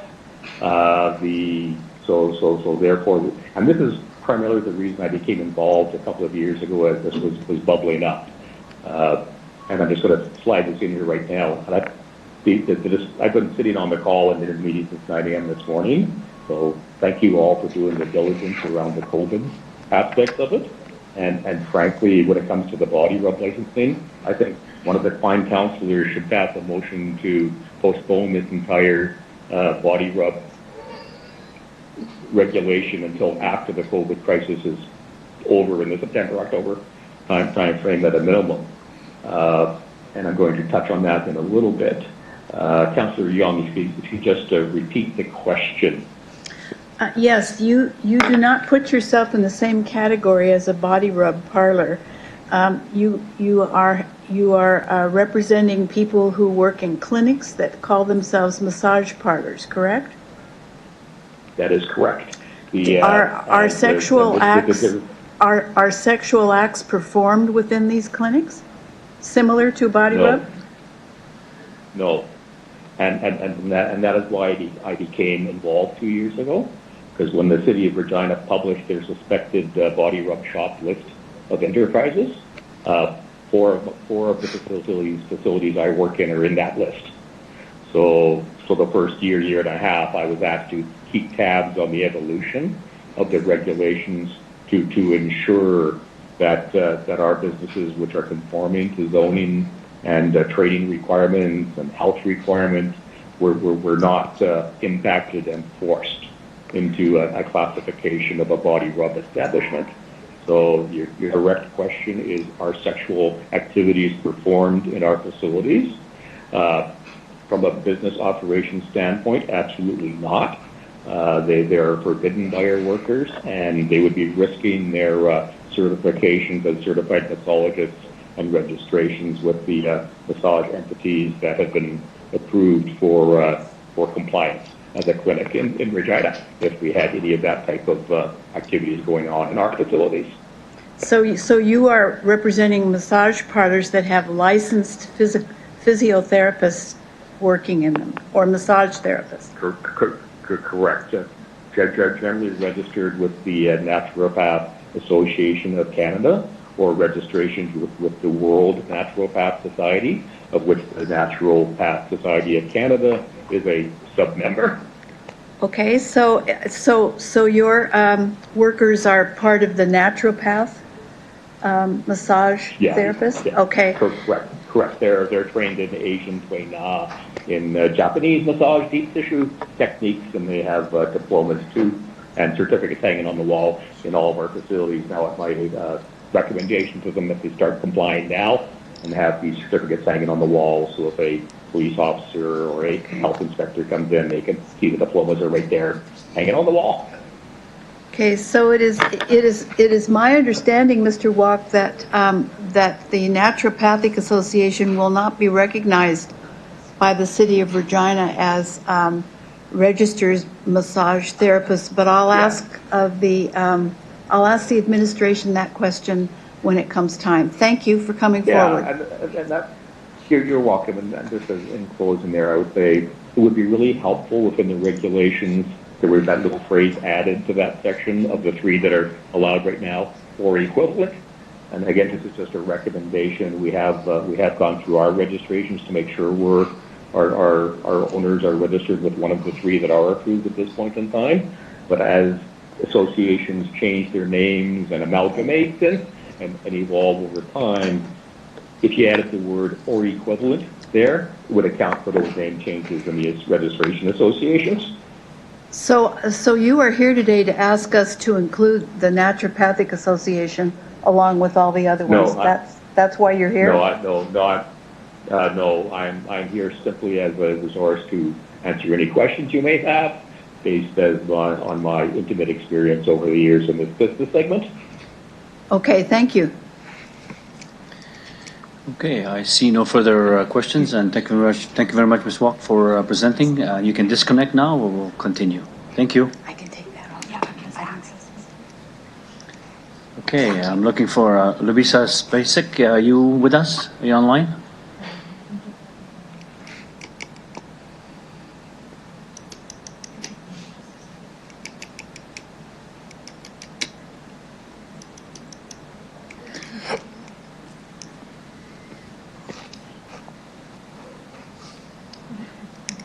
Yeah, she's okay. Luisa Spacek, Hello? are you there? Yes, sir. Okay, I will ask you to introduce yourself, who you represent, if any. You will have 5 minutes to present, and afterwards there may be questions from the committee. You have 5 minutes. Okay, Go ahead.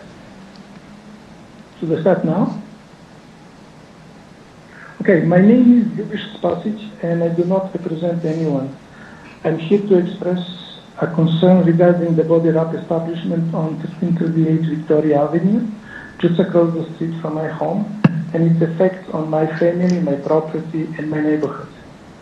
The body wrap business, or providing sexual services for money, or simply put, prostitution, that operates in a residential area, violated the City of Regina zoning bylaw since March 2019. According to the zoning bylaw, and I'm going to quote, there are fines in place for individuals and/or corporations who do not comply to the regulations within the bylaw. My question here is, has the city fined the establishment that has worked illegally? Everyone deserves safe work environment, including sex workers. However, I have a young family, and my spouse and my children deserve a safe environment as well. This business attracts shady and dangerous people. I understand city's concern to protect sex workers, but what does the city do for the residents that live in the proximity of the body wrap establishments? In addition, every employed individual pays income taxes. Considering that the city of Regina has legalized body wrap establishments, I would like to know if their pay for service is regulated.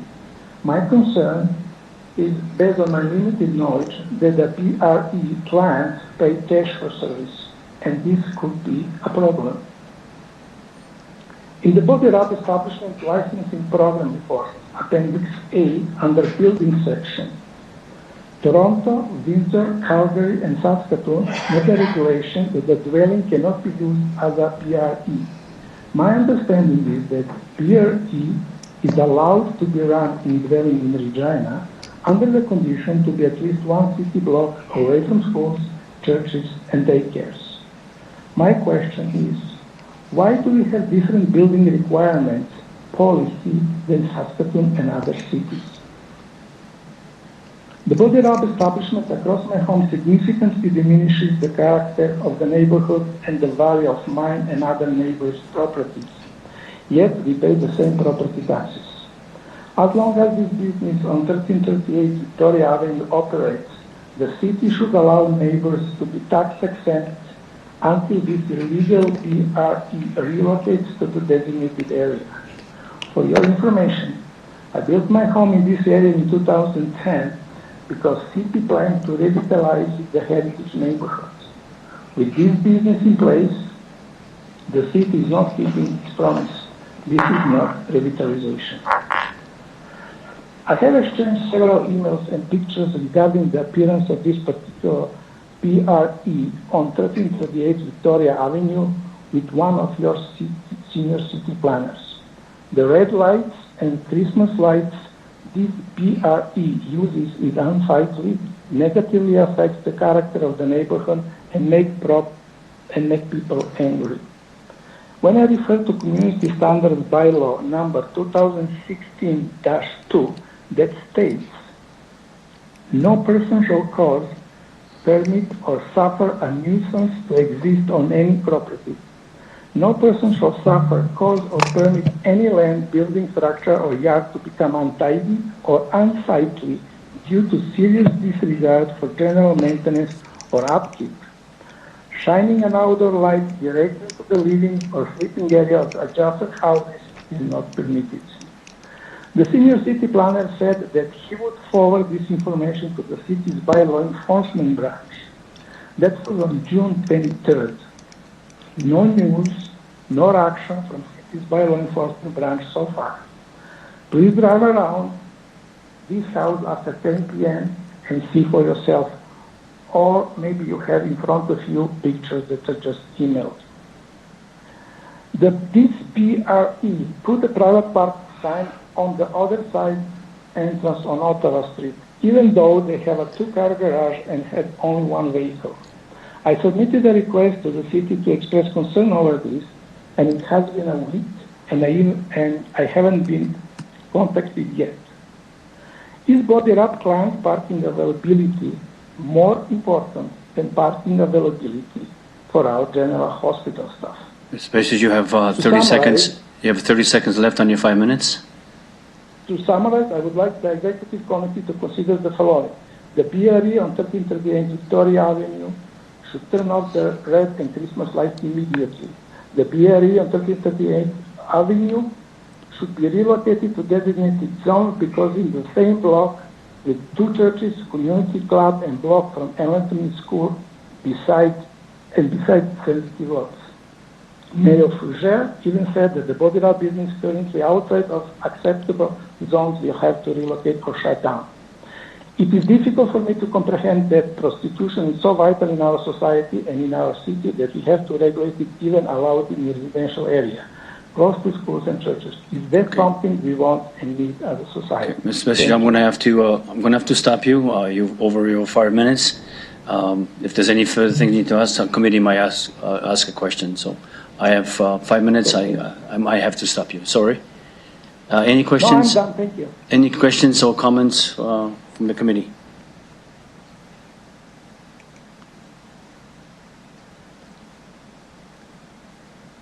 Okay, Councilor Bershani. Thank you, Mr. Chair. Thank you for coming forward and speaking. I know it's not easy and it's in your community. I have heard from many residents adjacent to where this body rub parlor is. So I just want to be clear. Did you get everything in that you wanted to say through the chair? Yes, I did. Okay. So you had indicated that this is your residential home is adjacent or close to this body rub. Can you just tell me how this has affected your family?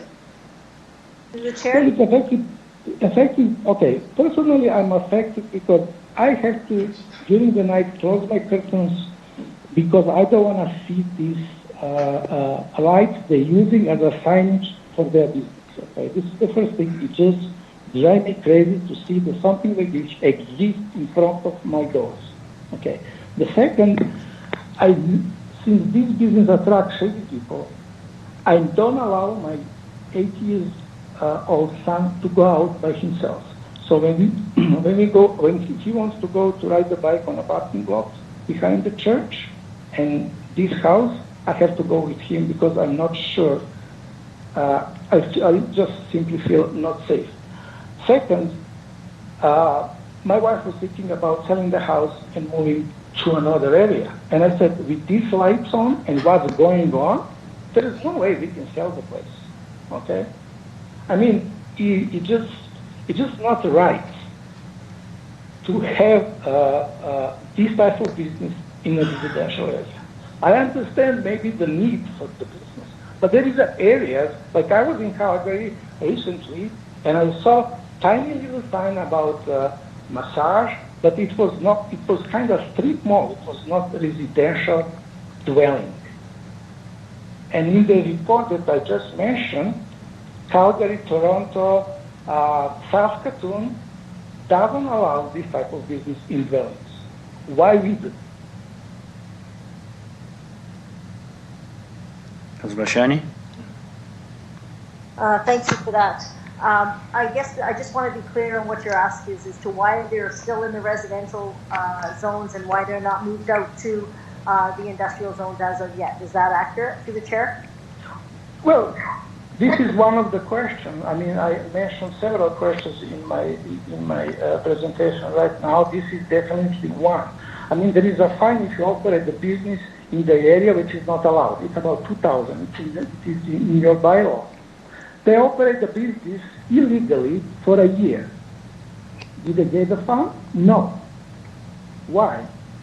Is this property in front of my house untied property or unlikely property? You can see the picture that I just sent, or please drive around after 10 p.m. and see for yourself how the property looks like during the night.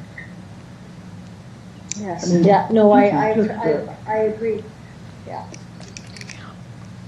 No, I've heard from many residents that are adjacent to this one that it's all-night activity. Just the last question I have for you in this regard: have you called police with this numerous ongoing problem, through the chair? Well, police cannot do anything. My wife was attending the last year meeting, and she did a presentation, and I didn't told the police can't do anything about it. They don't. They need a warrant to get inside. They are not responsible for the parking. They don't responsible for the lights inside, so they can't do basically anything. City needs one letter, which will take 5 minutes, to let them know that this property, based on 2062 bylaw, says that no person shall cause, permit, or suffer a nuisance to exist on any property. So those lights, Christmas lights, they can put them the time when the city of Regina put the lights on the street for the Christmas and take them off when the city does so. They're using this just to mark their business. It's a marketing tool. That's all. They don't Christian, they don't believe in Jesus, and the red light is association for sex inside. Every bordel in any city has a red light inside. Right. Thank you for that. Did you, just the last question, during COVID, there was nothing supposed to be open. Would you witness that it was a change in demand, or did the services still continue and the people still come? Still come. Like yesterday, I saw 3 young kids in front of, I think they drove a BMW. They get inside. Teenagers. Okay? Yeah. There is a sign on the door, I think it's from Saskatchewan Health, and probably talking about protection or something. I never been there to read it, but I believe it's something about that because the neighbor just beside this house told us this, okay? The other thing that I'm worrying and I didn't really mention is how the clients pay for the sex workers, okay? They pay cash. How the sex workers how the sex workers now, when we have to regulate them, how they're gonna get the money for the clients? They're not gonna use Visa or check because the wife and the daughters of these people can't figure it out. Okay, so there has to be a cash business by itself. If you go and read what Revenue Canada is doing for the type of cash business, this is almost a crime. What if they get injured as a sex worker? Does what the compensation board going to do anything about that? There's so many issues that needs to be put in place. But they're using all kinds of opportunities till all these policies in place to run the business illegally.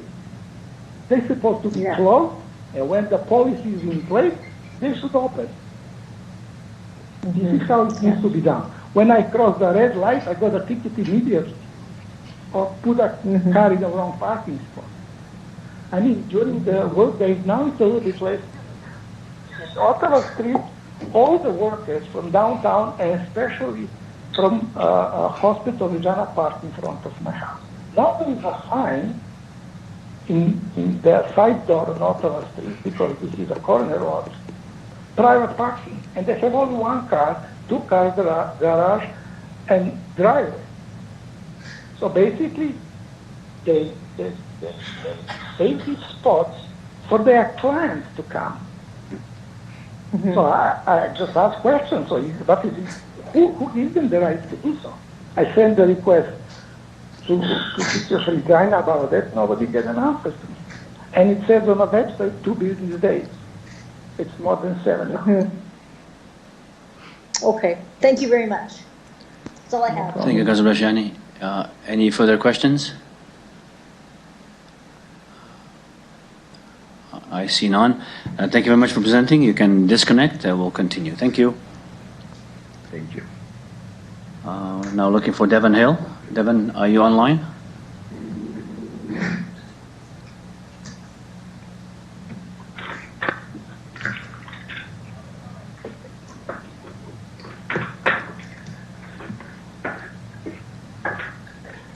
Devon Hill, are you online? Yes, I am. Can you hear me? I can hear you. Yes. I just want to before we go, just a little information. Anyone who hasn't got the mic on or just mute it, please. It's okay, Mr.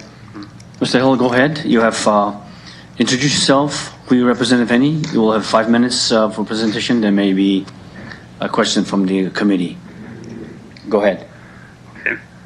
My name is Devon Hill. I'm with Freedom Catalyst Regina. I'd just like to address one topic in detail related to administration's recommendations. I have further thoughts on the other details mentioned in the report, but I'll address those another day just due to time restrictions. But I feel like this one topic is important to discuss all on its own, and that is this: the recommendation the body rep parlor owners be licensed and not the workers.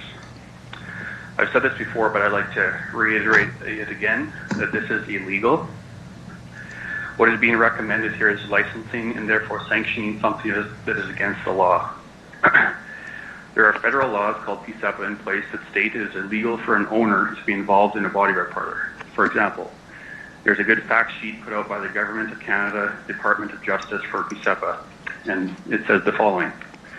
It says it's, quote, illegal to earn money by owning, managing, or working for a commercial enterprise, such as a strip club, massage parlor, or escort agency, knowing that sexual services are purchased there, end quote. There is a recommendation in the report also saying that all advertising should have the license number listed to show they are in compliance with the bylaw. This is also illegal when done in the context of an owner. For example, the same fact sheet says the following.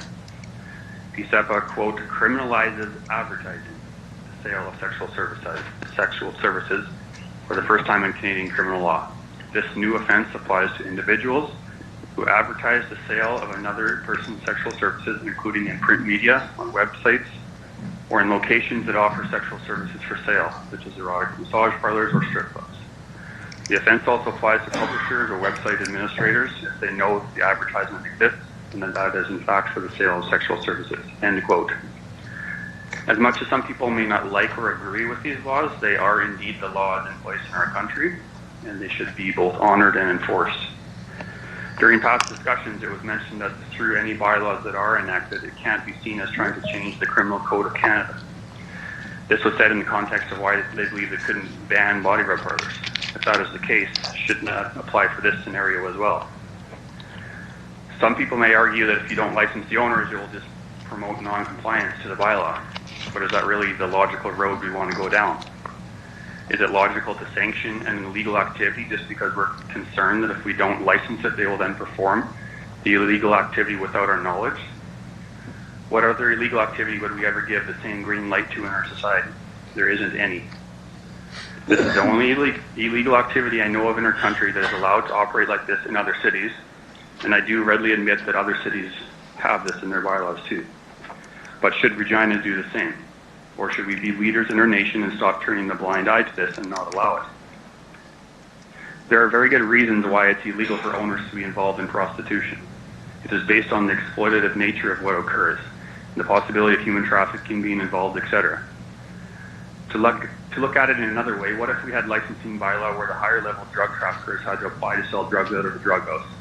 Would the benefit of knowing who these people are outweigh the fact that we, as a city, are condoning they come into our community to sell drugs? I would sure hope not. My take is this: if licensing is used, licenses should not be given to any parlor where owner-operators are involved. There should also be a clear bylaw in place that if deception or falsehood is involved during the application in relation to owners, if it is found out, that would cause an immediate revoking of the license and prevention of reapplication for a certain number of years. For example, places like Saskatoon and Niagara Falls have bylaws that revoke a license if false information is provided. The one applying for the license should also be interviewed one-on-one with the police so that they can ask them questions to determine if other owners are involved. A document could also be created that would be required to be signed stating a declaration that owners are not involved. This is a safety-based thing. This protects the girls from the very purpose and reason why the federal government enacted this law in the first place. This is for the protection of the girls, to reduce human trafficking potential, and to do all we can as a city and a police force to ensure we aren't playing any part in allowing the illegal exploitation of a person. Thank you. Thank you, Mr. Earl. Thank you for the presentation. Are there any questions from the committee?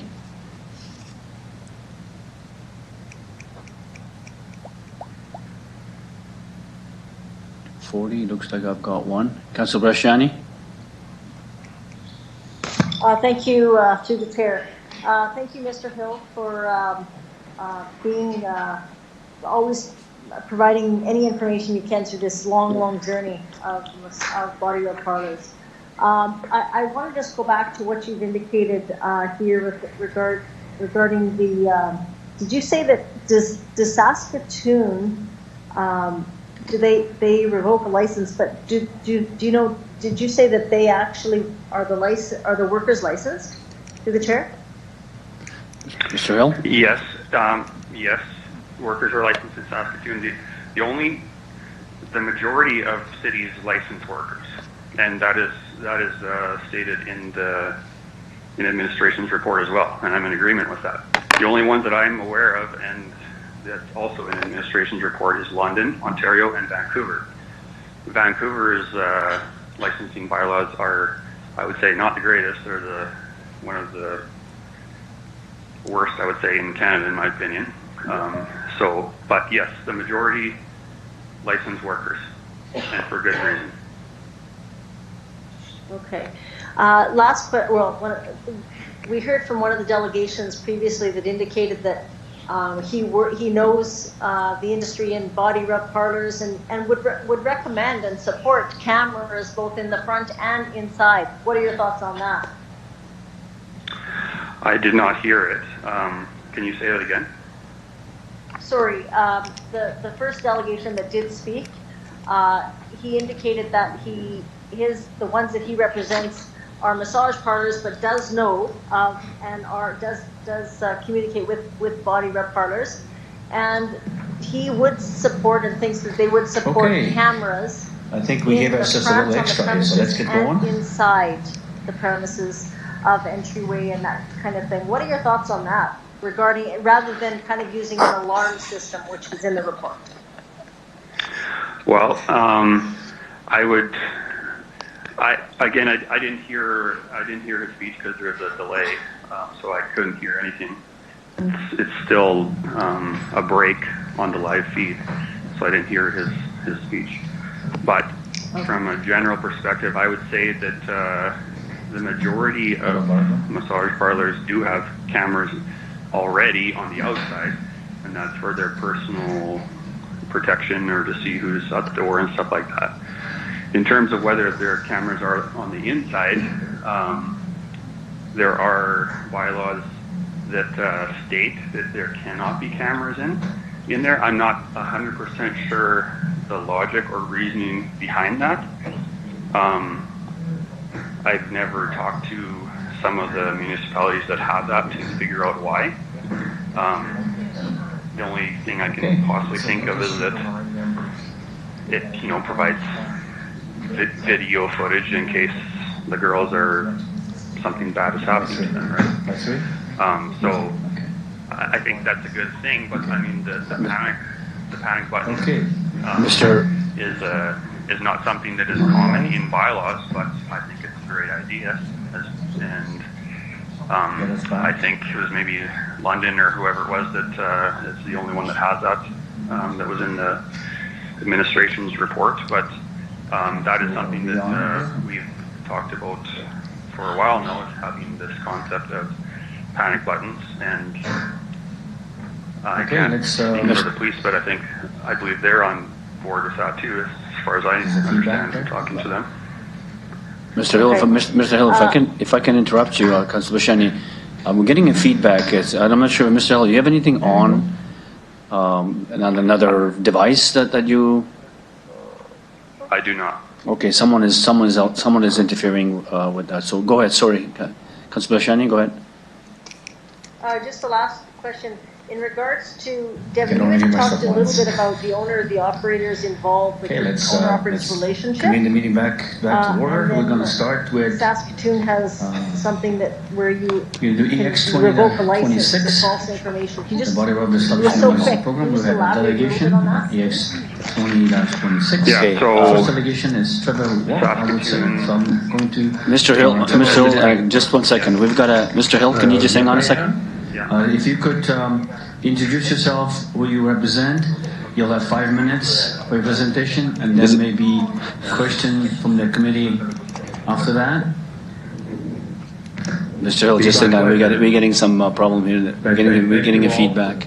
Through the chair, my name is Trevor Wolf. Oh, I am the we're going back owner into of a company in Regina called YBI Technology. I provide business management and consulting services. Mr. Hill, just hang on. To a number of massage clinics, and I am personally familiar with most of the body rub establishments. Can I get someone to move 5-minute recess? We just want to figure this out.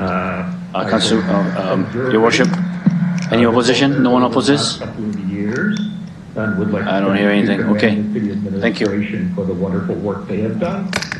I do not so much have a presentation as I have observations of the latest report to cover. How are we jumping in? Firstly, under the building subsection of the report, I noted the requirement for panic alarms. In our experience, panic alarms are not sufficient. There. It's done. What happened? Hey?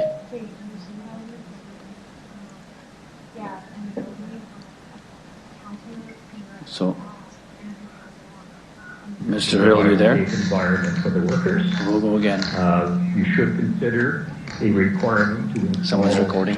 Security camera systems, both on the exterior and interior public areas of the facilities. Having done that several years ago for my client, it has completely eliminated any aggressive patrons.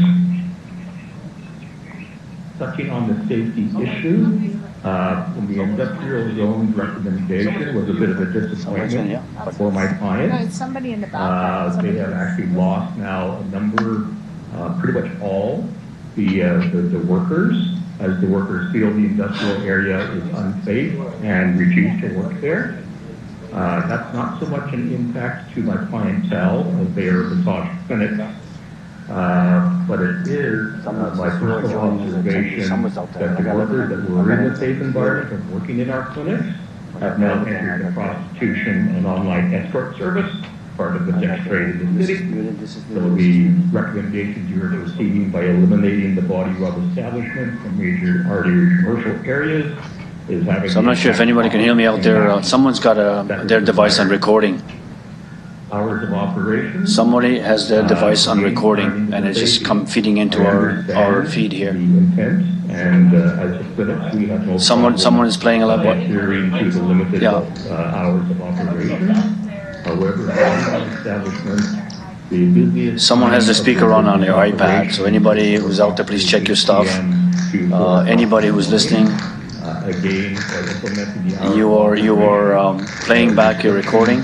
You are forcing the workers and your microphone is on. Escort service part of the sex trade in Regina.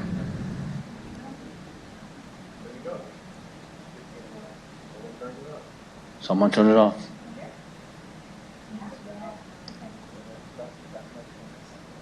Okay. Okay, so let's just finish up. I'm not sure if we did we lose. Here we go again. Is a great requirement, one that we have also for years adhered to. However, there is a bit of clarification needed in the definition. Someone's got a microphone on and recording. There should not be a requirement to have 2 body rub service delivery people. If anybody's watching in the establishment, in our facility, or listening to this, that is a salaried employee that provides the requirements and security and safety to the massage clinic workers. And I would suggest that a bit of clarification around the phrase 2 workers must be required take place.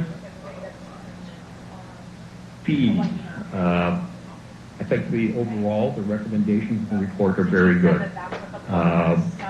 There seems to be a lack of information at this point in time in the grandfathering and transitioning of the body rub establishments to the industrial zone.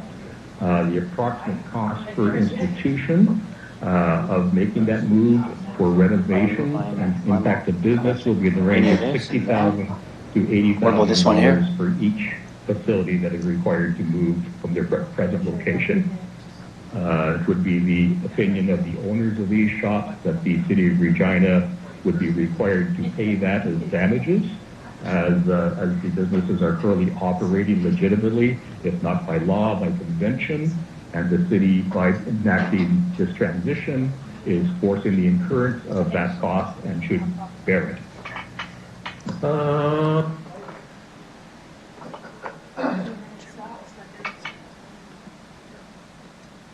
Jim? Okay, so let's stop again. Funding support and details of the funding availability. We continue to monitor the city website for updates on the zoning laws and requirements. There does not appear to be any publicly available information on the body rub establishment, so it is unclear which zoning and which trade would be applied for with the license. Just again, an observation, looking for clarity. I give myself open to your questions, folks, as somebody that is knowledgeable of this industry. And I would note that neither myself nor the owners of the massage clinics I represent have been interviewed by the administration team, as we were not directly impacted. I'm just trying to say, can the committee hear me? Anybody on the committee, can you hear me?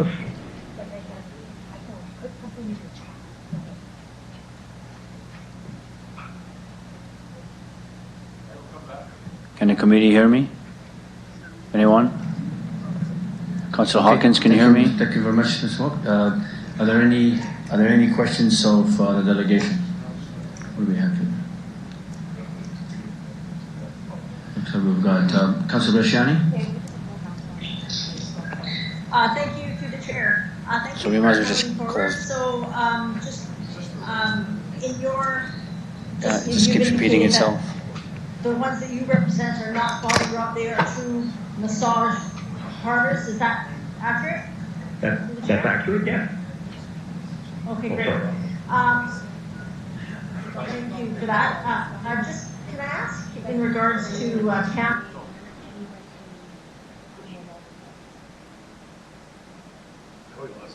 Don't move. Don't move.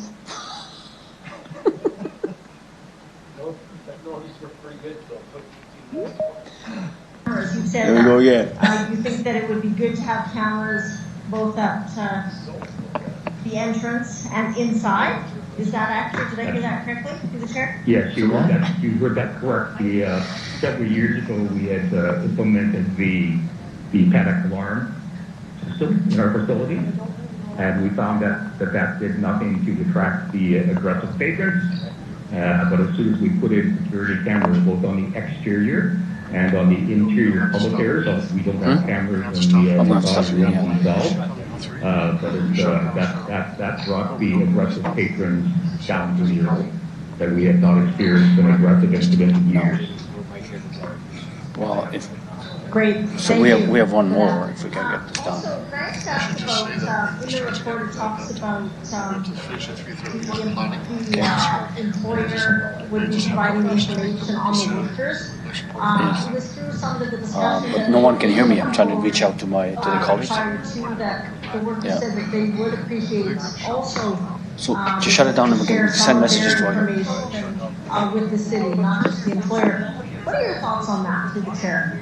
Mr. Wall? The general consensus of the workers that we have in our facilities and the body rub establishments that I'm just friends with your is the opposite of that. By far the majority would prefer their information to remain private, and I've discussed and reviewed the report recommendations that the owner of the establishment would be required to document and have the items there.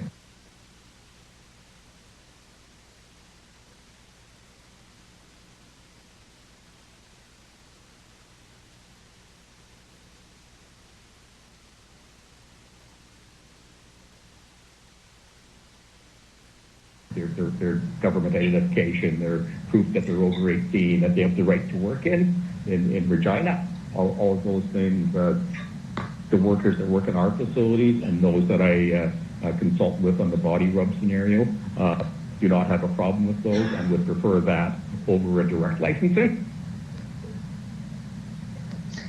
Okay, thank you for that. So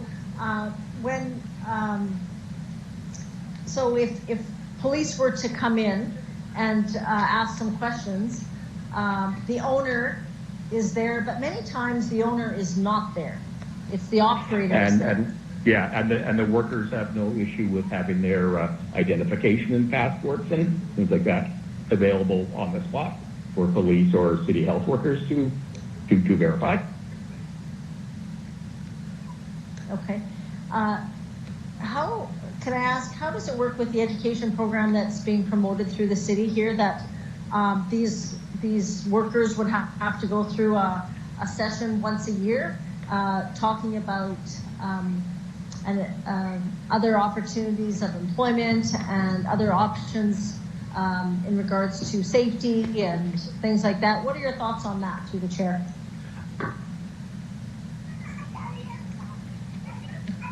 My view is, this is a personal view I'm going to express first and then express the view of my clientele. My personal view is it's a very good idea. We were primarily entered this business several years ago to provide a safe, secure work environment as an alternative to street work and gang-led sexual prostitution services that were rampant in the city at that time. In the view of my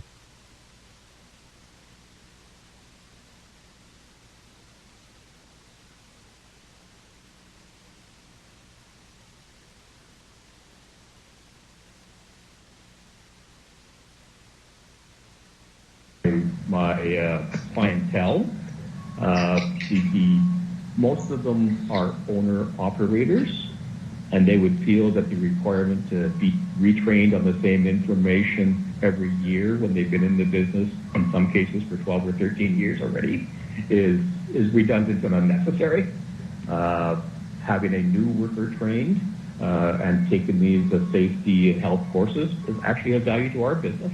That helps with our hygiene protocols and our health regulation conformance. Fully backing.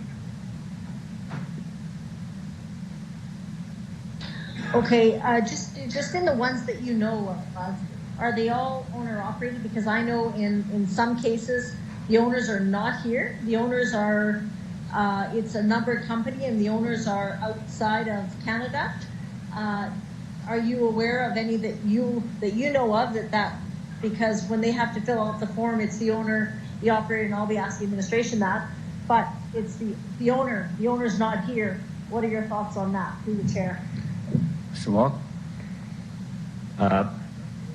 I read the verbiage around having the owner show up in person for the license applications for the body rub establishment. And again, myself and the clinics that I work with think that's a great idea. all the clientele that I represent, the owners are either in the city as their permanent full-time residents in Regina, or they are frequently here, at least on a monthly basis, from, for instance, Toronto. In the case of one of my clients, the minority owners in his business are here in Regina full-time.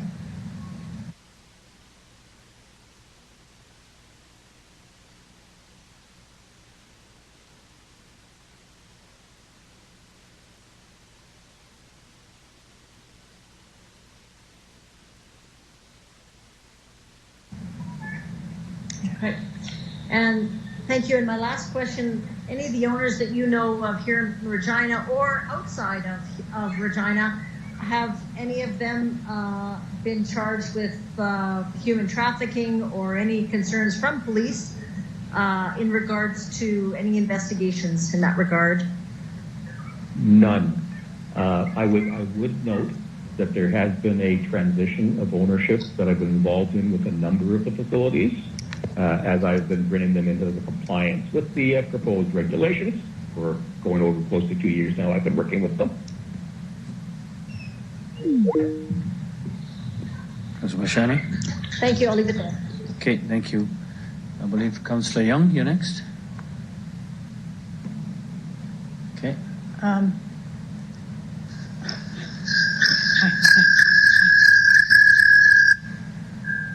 So how do I get my microphone on without that? It's on. Okay, thank you. So my question to you, Mr. Walk, is you don't refer to your clients as body rub parlors. You refer to them as massage parlors or clinics. Yes. Okay, so do you see that this licensing that we're talking about is going to apply to you as well as it does to body rub parlors?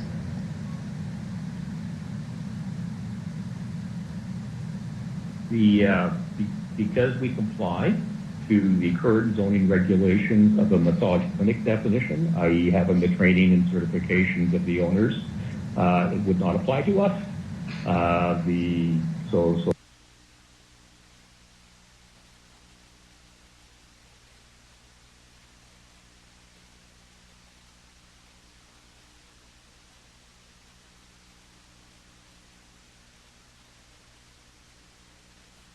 So therefore, and this is primarily the reason I became involved a couple of years ago as this was bubbling up.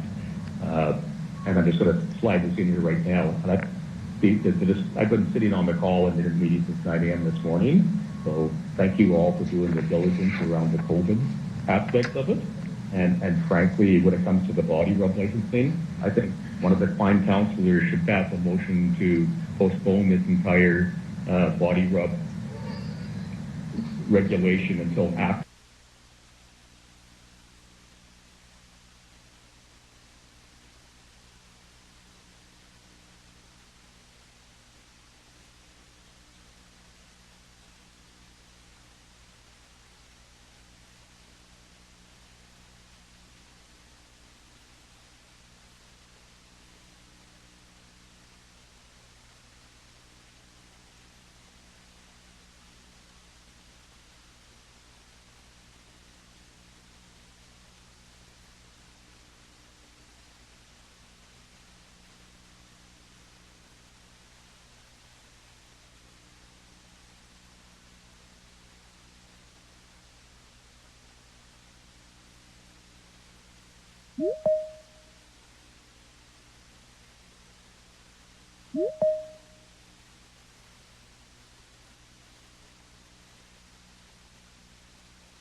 Okay. Yeah, we have quorum. We on? So we see everybody that's there, right? Okay. Committee with reminder is that we have to be done by 3:30 or. Mr. Chair, I'm moving adjournment. We've lost people. People have to leave shortly. I think we need a roll call, and I think we need an adjournment. We're clearly not going to finish this in time. I have to leave very shortly. Others have a planning committee meeting. I think this meeting should be called, we should call it a day. I'm moving We will adjournment. contact the delegation, right? Okay. Okay. I will ask the clerk to do the roll call, do the vote on adjournment. Thank you, Mr. Deputy Mayor. Councillor Hawkins, I will begin with you, please. In favor of adjournment? Councillor Young. Are you handling my mic? Oh, okay. I would at least like to hear the people that are here to speak, so I vote no to adjournment. Councillor Stevens. In support. Councillor Bresciani. In favor. I think we're still getting feedback, so I'm sure, I don't think it's worked out yet. Like, there's still some screeching online here. Councillor Murray. In favor. I believe Councillor Bryce has left the meeting. Councillor O'Donnell has left the meeting. Councillor Mancinelli.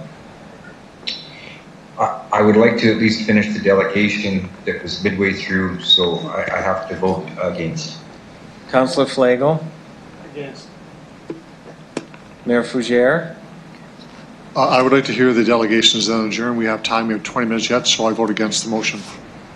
Councillor Findura. I vote against. The adjournment is defeated by a vote of 4 to 5.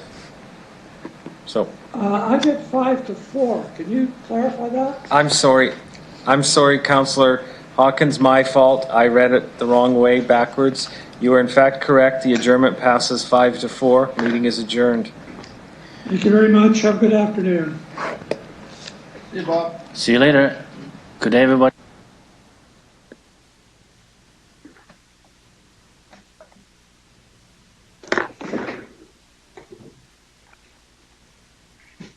It's Councillor Murray here. Are we able to just run a couple tests and see what our technical issues are, just to run them and get us out the next time?